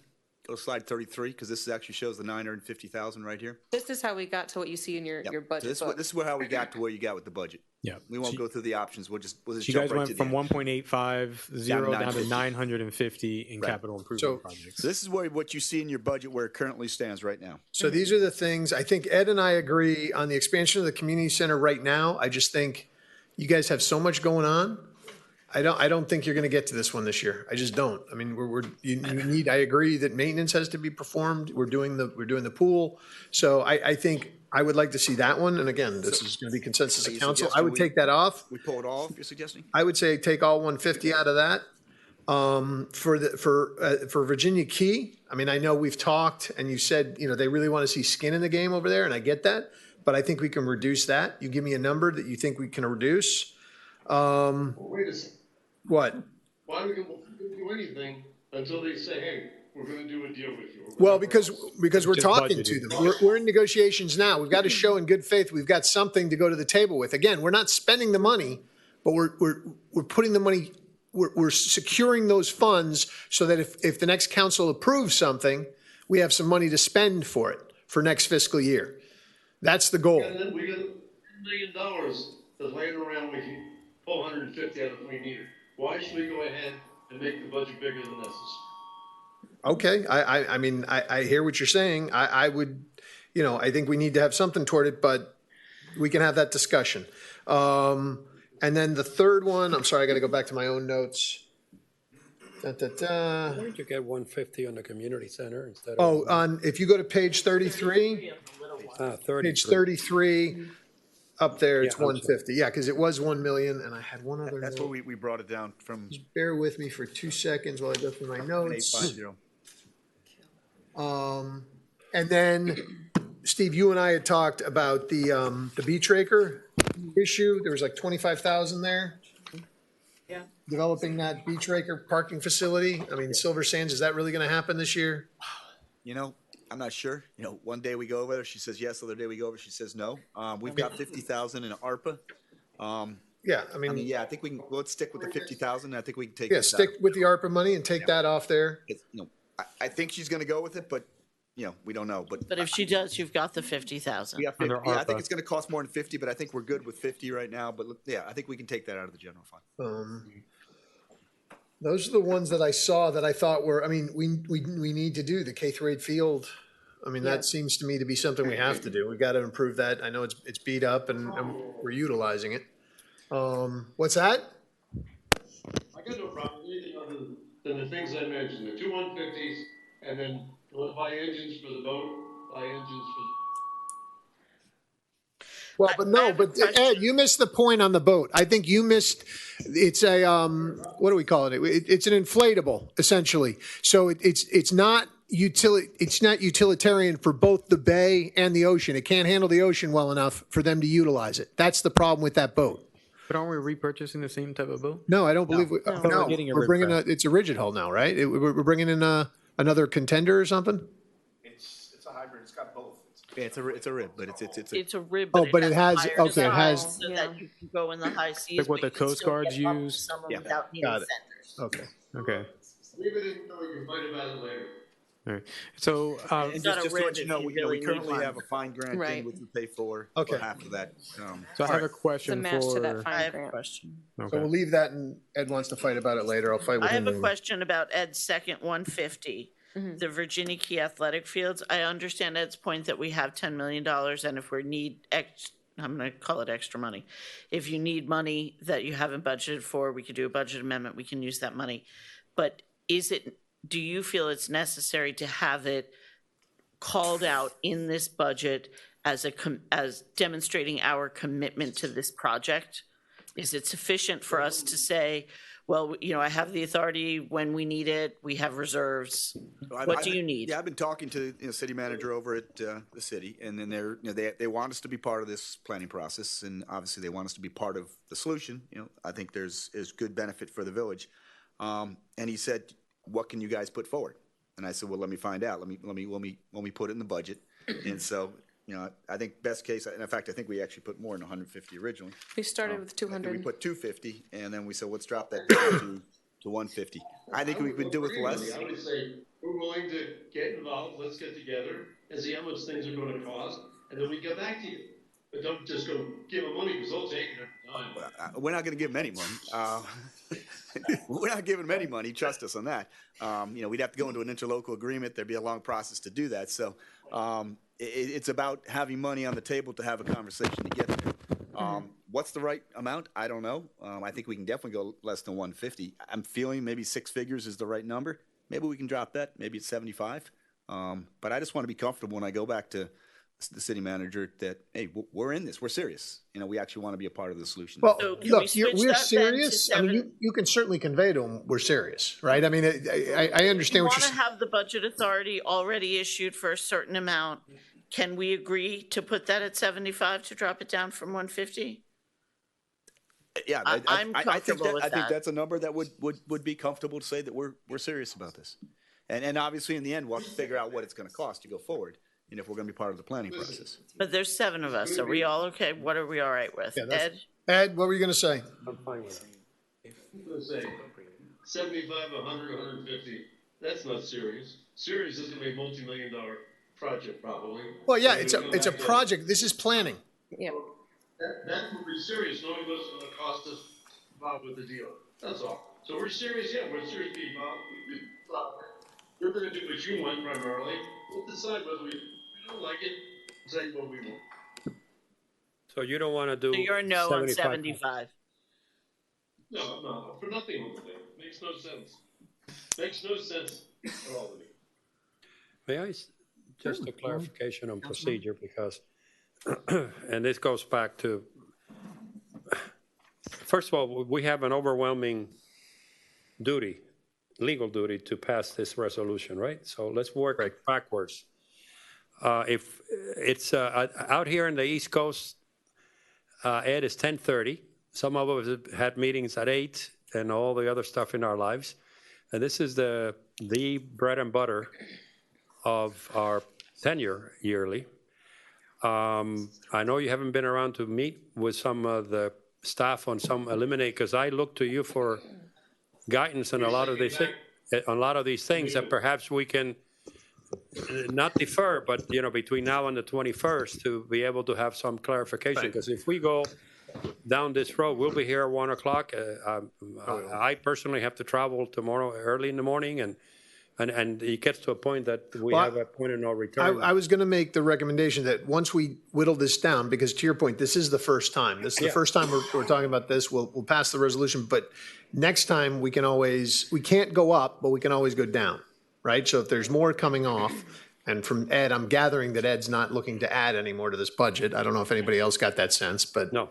So. Well, I think it seems to me that it's. But I think we can get to a point now where we are, look, we're going to have to pass something tonight. Right. But we can go back and revisit it for the next meeting. So that would be my recommendation. Let's eliminate some of these things that we're talking about here.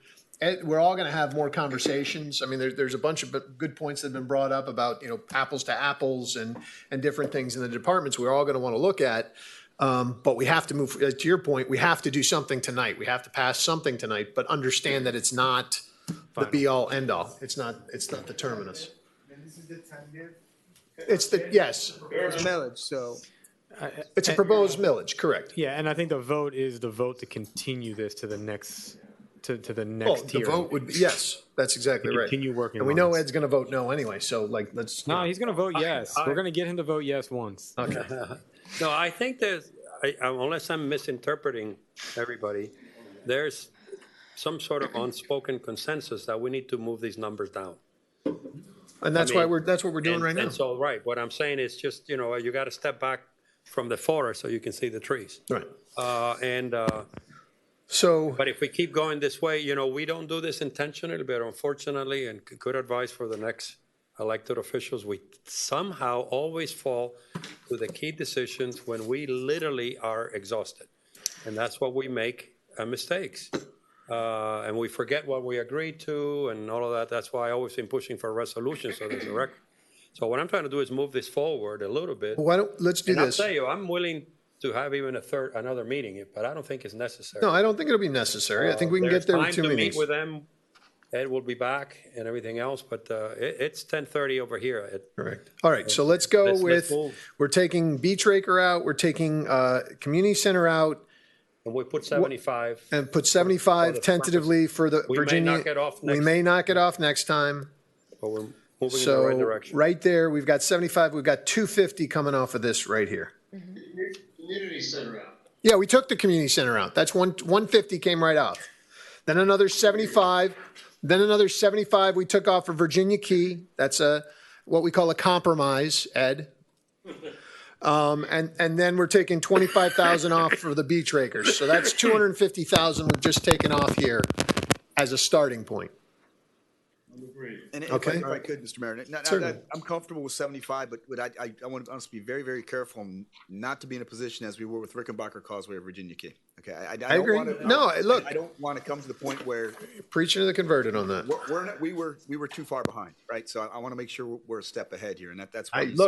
I agree 100%. Believe I me. didn't understand. I didn't hear you well. So repeat. What I said is, and I said, I think 75 is a good amount, but the reason For why I what? put For the this money- community For the- center? no, Virginia Key. For Virginia Key. The athletic fields? Yes. Yeah, and the reason is I just want to make sure that we don't get into a situation like we Wanna did be with at the table. Rickenbacker Causeway or Virginia Key. Correct. I want to make sure we're ahead of the game this time. And I think 75 will do it. I just want to make sure that people understand why I'm doing this. I want to make sure that we have a step into the game before the game is even started. Yeah, I agree. I mean, if we don't need to spend it, we don't need to spend it. Correct. If City of Miami decides not to do it next year, we can put the 75,000 somewhere else. That now. But All right. I think it's a good down payment on what might come. So we're down to 700 on that, on the capital and repair. All right, so next page is revenue sides, options. Yeah, if we could switch to next, we've got some recommendations on what we can do in terms of, we've been hitting the expenditure side, so we think there's also some things minor, but also can bring some money in, then hit from the revenue side. And Benjamin, if you could walk us through that. Sure. So as we've noticed with the community center, during the pandemic years, a lot of the activities with trainers has moved outside. Obviously, people like being outside. There was a pandemic scare as well. And the fee that we're charging for the trainers to use our fields is probably not adequate with market rates. So if we had a policy set by council to look at those fees and increase them, we could generate more revenue on that side. Without, and let's be clear, if we're doing this, I want to reiterate, I don't want this hammering the residents. Remember, I don't want, we've got to figure out a way that we're making money, but we're making money off our residents who are already paying for these, for the use of these facilities. Yeah, this estimate is based on bringing it from $100 to $250 for a month. Okay, I just want to make sure that we're not. What? Am I correct, Benjamin? Yeah. Yeah, so Okay. it's not that much, yeah. Well, okay. But Wait. I also want residents to be aware, so they, some trainer says, oh, I got to jack my rates from 50 an hour to 150 an hour because of the village. I don't know how we handle that, but. Obviously, we can't. This is $250 a month, though, not a day. This is $250 Okay, a month. I'm just, I understand, but I don't want them using it as an excuse to screw But people. I think I agree with the mayor that we did the math and Write it saw down. what the margins were on what's happening out there. And it's important that however we communicate it, that people know that we're asking them really for virtually nothing Moderate compared to what increase. they're getting. Right. And that it should not be something that is passed through. And I don't know if that's something like we tell someone when they're coming to get their permit that We should consider. we may not want to Sorry. give you another one if we hear you're gouging people, whatever, Right. We should consider establishing rates in our What you community. just said is critical. Let me make sure I rephrase it. We're pressuring very profitable margin of the trainers. Correct. Okay, just so that people understand, the trainers Yes. who are in the Not the business and trainees. they're using our tax-based facility to Right. carry on that lucrative business. Correct. If he happens, we are not looking to increase your fees. If he passes it on, we're going to be cutting out because it's getting around that it's a great deal. And there's no place like Key Biscayne To train. But, and this is very critical of all the communications problems, we are so brilliant, we don't need a consultant. I say it again, police and Parks and Recreation, Community Center are the one tangible thing that people understand for their money. So be careful because it's little amounts, but big political backlash. Great. I mean, No, I think, well, You know, and we're it's all on the unfair. same side on Well, this. and I think it's important that people know that we're increasing, not just because they have huge margins, but because they're using our facilities. Facilities, And we wear and need tear to on our pay to facilities. maintain And they're them. getting they're doing a great deal. I mean, it's okay. But our residents are super happy, and it's wonderful that we're able to figure out a way for them to get this service. But it needs to be fair all around. I agree. And if you do the math, if they do this 20 days a week, we're talking maybe $10, a day. So it shouldn't, I would certainly hope they wouldn't pass that on to their. I know, well, but I would like us to sort of investigate that in some way. All right, so your community training and then community center membership fees. What is that going to be? Well, I mean, 50,000 for how many families? I mean, ours is 525 a year. It's not. What's the structure we're looking at? Yeah, so I think you just allow us, the manager, myself, and Todd, to look at Okay. what the market rates are. I know these haven't been adjusted in 10-plus years, these fees, so we're not doing this to increase them dramatically, but I think a little. That's fine. When looking at the expenses of running Yeah, these they haven't been facilities, the raised staff in quite a costs to while. do these facilities, we're talking about get obviously it. expansion, it needs to be addressed and looked at, not just the expenditure side, but allow us to come back with the right fee structure on the revenue side. All right. Again, I want to just be clear that we want to make sure we're not gouging our residents. Yep. And that it's fairly priced. When the community center was first built, I don't think we were looking at it as a major source of revenue. It was a service for our residents. And yes, we have to cover costs. Wonderful if it's a little source of revenue, but at the end of the day, it is a service. Right. And also, seniors should not have their rates increased. We shouldn't, We got to be very people on careful fixed with this. incomes should not, we shouldn't, if there's a way to do that for seniors, we should make sure that they're not charged anymore. Can you guys bring back roughly what percentage we think the increase is going to be on memberships?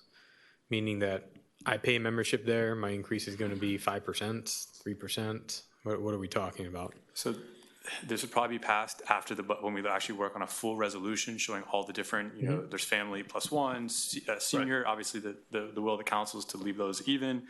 But can you give us a ballpark? That's just me, but that's my opinion. No, I'm not speaking Just a for them. ballpark, like, are we talking about 3% give or take? Are we talking about 30% give or take? What's I our mean, what are revenue we- from memberships now, Todd, approximately? Folks, a reality check, a $37 million budget, Yeah. saving $50,000. It is a not so wise investment for the potential for misunderstanding. And it really is, as we say in business, core business. This is not a study. This is about a facility that people expect. So if you can avoid any increase to our citizens, I think it would be a good judgment. I would also just suggest that when you're looking at the fees, keep an open mind that is there a possibility that you sell more memberships if you don't go up or even if you went down? Like, look at the whole picture. At the end of the day, I understand what your goal is, but if prices start going up and we sell less memberships or people don't use the facility as a result, you're not going to achieve your goal. We'll look at obviously the price elasticity of this. The reality is the cost of running these operations have gone up. So it's a philosophical thing. Do we tax or do we fee?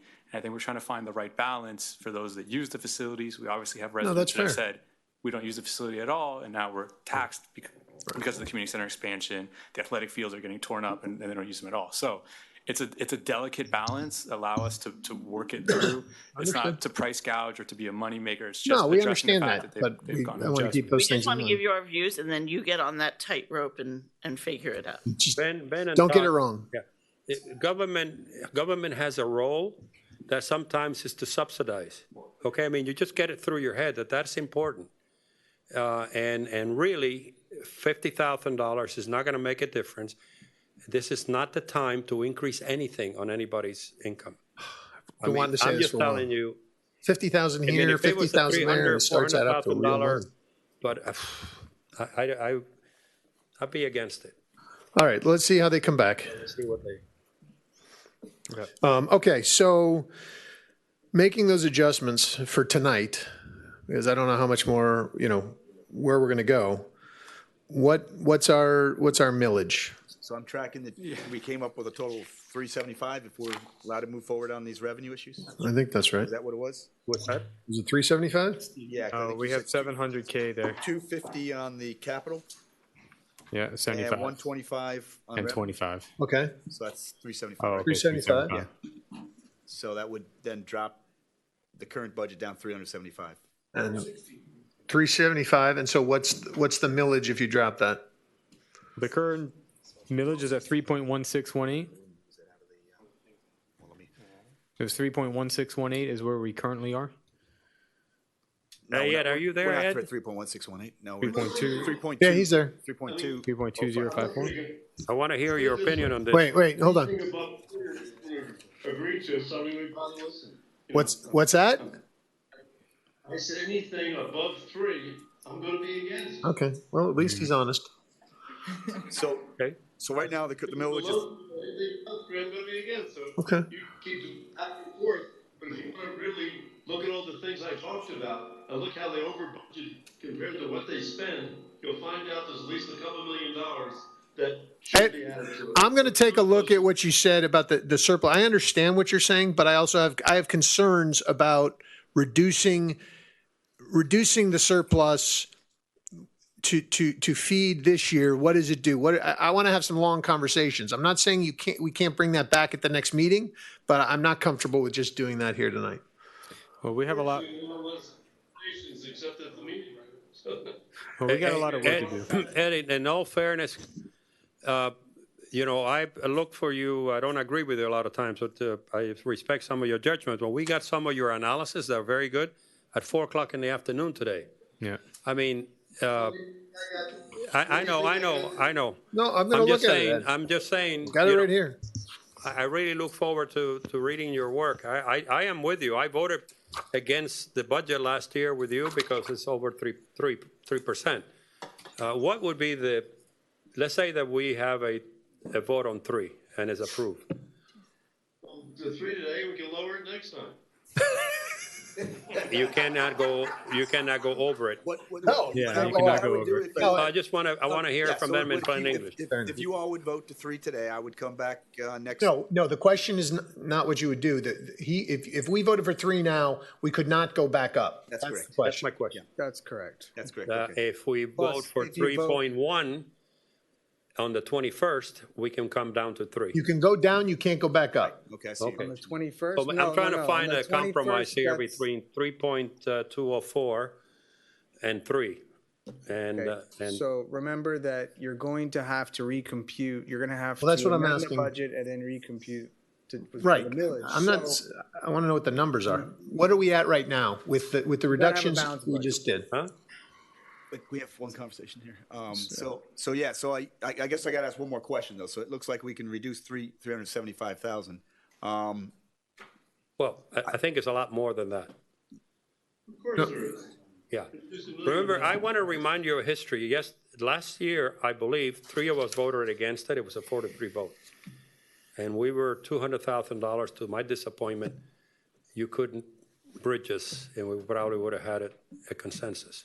So I try to come out of here for the sake of the new guys So coming in. I stand by with what you want to do, and you know, if you want me to come back, you know, next time with my recommendation where we want to cut, I'll be happy to do that.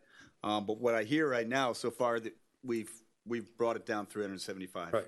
or down 250, and then added revenues Right, of but 125. but we also are speeding up our decision now because it's almost 10:45, and we want to do what we have to do today. And that's, No, I hear that clear. that's my point. I don't want to go, I'm trying and to to find the a other side compromise, is, well, but my point would be, if you're going to look at that, because I'm willing to Keep the 2 look at weeks. what Ed's saying, because Ed is a smart man and he does bring some good points, but I do want to delve into what are the impacts. You've brought up points, Benjamin brought up points about, you know, not having that 10,000, we call it surplus, but it's really a reserve. Not having that can impact us long 10 million. term. 10 million. And yeah, 10 million in reserve. So I want to focus on that for the next meeting and see if there's, you know. I would propose But I as a want to, compromise at 3.1 to move forward. but I want to, because then otherwise now tonight, we've got to cut. If you're going to do that, then we have to We have to identify cut more items in the additional- right. budget to cut in order. Okay, I think Tonight. I think we should approve whatever we have reduced so far tonight, and that caps us there. Take our 2 weeks, do our due diligence, and come That's email. back, and we can go lower if we need to go lower at that time and make those decisions. But for us to go back in the budget now I would rather sit with each department, sit with the manager, go through the items, read Ed's stuff that he sent us that I haven't been able to look at yet. I think that's the more responsible way of doing it. But last year, let's remember, we had this conversation, and I said in the federal government, and particularly I believe that you remember in the Ronald Reagan, when we had a budget issue, and President Clinton, who balanced the budget, was in a mandated cut, and you know that's it, it's fixed. Yeah. You cut 10% because we couldn't agree, and then we came back and we came this close, $200,000 from having consensus, and management said no, we can't do it, and so you had a 4-3 vote. I hate to have another 4-3 vote. Well, let's do what we can to avoid that. So the spirit of compromise has to work both ways. Yeah. Well, I agree, and but so last year left a little bit of a. Respectfully, it's 10 to 11 right now. One thing. What? One last thing that'll shut up. No, that's a lie. Look, each year where we over budget every year, and let's take what we over budgeted last year by the various departments.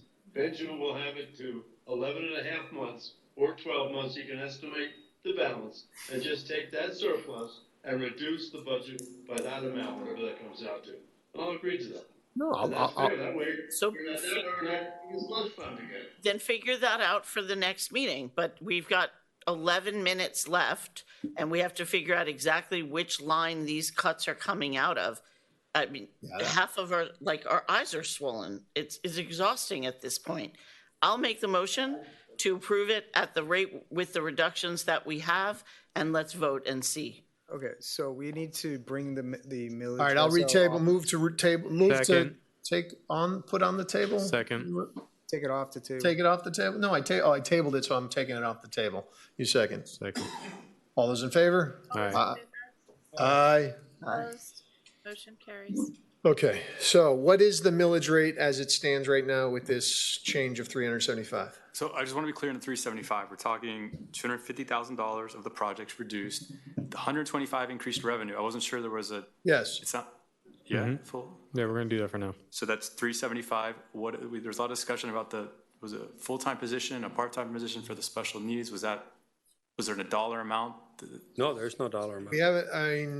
Yeah, we're making an assumption that we're going to get this grant. I mean, it's a fairly good assumption, but it's not a guarantee. It'll come from the grant. Well, so You come back next week on that. But we can't put the millage up next week if we needed to. But So we we'd have could, we could He's do a not budget concerned about amendment that. into the new year we'd and have to take that money reserves. from somewhere else then. Okay, All right, so we'll leave it at what's 375. what is the millage? Okay, so with the 375, it'd be 3.1620. 3.1. 620. That was close. You don't think we can live with 3.1? But the problem is then you've got to find the 0.062 That's the tonight. only way that we'll have honestly, it discipline. But let's try to do that in the next 2 weeks. I'm also trying to move forward as a team, Ed. I hear what you're saying, but Sorry, what was it again, Brent? 3.162. So that, Mr. Mayor, so that I understand, so I can make sure that we prepare for the next round on September 21st. Are we looking to come up with these, one-off efficiencies, or are you looking for recommendations of where I believe we can get to a 3.1, 3.0? I guess I'm Both. trying to. Both. I mean, if you can give me both. But we have to present. Yeah, well, we have to present a balanced budget. I think I would prefer the one-offs at this point. I don't want to make, one-offs are the first to go. I think the one-offs should be the primary focus, but if you can tell me, there are ways and present them to us, and we'll have, So I'm clear.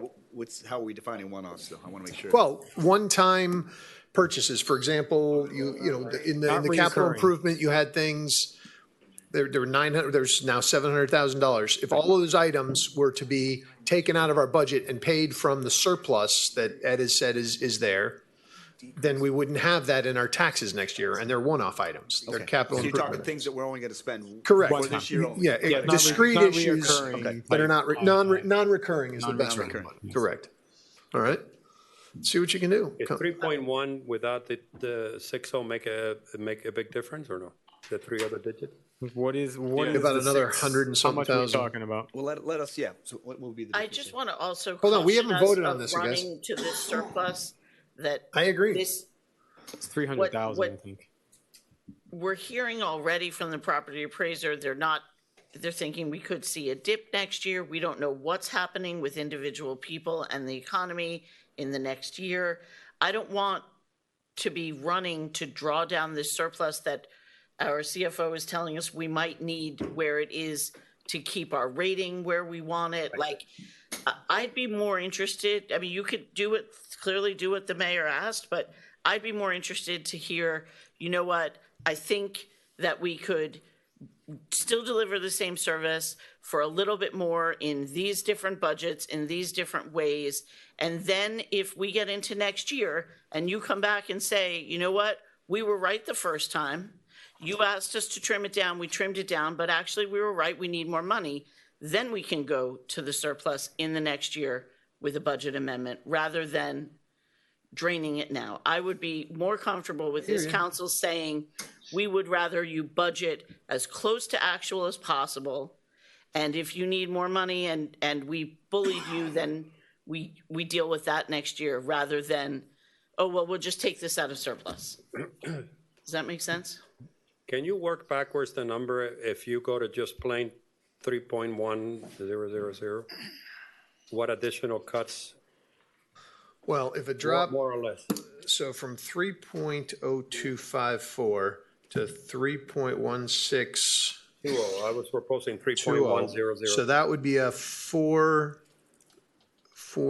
would be 0434, right, equals 375, right? And then if you divide by 0.04, so it'd be 375, 123, divided by 0.0434. I don't know what the hell I'm doing there. So you're talking about another 0.0620. You're talking you're approximately 1.5 more times. So you're talking about what, 500, 600, 550,000? I got like 580 about. 580? 580 Another $580,000 we have to knock off the budget. to get to 3.11. Correct. 3.1. 3.1. Just Okay, so besides the stuff that gets us to 400,000, you said? 580,000 additional dollars to drop us to 3.1. You can go look at the numbers I have on the bottom of that sheet. I'm going to, Ed. Which- Ed, I'm going to look at it all. I promise you I will look at it, and I'm sure I will hear from you 1,000 times about, did you read my thing yet? So I will read it, I promise you. And next meeting, I'll be ready to discuss it with you.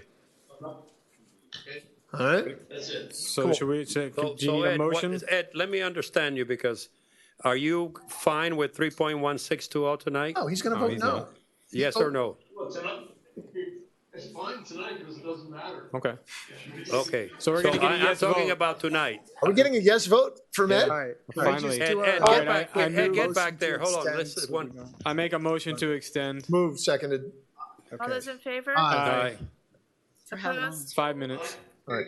Motion carries. 3-0. I know you aren't. It's not gonna happen. So What, Ed, stop. you guys Wait, let's just, should report people, so the thing passed.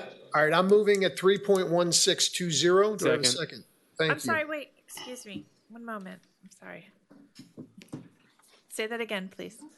I Ed, just- it's I very hard to moved- work with you because every time you moved make a the statement, you resolution condition it. 3.1620. 3.1620. 3.1620 as the millage rate for this resolution. And I second second? it. Thank you.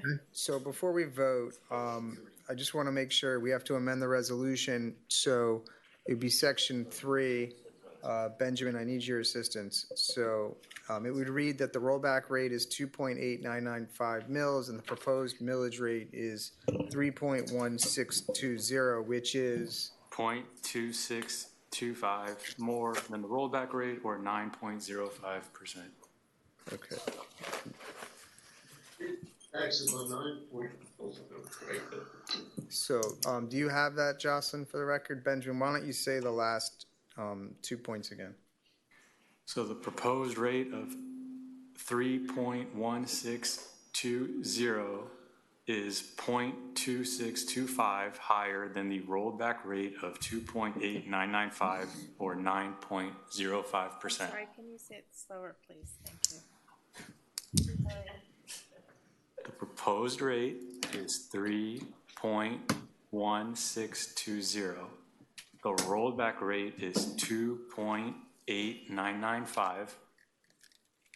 So it's higher by 0.625, which is 9.05%. Thank you. Can I, are we going to vote, or I have something to suggest either before or after the vote? Well, we Can vote we- and then, So, Yeah, I'm sorry, go ahead, and then I'll. No, just procedurally, because I am, like I was last year, trying to do 3. Okay? And so we had 3. This is a vote to move this forward. That's to send a message that you may want to play in your mind what would be at 3, because you probably have 3 votes on 3, but obviously. But I want to, which I mentioned at the very beginning, if we can sort of have a sense of certain things. I do not want you to would like to have the police budget left as presented, because I studied it deeply. If that's sort of something Well- to have a consensus on. I mean, I had other departments as well, just so that we move things out of the way. yeah, but I'd rather they come back with their best ideas. I have the same sense, but I want staff to come, I'm not going to micromanage and tell them which All right, departments. okay, so let's make it something, so they get a feeling as they play with numbers over the last 2 or 3 weeks. I mean, the next 2 or 3 weeks. Well, I think they've heard. It is super core business, and that I would like to, so that we can start limiting. And then to Ed and all of us, see if we can make the meeting next time shorter by really coming here. We don't need another presentation. We just say, this item, Ed would say, I need cut from here to here. I will say my piece, and everybody else. Otherwise, we're going to have another 5-hour meeting on the 21st. And we have a lot of time in between to work out what we want to do, including reading Ed's and further. So we come next time with the discipline. Yeah, very Limit our disciplined. Here's what I want to cut. Limit our comments. Yeah. Okay. We want to fire Todd, and or cut his salary. Yeah, no. All right, so, Sorry, no, let's get going. We So have the we have to motion take a is vote on as this. amended. As Yes, amended. second. Okay. It was sent- Can we do voice vote, please? I mean, roll call. Councilmember Kaplan? I disagree with the premise that was expressed about cutting the Virginia Key fund. I vote yes to move this forward, and Thank I'll you. reserve my comments on the entire course of discussion for the second reading. Okay. Councilmember Laredo? Yes. Councilmember London? No. Councilmember McCormick? Yes. Vice Mayor Moss? Yes. Councilmember Sagarola? No. Mayor Davey? Yes. Motion carries.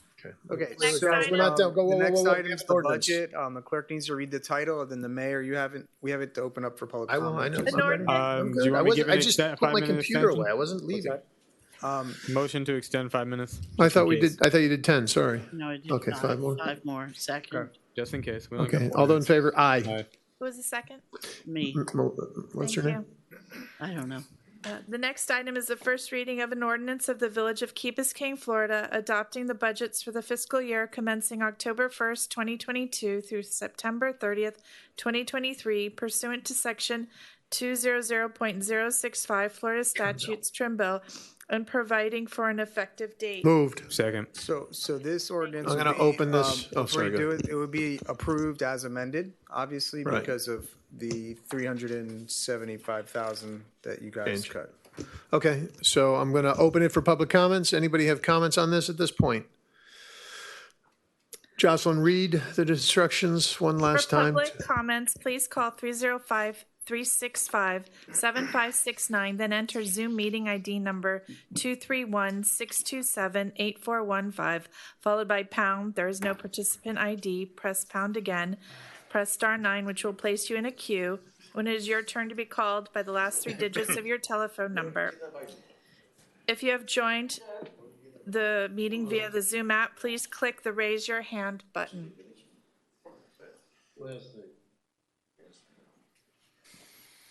All right, I don't think we have anybody out there. Not in here. I already asked in here. Oh, I missed that. Hey, I'm in charge. Took a little nap, I guess. Who are you, Al Haig?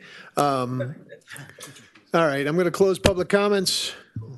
Voice vote, please. Councilmember Laredo. I'm sorry, roll call vote. Yes. Councilmember London. No. Councilmember McCormick. Yes. Vice Mayor Moss. Yes. Councilmember Segurola. No. Mayor Davy. Yes. Councilmember Kaplan. Yes.